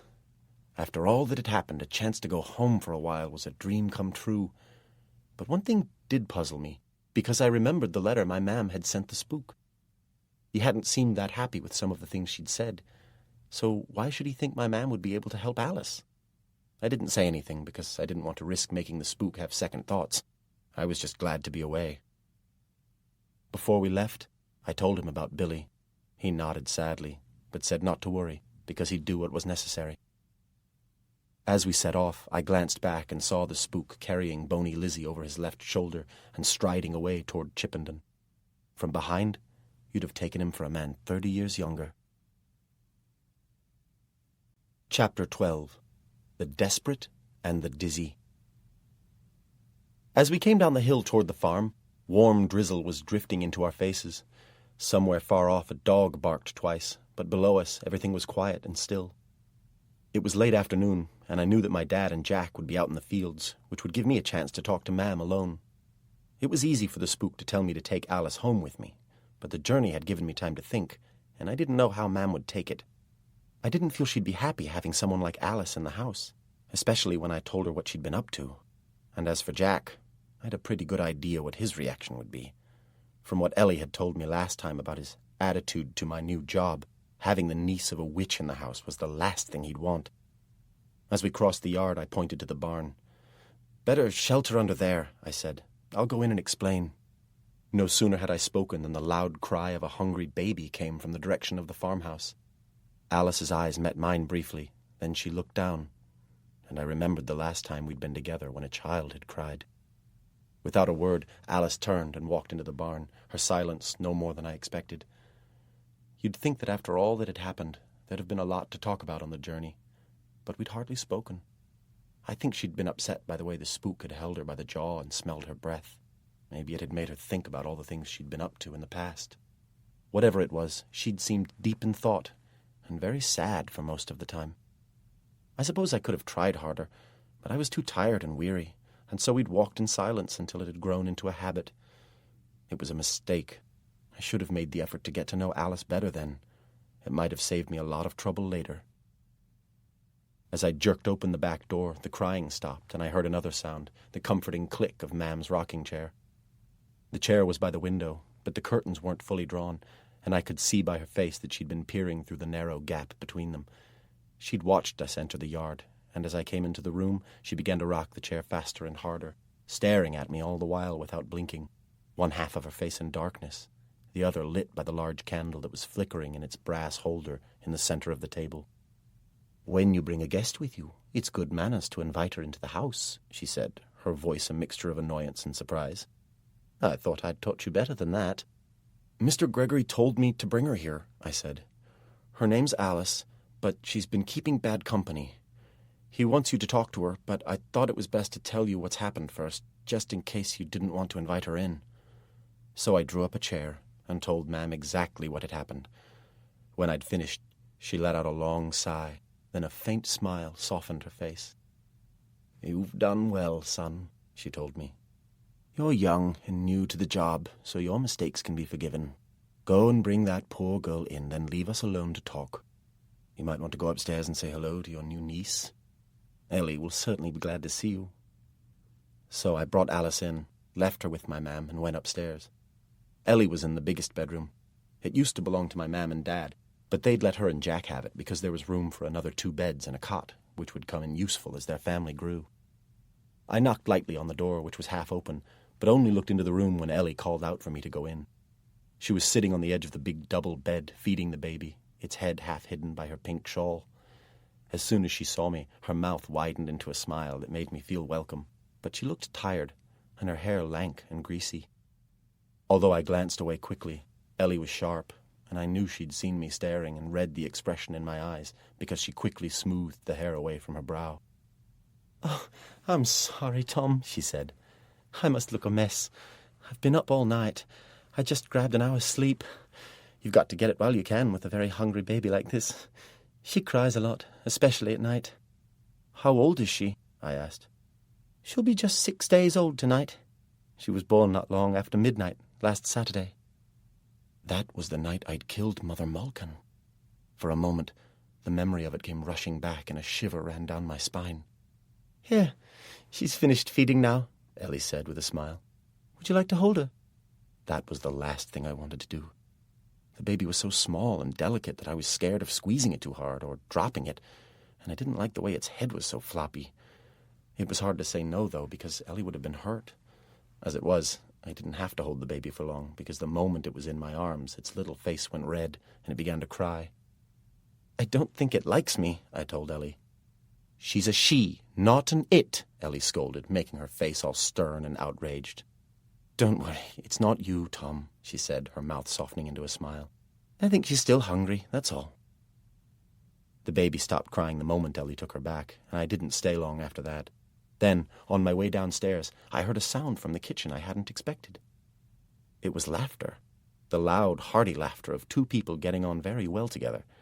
The moment I opened the door and walked in, Alice's face became very serious, but Ma'am carried on laughing aloud for a few moments, and even when she stopped, her face was still lit up with a wide smile. They'd been sharing a joke, a very funny joke, but I didn't like to ask what it was, and they didn't tell me. The look in both their eyes made me feel that it was something private. My dad once told me that women know things that men don't, that sometimes they have a certain look in their eyes, but when you see it, you should never ask them what they're thinking. If you do, they might tell you something you don't want to hear.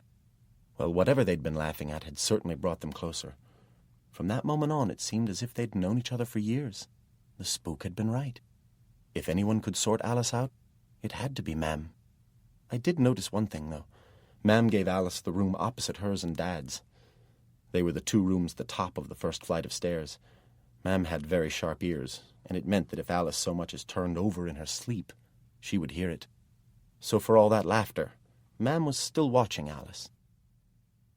When he came back from the fields, Jack gave me a really dark scowl and muttered to himself.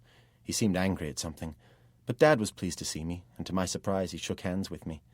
He always shook hands when greeting my other brothers who'd left home, but this was the first time for me. It made me feel sad and proud at the same time. He was treating me as if I were a man, making my own way in the world. Jack hadn't been in the house 5 minutes when he came looking for me. "Outside," he said, keeping his voice so low that nobody else could hear. "I want to talk to you." We walked out into the yard, and he led the way around the side of the barn, close to the pig pens where we couldn't be seen from the house. "Who's the girl you brought back with you?" "Her name's Alice. It's just someone who needs help," I said. "The spook told me to bring her home so that Ma'am could talk to her." "What do you mean she needs help?" "She's been keeping bad company, that's all." "What sort of bad company?" I knew he wouldn't like it, but I had no choice. I had to tell him.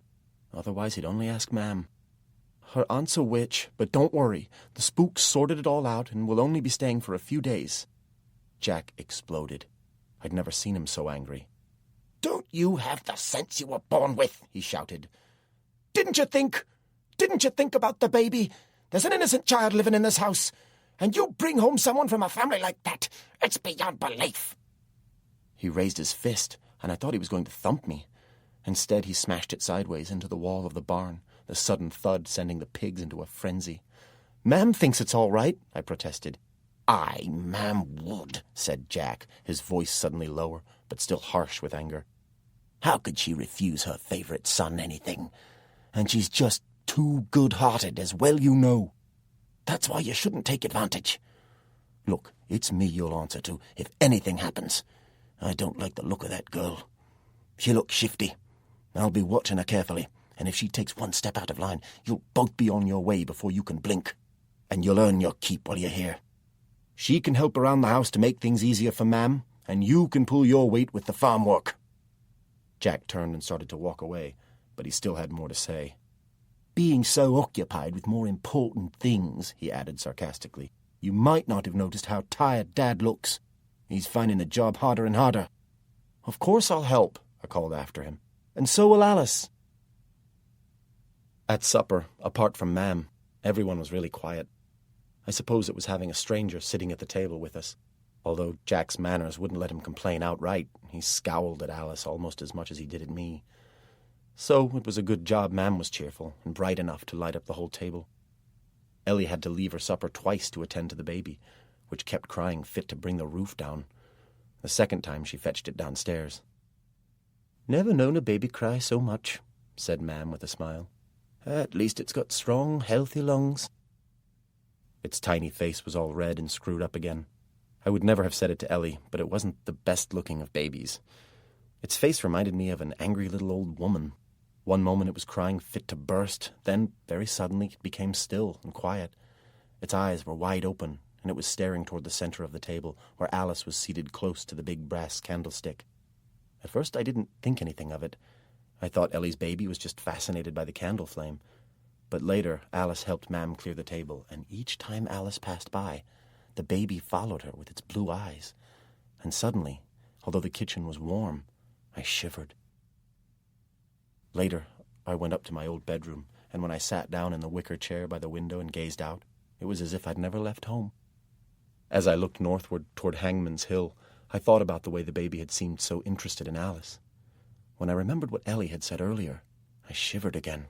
Her baby had been born after midnight on the night of the full moon. It was too close to be just a coincidence. Mother Malkin would have been swept away by the river about the time that Ellie's baby had been born. The spook had warned me that she'd come back. What if she'd come back even earlier than he'd predicted? He expected her to be Wick. But what if he was wrong? What if she'd broken free of her bones and her spirit had possessed Ellie's baby at the very moment of its birth? I didn't sleep a wink that night. There was only one person I could talk to about my fears, and that was Mam. The difficulty was in getting her alone without drawing attention to the fact that I was doing it. Mam cooked and did other chores that kept her busy most of the day, and usually it would have been no problem to talk to her in the kitchen because I was working close by. Jack had given me the job of repairing the front of the barn, and I must have hammered in hundreds of shiny new nails before sunset. Alice was the difficulty, though. Mam kept her with her all day, really making the girl work hard. You could see the sweat on her brow and the frowns that kept furrowing her forehead, but despite that, Alice never complained even once. It was only after supper, when they'd finished the clatter of washing and drying the dishes, that I finally got my chance. That morning Dad had gone off to the big spring market in Topley. He could conduct his business, and it gave him a rare chance to meet up with a few of his old friends, so he'd be away for 2 or 3 days. Jack was right. He did look tired, and it would give him a break from the farm. Mam had sent Alice off to her room to get some rest. Jack had his feet up in the front room, and Ellie was upstairs trying to grab half an hour's sleep before the baby woke again for feeding. So, wasting no time at all, I started to tell Mam what was worrying me. She'd been rocking in her chair, but I'd hardly managed to blurt out my first sentence before the chair came to a halt. She listened carefully as I told her of my fears and reasons to suspect the baby. But her face remained so still and calm that I'd no idea what she was thinking. No sooner had I spat out my last word than she rose to her feet. "Wait there," she said. "We need to sort this out once and for all." She left the kitchen and went upstairs. When she came back, she was carrying the baby, wrapped in Ellie's shawl. "Bring the candle," she said, moving toward the door. We went out into the yard, Mam walking fast, as if she knew exactly where she was going and what she was going to do. We ended up at the other side of the cattle midden, standing in the mud on the edge of our pond, which was deep enough and large enough to provide water for our cows even through the driest summer months. "Keep the candle high so we can see everything," Mam said. "I want there to be no doubt." Then, to my horror, she stretched out her arms and held the baby over the dark, still water.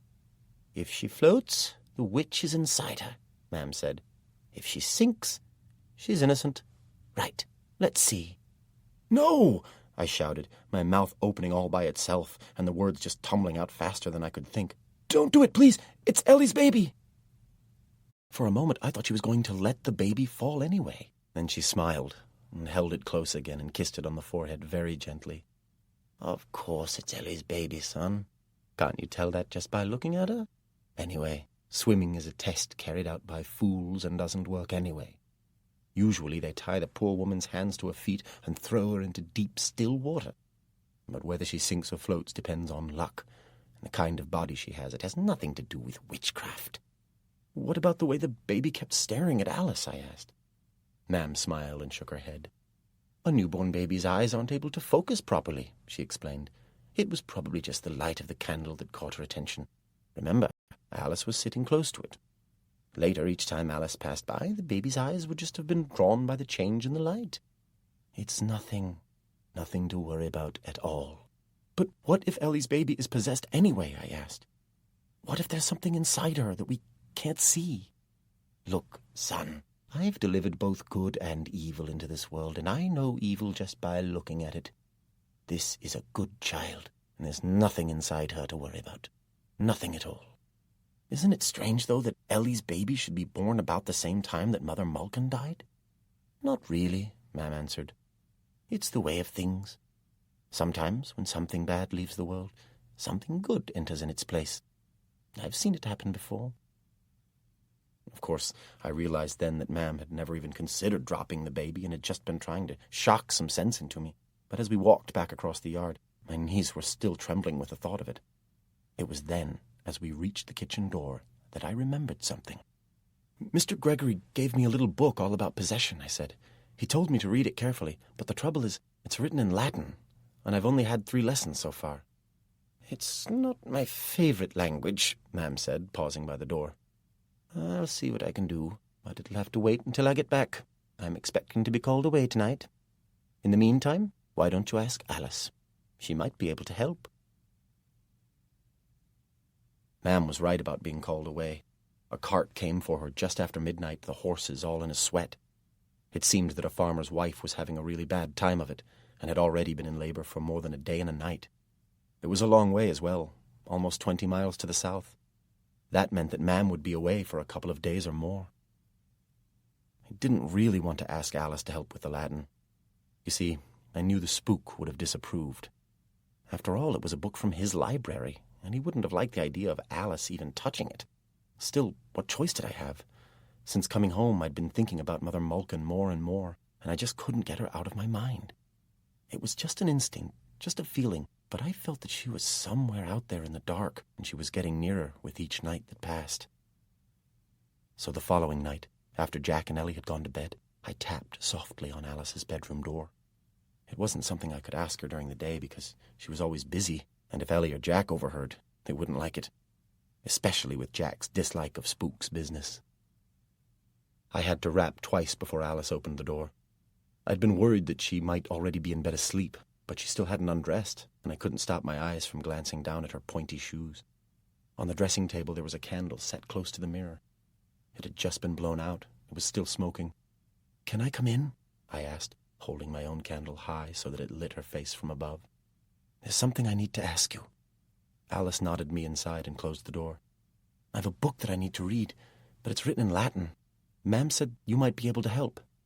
"Where is it?" Alice asked. "In my pocket. It's only a small book. For anyone who knows Latin, reading it shouldn't take that long."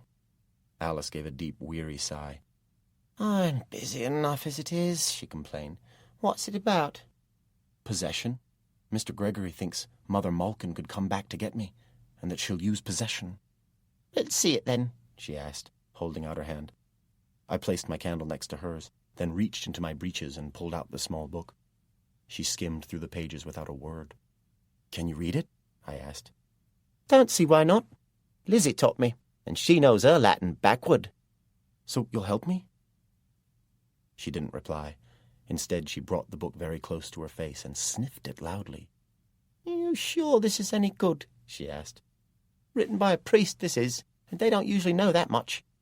"Mr. Gregory called it the definitive work," I said, "which means it's the best book ever written on the subject." She looked up from the book then, and to my surprise, her eyes were filled with anger. "I know what definitive means," she said. "Think I'm stupid or something? Studied for years, I have. Or you've only just started. Lizzie had lots of books, but they're all burned now. All gone up in flames. I muttered that I was sorry, and she gave me a smile. Trouble is, she said, her voice suddenly softening, reading this'll take time, and I'm too tired to start now. Tomorrow your mam will still be away, and I'll be as busy as ever. That sister-in-law of yours has promised to help, but she'll mostly be busy with the baby, and the cooking and cleaning will take me most of the day. But if you were to help... I didn't know what to say. I'd be helping Jack, so I wouldn't have much free time. The trouble was, men never did any cooking or cleaning, and it wasn't just that way on our farm. It was the same everywhere in the county. Men worked on the farm, outdoors in all weathers, and when they came in, the women had a hot meal waiting on the table. The only time we ever helped in the kitchen was on Christmas Day, when we did the washing up as a special treat for Mam. It was as if Alice could read my mind, because her smile grew wider. "Won't be too hard, will it?" she asked. "Women feed the chickens and help with the harvest, so why shouldn't men help in the kitchen? Just help me with the washing up, that's all. And some of the pans will need scouring before I start cooking." So I agreed to what she wanted. What choice did I have? I only hoped that Jack wouldn't catch me at it. He'd never understand. I got up even earlier than usual and managed to scour the pans before Jack came down. Then I took my time over breakfast, eating very slowly, which was unlike me, and enough to draw at least one suspicious glance from Jack. After he'd gone off into the fields, I washed the pots as quickly as I could and set to drying them. I might have guessed what would happen, because Jack never had much patience. He came into the yard cursing and swearing and saw me through the window, his face all screwed up in disbelief. Then he spat into the yard and came around and pulled open the kitchen door with a jerk. "When you're ready," he said sarcastically, "there's men's work to be done, and you can start by checking and repairing the pig pens. Snout's coming tomorrow. There are 5 to be slaughtered. We don't want to spend all our time rounding up strays." Snout was our nickname for the pig butcher, and Jack was right. Pigs sometimes panicked when Snout got to work, and if there was any weakness in the fence, they'd find it for sure. Jack turned to stamp away and then suddenly cursed loudly. I went to the door to see what was the matter. He'd accidentally stepped on a big fat toad, squashing it to a pulp. It was supposed to be bad luck to kill a frog or a toad, and Jack cursed again, frowning so much that his black bushy eyebrows met in the middle. He kicked the dead toad under the drain spout and went off, shaking his head. I couldn't think what had got into him. Jack never used to be so bad-tempered. I stayed behind and dried up every last pot. As he'd caught me at it, I might as well finish the job. Besides, pigs stank, and I wasn't much looking forward to the job that Jack had given me. "Don't forget the book," I reminded Alice as I opened the door to leave, but she just gave me a strange smile. I didn't get to speak to Alice alone again until late that night, after Jack and Ellie had gone off to bed. I thought I'd have to visit her room again, but instead she came down into the kitchen, carrying the book, and sat herself down in Mam's rocking chair, close to the embers of the fire. "Made a good job of those pans, you did. Must be desperate to find out what's in here," Alice said, tapping the spine of the book. "If she comes back, I want to be ready. I need to know what I can do. The spook said she'll probably be Wick. Do you know about that?" Alice's eyes widened and she nodded. "So I need to be ready. If there's anything in that book that can help, I need to know about it." "This priest ain't like the others," Alice said, holding the book out toward me. "Mostly knows his stuff, he does. Lizzie would love this more than midnight cakes." I pushed the book into my breeches pocket and drew up a stool on the other side of the hearth, facing what was left of the fire. Then I started to question Alice. At first it was really hard work.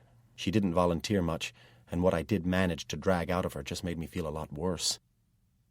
I began with the strange title of the book, Possession. The damned, the dizzy, and the desperate. What did it mean? Why call the book that? "First word is just priest talk," Alice said, turning down the corners of her mouth in disapproval. "They just use that word for people who do things differently. For people like your mam, who don't go to church and say the right prayers. People who aren't like them. People who are left-handed," she said, giving me a knowing smile.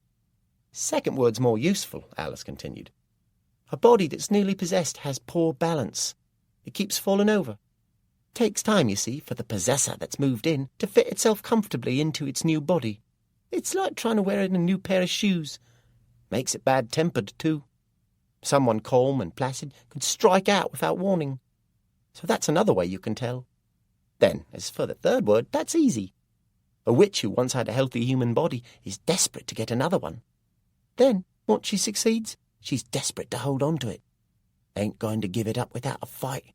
She'll do anything. Anything at all. That's why the possessed are so dangerous. If she came here, who would it be? I asked. If she were Wick, who would she try to possess? Would it be me? Would she try to hurt me that way? Would if she could, Alice said. Ain't easy, though. What with you being what you are. Like to use me, too, but I won't give her the chance. No, she'll go for the weakest. The easiest. Ellie's baby? No, that ain't no use to her. She'd have to wait till it's all grown up. Mother Malkin never had much patience, and being trapped in that pit at old Gregory's would have made her worse. If it's you she's coming to hurt, first she'll get herself a strong, healthy body. Ellie, then? She'll choose Ellie? Don't you know anything? Alice said, shaking her head in disbelief.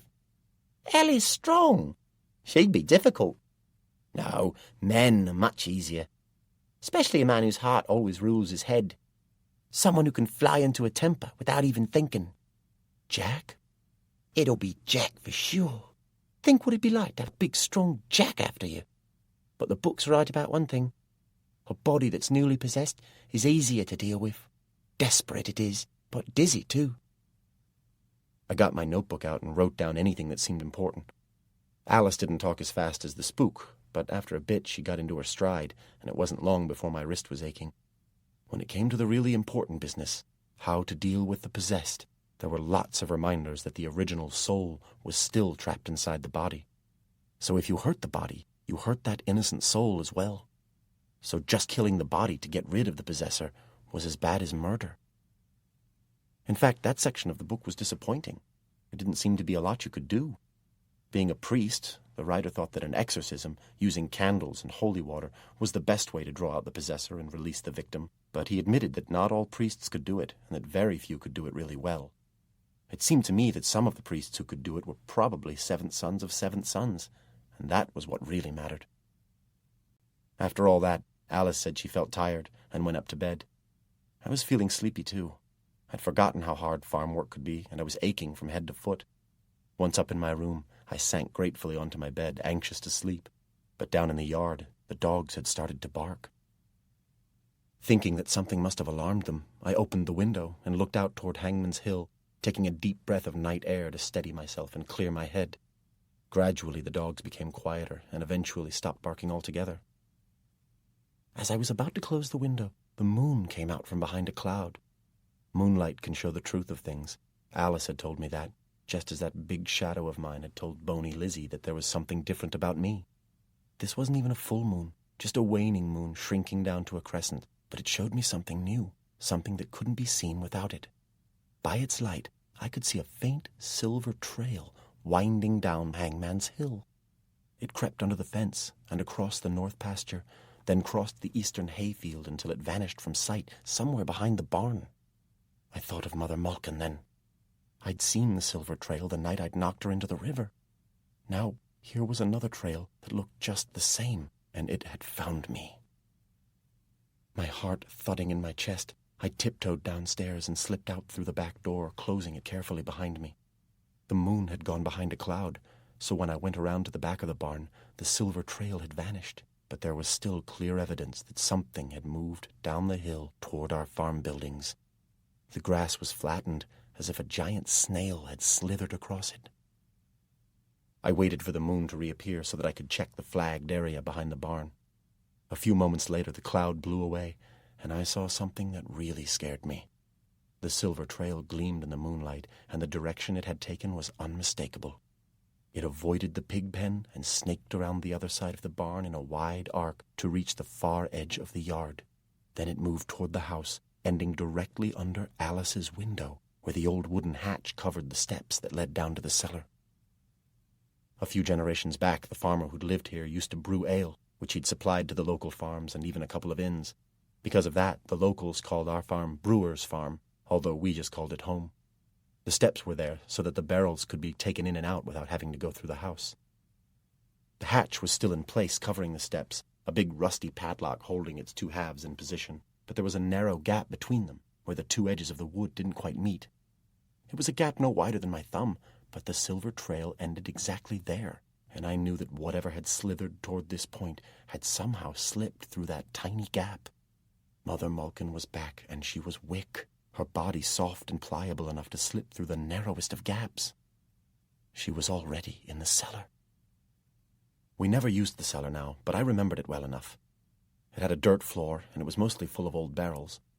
The walls of the house were thick and hollow, which meant that she soon could be anywhere inside the walls, anywhere in the house. I glanced up and saw the flicker of a candle flame in the window of Alice's room. She was still up. I went inside, and moments later I was standing outside her bedroom door. The trick was to tap just loud enough to let Alice know I was there without waking anybody else. But as I held my knuckles close to the door, ready to knock, I heard a sound from inside the room. I could hear Alice's voice. She seemed to be talking to someone. I didn't like what I was hearing, but I tapped anyway. I waited a moment, but when Alice didn't come to the door, I put my ear against it. Who could she be talking to in her room? I knew that Ellie and Jack were already in bed, and anyway I could hear only one voice, and that was Alice's. It seemed different, though. It reminded me of something I'd heard before. When I suddenly remembered what it was, I moved my ear away from the wood as if it had been burned and took a big step away from the door. Her voice was rising and falling, just like Boney Lizzie's had when she'd been standing above the pit, holding a small white thumb bone in each hand. Almost before I realized what I was doing, I seized the door handle, turned it, and opened the door wide. Alice, her mouth opening and closing, was chanting at the mirror. She was sitting on the edge of a straight-back chair, staring over the top of a candle flame into the dressing-table mirror. I took a deep breath, then crept nearer so as to get a better look. It was a county spring, and after dark, so the room had a chill to it, but despite that, there were big beads of sweat on Alice's brow. Even as I watched, two came together and ran down into her left eye and then beyond it onto her cheek like a tear. She was staring into the mirror, her eyes very wide, but when I called her name, she never even blinked. I moved behind the chair and caught the reflection of the brass candlestick in the mirror, but to my horror, the face in the mirror above the flame didn't belong to Alice.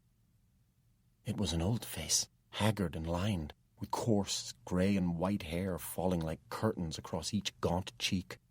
It was the face of something that had spent a long time in the damp ground. The eyes moved then, flicking to the left to meet my gaze. They were red points of fire. Although the face cracked into a smile, the eyes were burning with anger and hate. There was no doubt. It was the face of Mother Malkin. What was happening? Was Alice already possessed? Or was she somehow using the mirror to talk to Mother Malkin? Without thinking, I seized the candlestick and swung its heavy base into the mirror, which exploded with a loud crack, followed by a glittering, tinkling shower of falling glass. As the mirror shattered, Alice screamed, loud and shrill. It was the worst screech you can possibly imagine. It was filled with torment, and it reminded me of the noise a pig sometimes makes when it's slaughtered. But I didn't feel sorry for Alice, even though now she was crying and pulling at her hair, her eyes wild and filled with terror. I was aware that the house was quickly filled with other sounds. The first was the cry of Ellie's baby. The second was a man's deep voice cursing and swearing. The third was big boots stamping down the stairs. Jack burst furiously into the room. He took one look at the broken mirror, then stepped toward me and raised his fist. I suppose he must have thought it was all my fault, because Alice was still screaming. I was holding the candlestick, and there were small cuts on my knuckles caused by flying glass. Just in time, Ellie came into the room. She had her baby cradled in her right arm, and it was still crying, fit to burst, but with her free hand she got a grip on Jack and pulled at him until he unclenched his fist and lowered his arm. "No, Jack," she pleaded. "What good will that do?" "I can't believe you've done that," Jack said, glaring at me. "Do you know how old that mirror was? What do you think Dad will say now? How will he feel when he sees this?"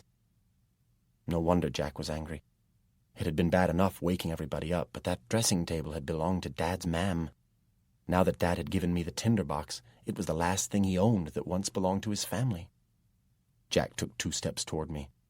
The candle hadn't gone out when I'd broken the mirror, but when he shouted again, it began to flicker. "Why did you do it? What on earth's got into you?" he roared. What could I say? So I just shrugged and stared down at my boots. "What are you doing in this room anyway?" Jack persisted. I didn't answer. Anything I said would only make it worse.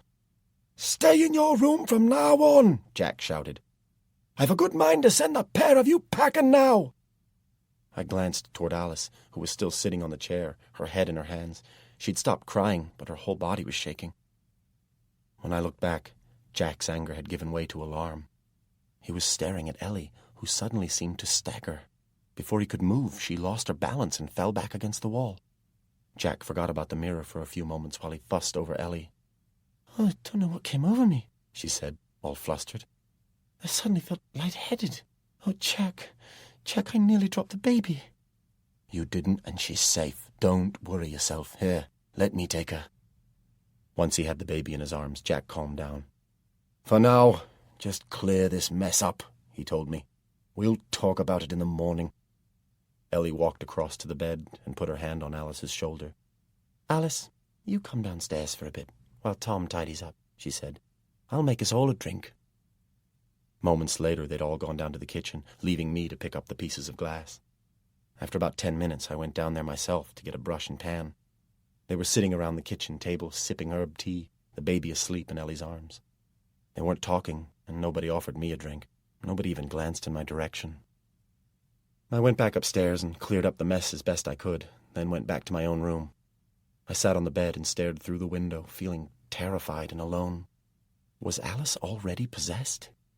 After all, it had been Mother Malkin's face staring back out of the mirror. If she was, then the baby and everyone else were in real danger. She hadn't tried to do anything then, but Alice was relatively small compared with Jack, so Mother Malkin would have to be sly. She'd wait for everyone to go to sleep. I'd be the main target, or maybe the baby. A child's blood would increase her strength. Or had I broken the mirror just in time?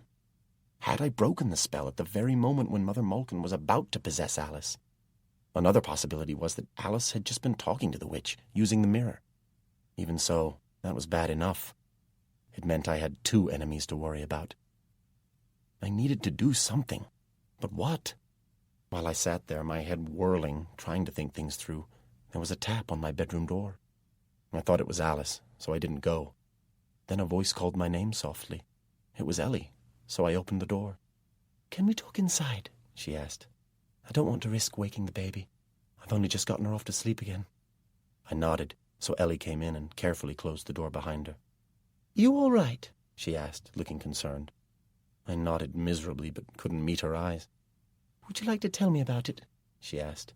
"You're a sensible lad, Tom, and you must have had a very good reason for what you did. Talking it through might make you feel better." How could I tell her the truth? I mean, Ellie had a baby to care for, so how could I tell her that there was a witch somewhere loose in the house with a taste for children's blood? Then I realized that, for the sake of the baby, I would have to tell her something. She had to know just how bad things were. She had to get away. "There is something, Ellie, but I don't know how to tell you." Ellie smiled. "The beginning would be as good a place as any." "Something's followed me back here," I said, looking Ellie straight in the eyes. "Something evil that wants to hurt me. That's why I broke the mirror. Alice was talking to it, and—" Ellie's eyes suddenly flashed with anger. "Tell Jack that, and you certainly would feel his fist. You mean you've brought something back here when I've got a new baby to care for? How could you? How could you do that?" "I didn't know it was going to happen," I protested. "I only found out tonight. That's why I'm telling you now. You need to leave the house and take the baby to safety. Go now, before it's too late." "What? Right now? In the middle of the night?" I nodded. Ellie shook her head firmly. Jack wouldn't go. He wouldn't be driven out of his own house in the middle of the night. Not by anything. No, I'll wait. I'm going to stay here and I'm going to say my prayers. My mother taught me that. She said that if you pray really hard, nothing from the dark can ever harm you. And I really do believe that. Anyway, you could be wrong, Tom, she added. You're young and only just beginning to learn the job, so it may not be quite as bad as you think. And your mam should be back at any time. If not tonight, then certainly tomorrow night. She'll know what to do. In the meantime, just keep out of that girl's room. There's something not right about her." As I opened my mouth to speak, intending to have one more go at persuading her to leave, an expression of alarm suddenly came over Ellie's face, and she stumbled and put her hand against the wall to save herself from falling. "Look what you've done now. I feel faint just thinking about what's going on here." She sat down on my bed and put her head in her hands, while I just stared down at her miserably, not knowing what to do or say. After a few moments, she climbed back to her feet again. "We need to talk to your mam as soon as she gets back. But don't forget, stay away from Alice until then. Do you promise?" I promised, and with a sad smile, Ellie went back to her own room. It was only when she'd gone that it struck me. Ellie had stumbled for a second time and said she'd felt lightheaded. One stumble could be just chance, just tiredness, but twice? She was dizzy. Ellie was dizzy, and that was the first sign of possession. I began to pace up and down. Surely I was wrong. Not Ellie. It couldn't be Ellie. Maybe Ellie was just tired. After all, the baby did keep her awake a lot. But Ellie was strong and healthy. She'd been brought up on a farm herself and wasn't one to let things drag her down. And all that talk about saying prayers. She could have said that so I wouldn't suspect her. But hadn't Alice told me that Ellie would be difficult to possess? She also said that it would probably be Jack, but he hadn't shown any signs of dizziness. Still, there was no denying that he had become more and more bad-tempered and aggressive, too. If Ellie hadn't held him back, he'd have thumped my head off my shoulders. But, of course, if Alice were in league with Mother Malkin, everything she said would be intended to put me off the scent. I couldn't even trust her account of the Spook's book. She could have told me lies all along. I couldn't read Latin, so there was no way to check what she'd said. I realized that it could be any of them. An attack could occur at any moment, and I hadn't any way of knowing who it would come from. With luck, Mam would be back before dawn. She'd know what to do. But dawn was a long time off, so I couldn't afford to sleep. I'd have to keep watch all night long.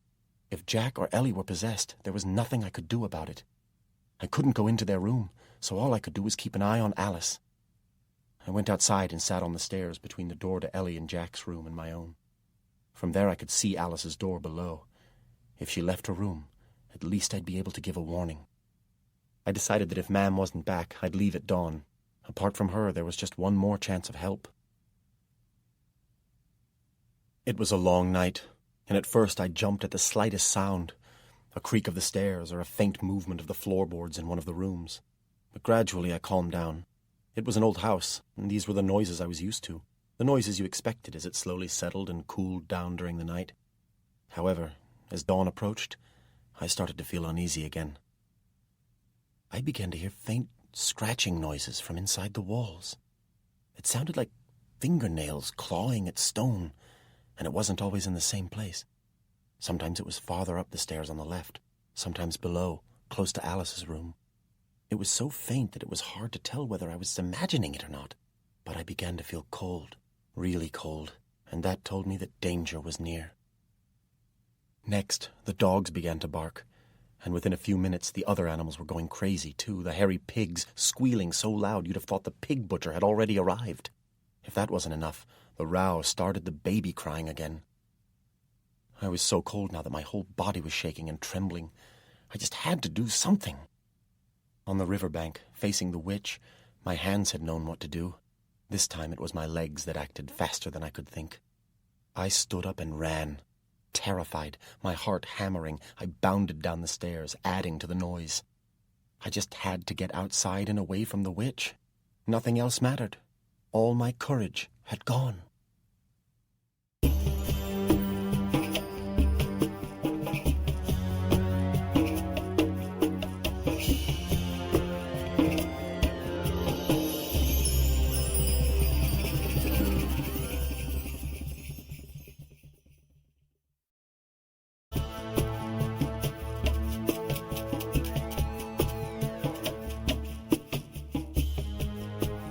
Chapter 13.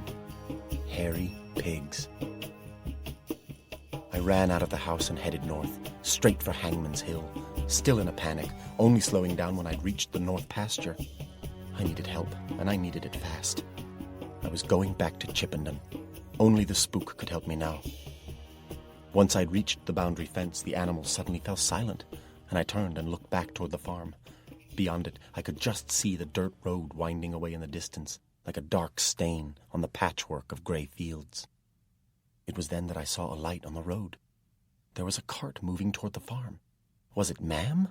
For a few moments, my hopes were high, but as the cart neared the farm gate, I heard a loud hawking cough, the noise of phlegm being gathered in the throat, and then somebody spat.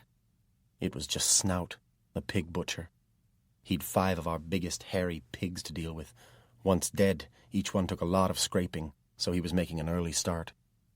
He'd never done me any harm, but I was always glad when he'd finished his business and left. Ma'am had never liked him either. She disliked the way he kept hawking up thick phlegm and spitting it out into the yard. He was a big man, taller even than Jack, with knotted muscles on his forearms. The muscles were necessary for the work he did. Some pigs weighed more than a man, and they fought like mad to avoid the knife. However, there was one part of Snout that had gone to seed.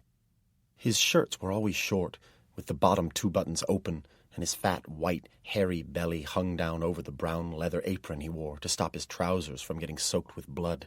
He couldn't have been much more than 30, but his hair was thin and lank. Disappointed that it wasn't Ma'am, I watched him unhook the lantern from the cart and begin to unload his tools. He set up for business at the front of the barn, right next to the pig pen. I'd wasted enough time. I had started to climb over the fence into the wood when, out of the corner of my eye, I saw a movement on the slope below. A shadow was heading my way, hurrying toward the stile at the far end of the north pasture. It was Alice. I didn't want her following me, but it was better to deal with her now than later, so I sat on the boundary fence and waited for her to reach me. I didn't have to wait long because she ran all the way up the hill. She didn't come that close, but stayed about 9 or 10 paces away, her hands on her hips, trying to catch her breath. I looked her up and down, seeing again the black dress and the pointy shoes. I must have woken her up when I'd run down the stairs. To reach me so soon, she must have gotten dressed quickly and followed me straight away. "I don't want to talk to you," I called across to her, nervousness making my voice wobbly and higher than usual. "Don't waste your time following me either. You've had your chance, so from now on, you'd better keep well away from Chippenden." "You better had talk to me, if you know what's good for you," Alice said. "Soon it'll be too late, so there's something you'd better know. Mother Malkin's already here." "I know that," I said. "I saw her." "Not just in the mirror, though. It ain't just that.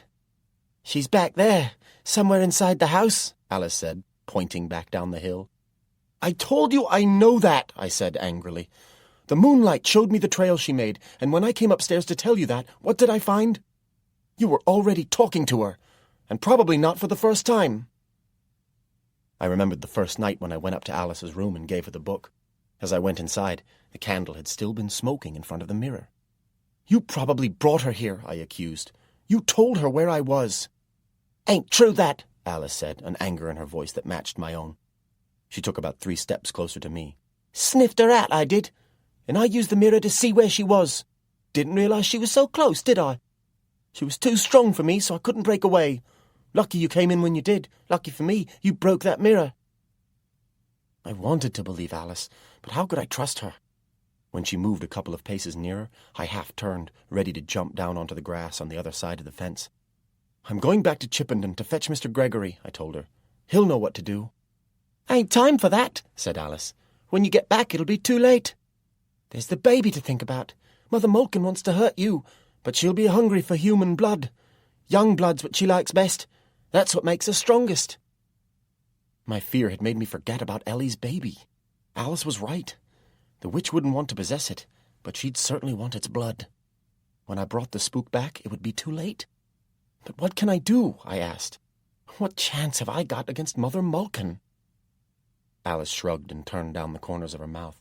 "That's your business. Surely old Gregory taught you something that could be useful. If you didn't write it down in that notebook of yours, then maybe it's inside your head. You just have to remember it, that's all." "He's not said that much about witches," I said, suddenly feeling annoyed with the spook. Most of my training so far had been about boggarts, with little bits on ghasts and ghosts, while all my problems had been caused by witches. I still didn't trust Alice, but now, after what she'd just said, I couldn't leave for Chippenden.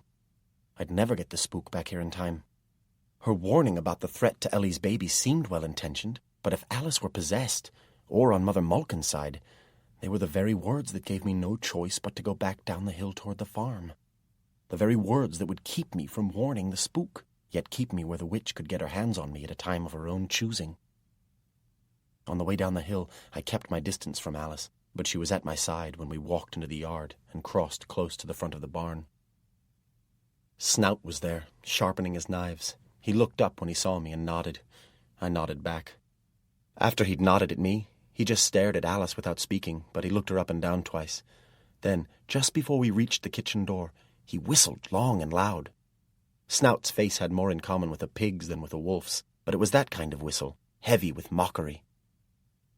Alice pretended not to hear him.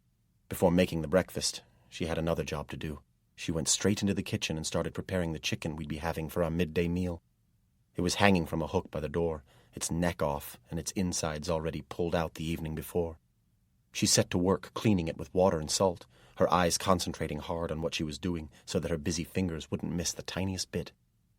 It was then, as I watched her, that I finally remembered something that might just work against a possessed body. Salt and iron! I couldn't be sure, but it was worth a try. It was what the spook used to bind a boggart into a pit, and it might just work against a witch. If I threw it at someone possessed, it might just drive Mother Malkin out.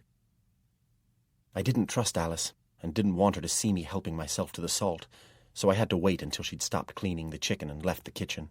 That done, before going out to start my own chores, I paid a visit to Dad's workshop. It didn't take me long to find what I needed. From among the large collection of files on the shelf above his workbench, I chose the biggest and roughest toothed of them all. Soon I was filing away at the edge of an old iron bucket, the noise setting my teeth on edge. But it wasn't long before an even louder noise split the air. It was the scream of a dying pig, the first of 5. I knew that Mother Malkin could be anywhere, and if she hadn't already possessed someone, she might choose a victim at any moment. So I had to concentrate and be on my guard at all times. But at least now I had something to defend myself with. Jack wanted me to help Snout, but I was always ready with an excuse, claiming that I was finishing this or just about to do that. If I got stuck working with Snout, I wouldn't be able to keep an eye on everyone else. As I was just his brother visiting for a few days, not the hired help, Jack wasn't able to insist, but he came very close to it. In the end, after lunch, his face as black as thunder, he was forced to help Snout himself, which was exactly what I wanted. If he was working in front of the barn, I could keep an eye on him from a distance. I kept using excuses to check on Alice and Ellie, too. Either one of them could be possessed, but if it were Ellie, there'd not be much chance of saving the baby. Most of the time it was either in her arms or sleeping in its cot close to her side. I had the salt and iron, but I wasn't sure whether it would be enough. The best thing would have been a silver chain. Even a short one would have been better than nothing. When I was little, I'd once overheard Dad and Mam talking about a silver chain that belonged to her. I'd never seen her wearing one, but it might still be in the house somewhere, maybe in the storeroom just below the attic, which Mam always kept locked. But their bedroom wasn't locked. Normally, I'd never have gone into their room without permission, but I was desperate. I searched Mam's jewelry box. There were brooches and rings in the box, but no silver chain. I searched the whole room. I felt really guilty looking through the drawers, but I did it anyway. I thought there might have been a key to the storeroom, but I didn't find it. While I was searching, I heard Jack's big boots coming up the stairs. I kept very still, hardly daring to breathe, but he just came up to his bedroom for a few moments and went straight down again. After that, I completed my search, but found nothing, so I went down to check on everyone once more. That day, the air had been still and calm, but when I walked by the barn, a breeze had sprung up. The sun was beginning to go down, lighting up everything in a warm red glow and promising fine weather for the following day. At the front of the barn, 3 dead pigs were now hanging, head down, from big hooks. They were pink and freshly scraped, the last one still dripping blood into a bucket, and Snout was on his knees wrestling with the 4th, which was giving him a hard time of it. It was difficult to tell which of them was grunting the loudest. Jack, the front of his shirt soaked in blood, glared at me as I passed, but I just smiled and nodded. They were just getting on with the work in hand, and there was still quite a bit to do, so they'd be at it long after the sun had set. But so far, there wasn't the slightest sign of dizziness, not even a hint of possession. Within an hour, it was dark. Jack and Snout were still working by the light of the fire that was flickering their shadows across the yard. The horror began as I went to the shed at the back of the barn to fetch a bag of spuds from the storeroom. I heard a scream. It was a scream filled with terror. The scream of a woman facing the very worst thing that could possibly happen to her. I dropped the sack of potatoes and ran around to the front of the barn. There I came to a sudden halt, hardly able to believe what I was seeing. Ellie was standing about 20 paces away, holding out both her arms, screaming and screaming as if she were being tortured. At her feet lay Jack, blood all over his face. I thought Ellie was screaming because of Jack, but no, it was because of Snout. He was facing toward me, as if he were waiting for me to arrive. In his left hand he was holding his favorite sharp knife, the long one he always used to cut a pig's throat. I froze in horror because I knew what I'd heard in Ellie's scream. With his right arm, he was cradling her baby. There was thick pig blood on Snout's boots, and it was still dripping onto them from his apron. He moved the knife closer to the baby. "Come here, boy," he called in my direction. "Come to me." Then he laughed. His mouth had opened and closed as he spoke, but it wasn't his voice that came out. It was Mother Malkin's. Neither was it his usual deep belly rumble of laughter. It was the cackle of a witch. I took a slow step toward Snout, then another one. I wanted to get closer to him. I wanted to save Ellie's baby. I tried to go faster, but I couldn't. My feet felt as heavy as lead. It was like desperately trying to run in a nightmare. My legs were moving as if they didn't belong to me. I suddenly realized something that brought me out in a cold sweat. I wasn't just moving toward Snout because I wanted to. It was because Mother Malkin had summoned me. She was drawing me toward him at the pace she wanted, drawing me toward his waiting knife. I wasn't going to the rescue. I was just going to die. I was under some sort of spell, a spell of compulsion. I'd felt something similar down by the river, but just in time my left hand and arm had acted by themselves to knock Mother Malkin into the water. Now my limbs were as powerless as my mind. I was moving closer to Snout, closer and closer to his waiting knife. His eyes were the eyes of Mother Malkin, and his face was bulging horribly. It was as if the witch inside were distorting its shape, swelling the cheeks close to bursting, bulging the eyes close to popping, beetling the brow into craggy, overhanging cliffs. Below them, the bulbous, protruding eyes were centered with fire, casting a red, baleful glow before them. I took another step and felt my heart thud. Another step, and it thudded again. I was much nearer to Snout by now. Thud, thud went my heart, a beat for each step. When I was no more than 5 paces from the waiting knife, I heard Alice running toward us, screaming my name. I saw her out of the corner of my eye, moving out of the darkness into the glow from the fire.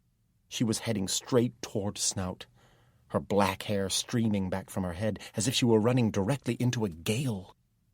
Without even breaking her stride, she kicked toward Snout with all her might. She aimed just above his leather apron, and I watched the toe of her pointy shoe disappear so deeply into his fat belly that only the heel was visible.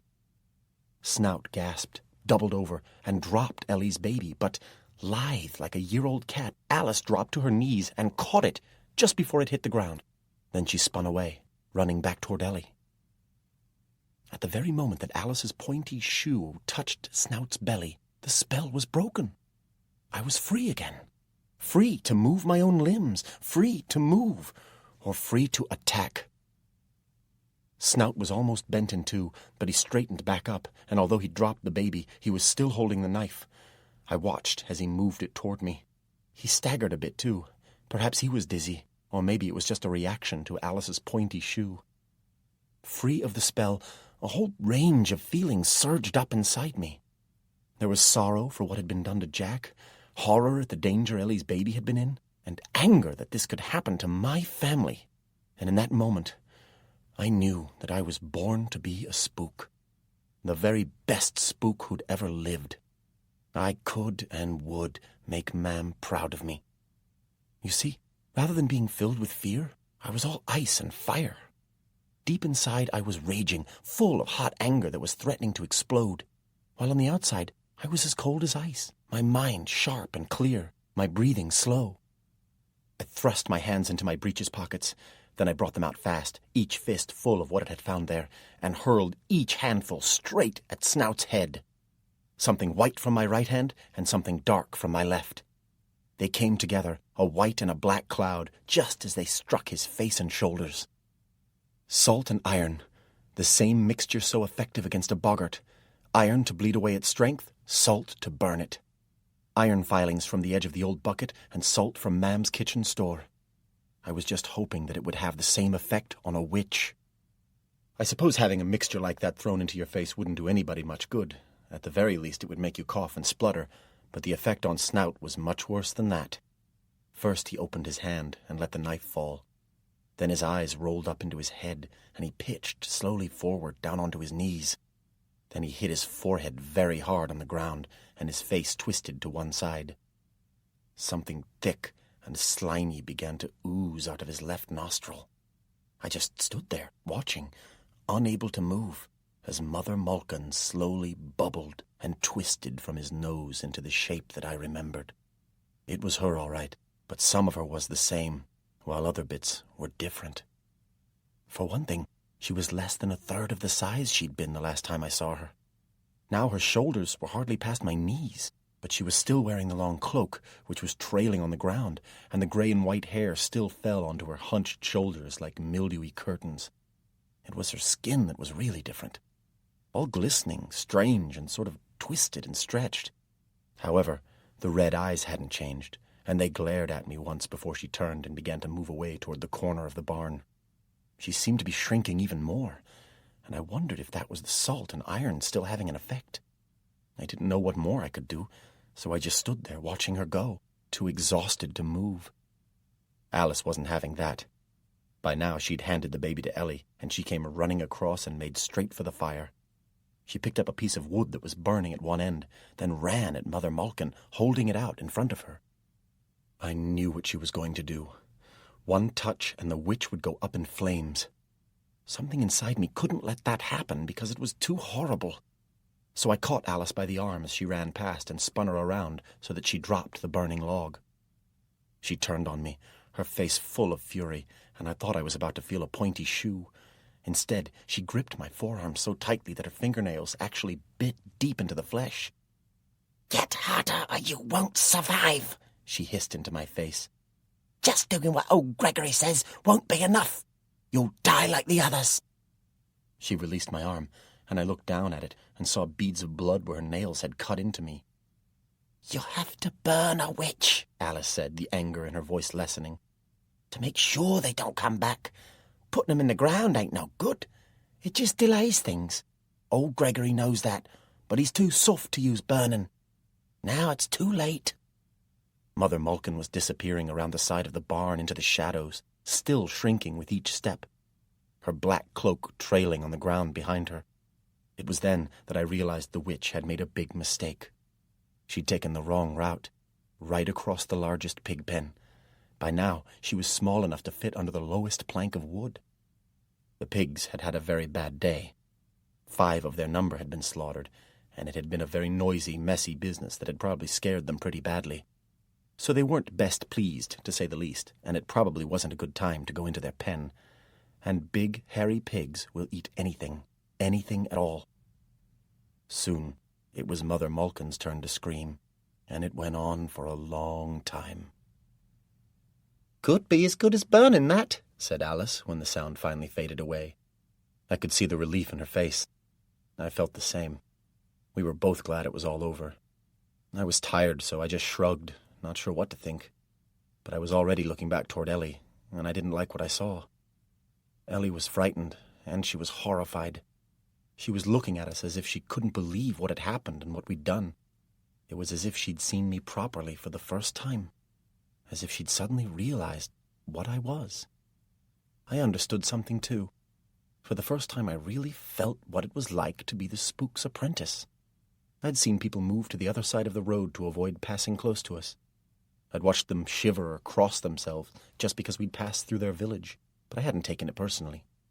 In my mind, it was their reaction to the spook, not me. But I couldn't ignore this, or push it to the side of my mind. It was happening to me directly, and it was happening in my own home. I suddenly felt more alone than I ever had before.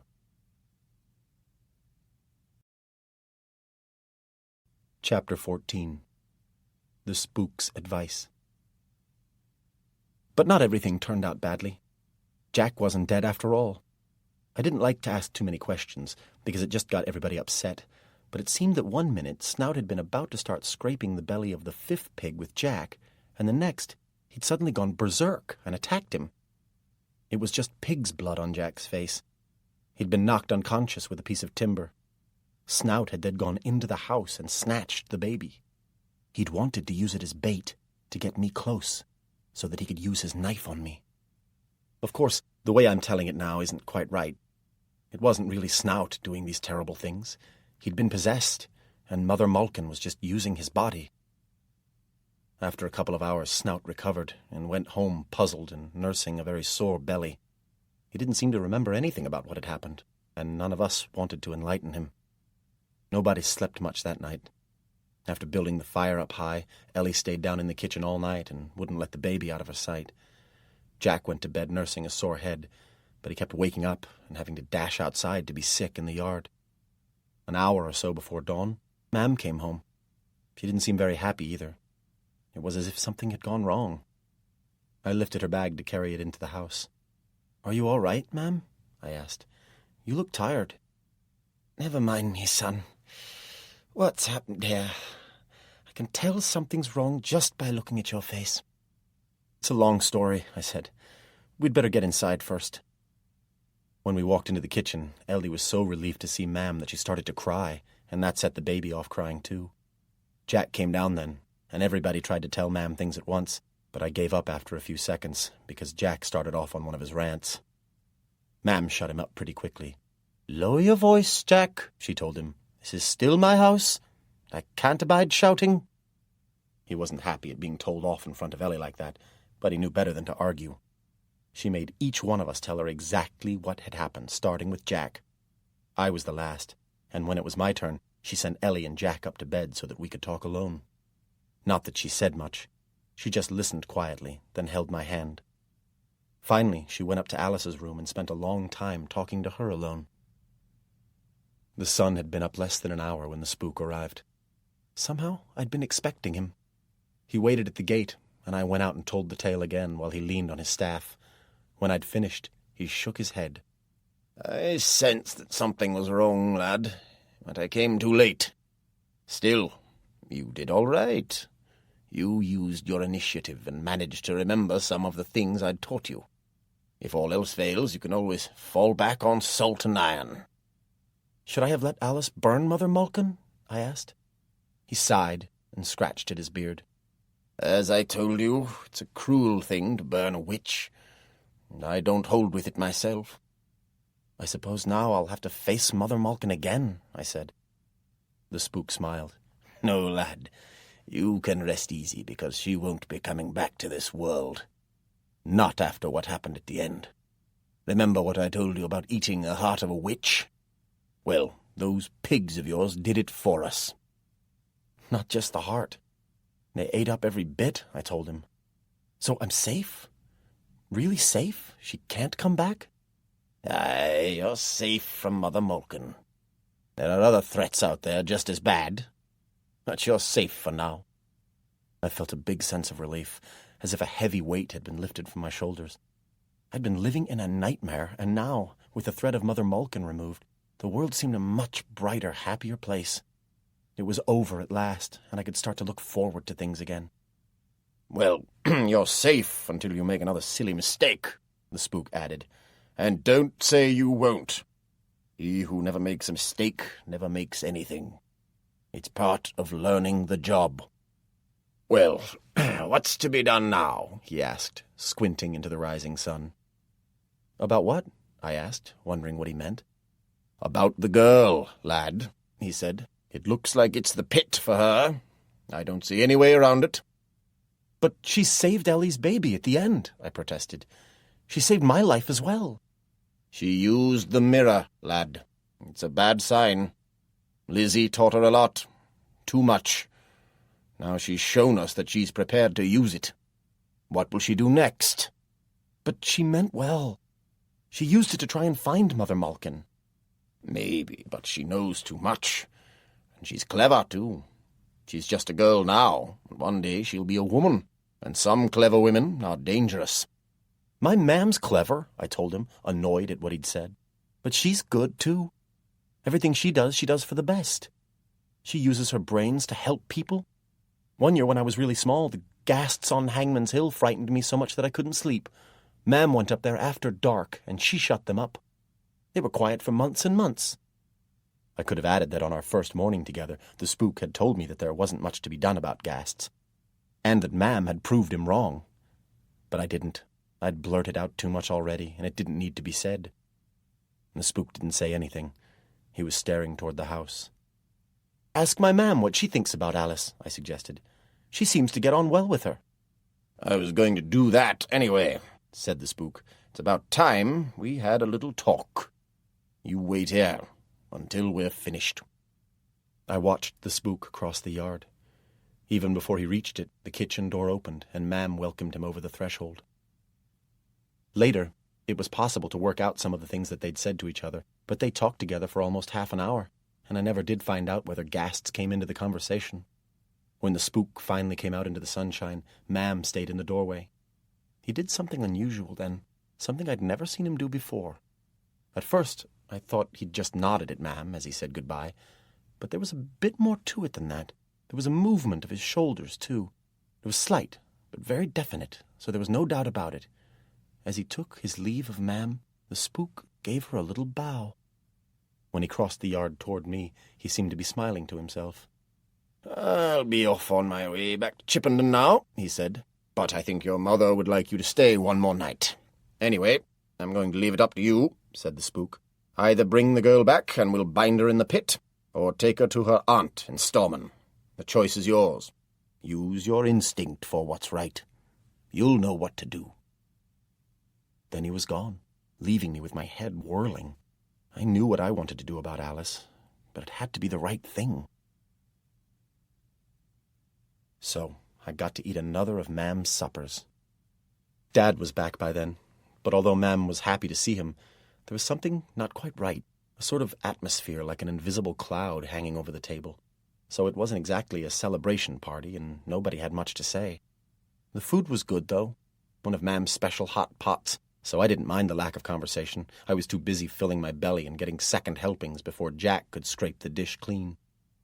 Jack had his appetite back, but he was a bit subdued, like everyone else. He'd been through a lot, with a big bump on his forehead to prove it. As for Alice, I hadn't told her what the spook had said, but I felt she knew anyway. She didn't speak once during dinner, but the quietest one of all was Ellie. Despite the joy of having her baby back, what she'd seen had upset her badly, and I could tell it would take some getting over. When the others went up to bed, Mam asked me to stay behind. I sat by the fire in the kitchen, just as I had on the night before I went away to begin my apprenticeship, but something in her face told me this conversation was going to be different. Before, she'd been firm with me but hopeful, confident that things would work out all right. Now she looked sad and uncertain. "I've been delivering county babies for nearly 25 years, she said, sitting down in her rocking chair, "and I've lost a few. Although it's very sad for the mother and father, it's just something that happens. It happens with farm animals, Tom. You've seen it yourself." I nodded. Every year a few lambs were born dead. It was something you expected. "This time it was worse," Mam said. "This time both the mother and the baby died. Something that's never happened to me before. I know the right herbs and how to blend them. I know how to cope with severe bleeding. I know just what to do. And this mother was young and strong. She shouldn't have died, but I couldn't save her. I did everything I could, but I couldn't save her. It's given me a pain here, a pain in my heart." Mam gave a sort of sob and clutched at her chest. For one awful moment I thought she was going to cry, But then she took a deep breath, and the strength came back into her face. "But sheep die, ma'am, and sometimes cows when giving birth," I told her. "A mother was bound to die eventually. It's a miracle that you've gone so long without it happening before." I did my best, but it was hard to console her. Ma'am was taking it very badly. It made her look on the gloomy side of things. "It's getting darker, son," she said to me, "and it's coming sooner than I expected. I'd hoped you'd be a grown man first, with years of experience under your belt. So you're going to have to listen carefully to everything your master says. Every little thing will count. Going to have to get yourself ready as quickly as you can and work hard at your Latin lessons." She paused then and held out her hand. "Let me see the book." When I handed it to her, she flipped through the pages, pausing every so often to read a few lines. "Did it help?" she asked. "Not much," I admitted. "Your master wrote this himself." "Did he tell you that?" I shook my head. "Alice said it was written by a priest." Ma'am smiled. "Your master was a priest once. That's how he started out. No doubt he'll tell you about it one day. But don't ask. Let him tell you in his own good time." "Was that what you and Mr. Gregory talked about?" I asked. "That and other things, but mainly about Alice. He asked me what I thought should happen to her. I told him he should leave it to you. So have you made up your mind yet?" I shrugged. "I'm still not sure what to do, but Mr. Gregory said that I should use my instincts." "That's good advice, son," Ma'am said. "But what do you think, ma'am?" I asked. "What did you tell Mr. Gregory about Alice? Is Alice a witch? Tell me that at least." "No," Ma'am said, slowly weighing her words carefully. "She's not a witch, but she will be one day.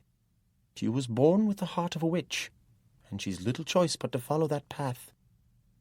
"Then she should go into the pit at Chippenden," I said sadly, hanging my head.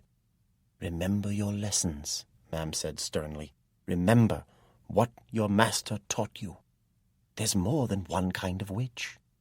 "The benign," I said. "You mean Alice might turn out to be a good witch who helps others?" "She might, and she might not. Do you know what I really think? You might not want to hear this." "I do," I said. "Alice might end up neither good nor bad. She might end up somewhere in between. That would make her very dangerous to know. That girl could be the bane of your life, a blight, a poison on everything you do. Or she might turn out to be the best and strongest friend you'll ever have. Someone who'll make all the difference in the world.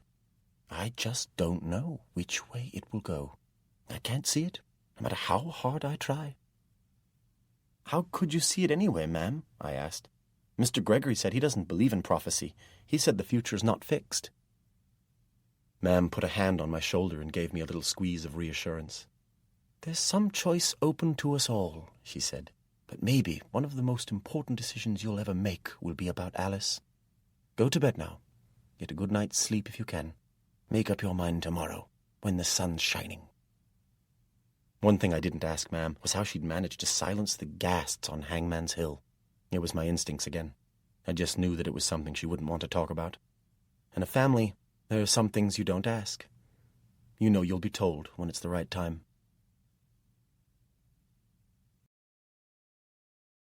We left soon after dawn, my heart down in my boots. Ellie followed me to the gate. I stopped there, but waved Alice on as she sauntered up the hill, swinging her hips without even once glancing back. "I need to say something to you, Tom," Ellie said.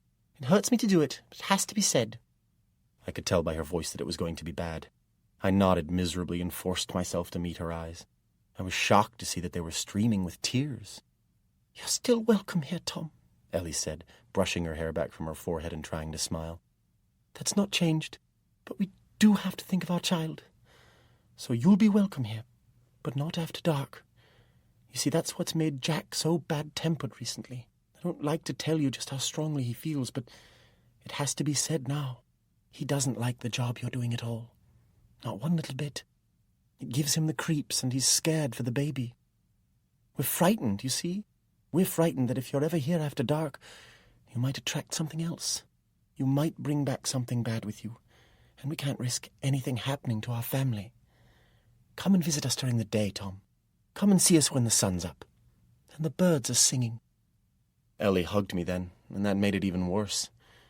I knew that something had come between us and that things had changed forever. I felt like crying, but somehow I stopped myself. I don't know how I managed it. There was a big lump in my throat, and I couldn't speak.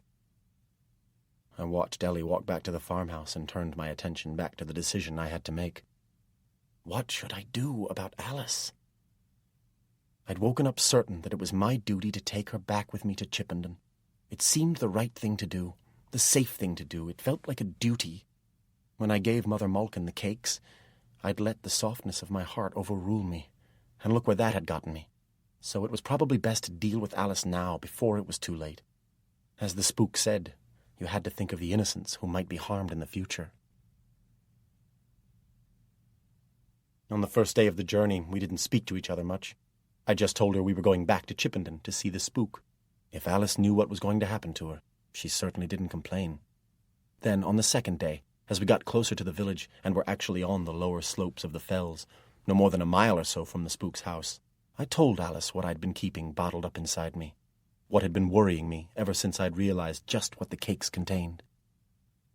We were sitting on a grassy bank close to the side of the road. The sun had set, and the light was beginning to fail. "Alice, do you ever tell lies?" I asked. "Everybody tells lies sometimes," she replied. "Wouldn't be human if you didn't. But mostly, I tell the truth."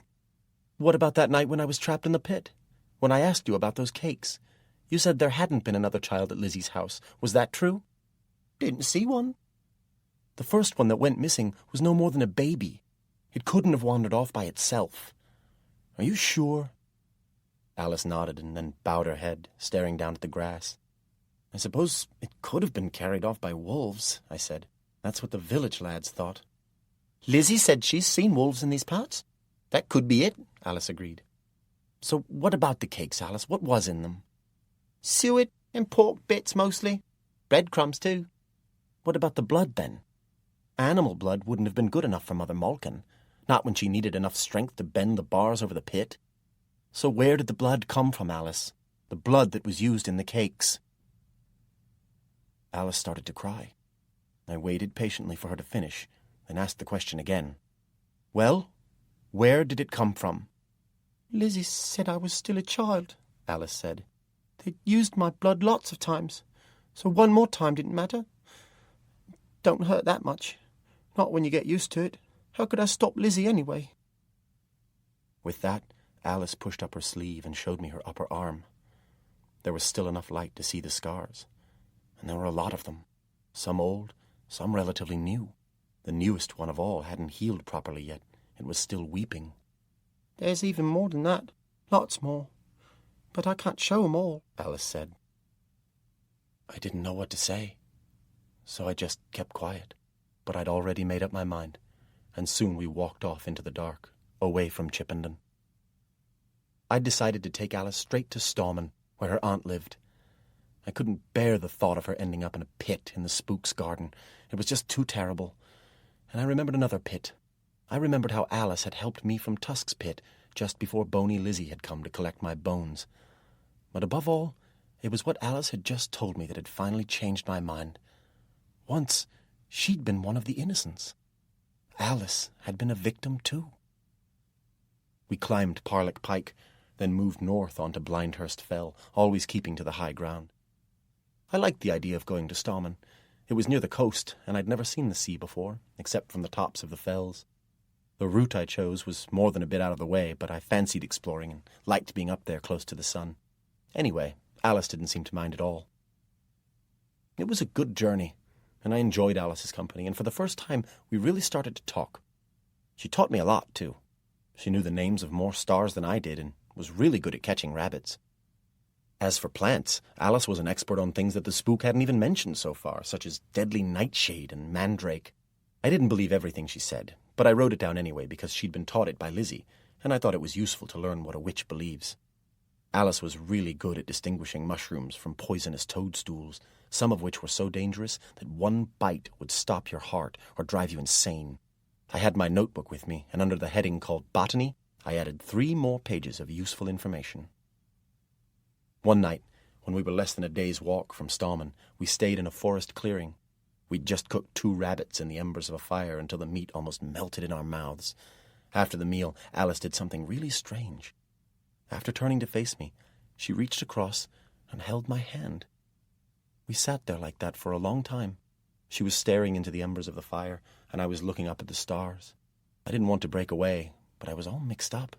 My left hand was holding her left hand, and I felt guilty. I felt as if I were holding hands with the dark, and I knew the spook wouldn't like it. There was no way I could get away from the truth. Alice was going to be a witch one day. It was then that I realized Mam was right. It was nothing to do with prophecy. You could see it in Alice's eyes. She'd always be somewhere in between, neither wholly good nor wholly bad. But wasn't that true of all of us? Not one of us was perfect. So I didn't pull my hand away. I just sat there, one part of me enjoying holding her hand, which was sort of comforting after all that had happened, while the other part sweated with guilt. It was Alice who broke away. She took her hand out of mine and then touched my arm where her nails had cut me on the night we destroyed Mother Malkin. You could see the scars clearly in the glow from the embers. "Put my brand on you there," she said with a smile. "That won't ever fade away." I thought it was a strange thing to say, and I wasn't sure what she meant. Back home, we put our brand on cattle. We did it to show that they belonged to us and to stop strays from getting mixed up with animals from neighboring farms. So how could I belong to Alice? The following day we came down onto a great flat plain. Some of it was mossland, and the worst bits were soggy marsh, but eventually we found our way through to Stallman. I never got to see the aunt, because she wouldn't come out to talk to me. Still, she agreed to take Alice in, so I couldn't complain.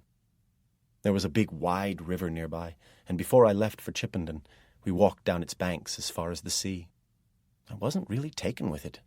It was a grey, windy day, and the water was the same colour as the sky, and the waves were big and rough. "You'll be all right here," I said, trying to be cheerful. "It'll be nice when the sun shines." "Just have to make the best of it," Alice said. "Can't be worse than Pendle." I suddenly felt sorry for her again. I felt lonely at times, but at least I had the spook to talk to. Alice didn't even know her aunt properly, and the rough sea made everything seem bleak and cold. "Look, Alice, I don't expect we'll see each other again. But if you ever need help, try to get word to me," I offered. I suppose I said that because Alice was the nearest thing to a friend I had had. And as a promise, it wasn't quite as daft as the first one I'd made her. I didn't commit myself to actually doing anything. Next time she asked for anything, I'd be talking to the spook first. To my surprise, Alice smiled, and she had a strange look in her eyes. It reminded me of what Dad had once said about women sometimes knowing things that men don't. And when you suspect that, you should never ask what they're thinking. "Oh, we'll meet again," Alice said. "Ain't no doubt about that." "I'll have to be off now," I said, turning to leave. "I'll miss you, Tom," Alice said. "Won't be the same without you." "I'll miss you too, Alice," I said, giving her a smile. As the words came out, I thought that I'd said them out of politeness, but I hadn't been on the road more than 10 minutes before I knew I was wrong. I'd meant every word, and I was feeling lonely already. I've written most of this from memory, but some of it from my notebooks and my diary. I'm back at Chippenden now, and the spook is pleased with me. He thinks I'm making really good progress. Boney Lizzie's in the pit where the spook used to keep Mother Malkin. The bars have been straightened out, and she certainly won't be getting any midnight cakes from me. As for Tusk, he's buried in the hole he dug from my grave. Poor Billy Bradley's back in his grave outside the churchyard at Leighton. But at least he's got his thumbs now. None of it's pleasant, but it's something that just goes with the job. You have to like it or lump it, as my dad says. There's something else I should tell you. The spook agrees with what Mam said. He thinks that the winters are getting longer and that the dark is growing in power. He's sure that the job's getting harder and harder. So, keeping that in mind, I'll carry on studying and learning. As my Mam once told me, you never know just what you can do until you try. So I'm going to try. I'm going to try just as hard as I possibly can, because I want her to be really proud of me.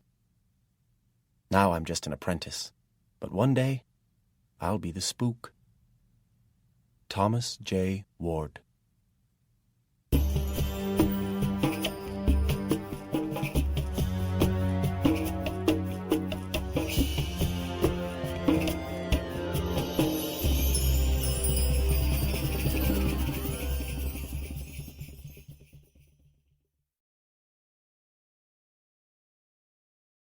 We hope you've enjoyed this program from Harper Audio. To order additional cassettes or CDs, or to receive a complete catalog of Harper Audio and Cadman titles, please call us at 1-800-331-3761. You might also try our website, www.harperaudio.com. Thank you.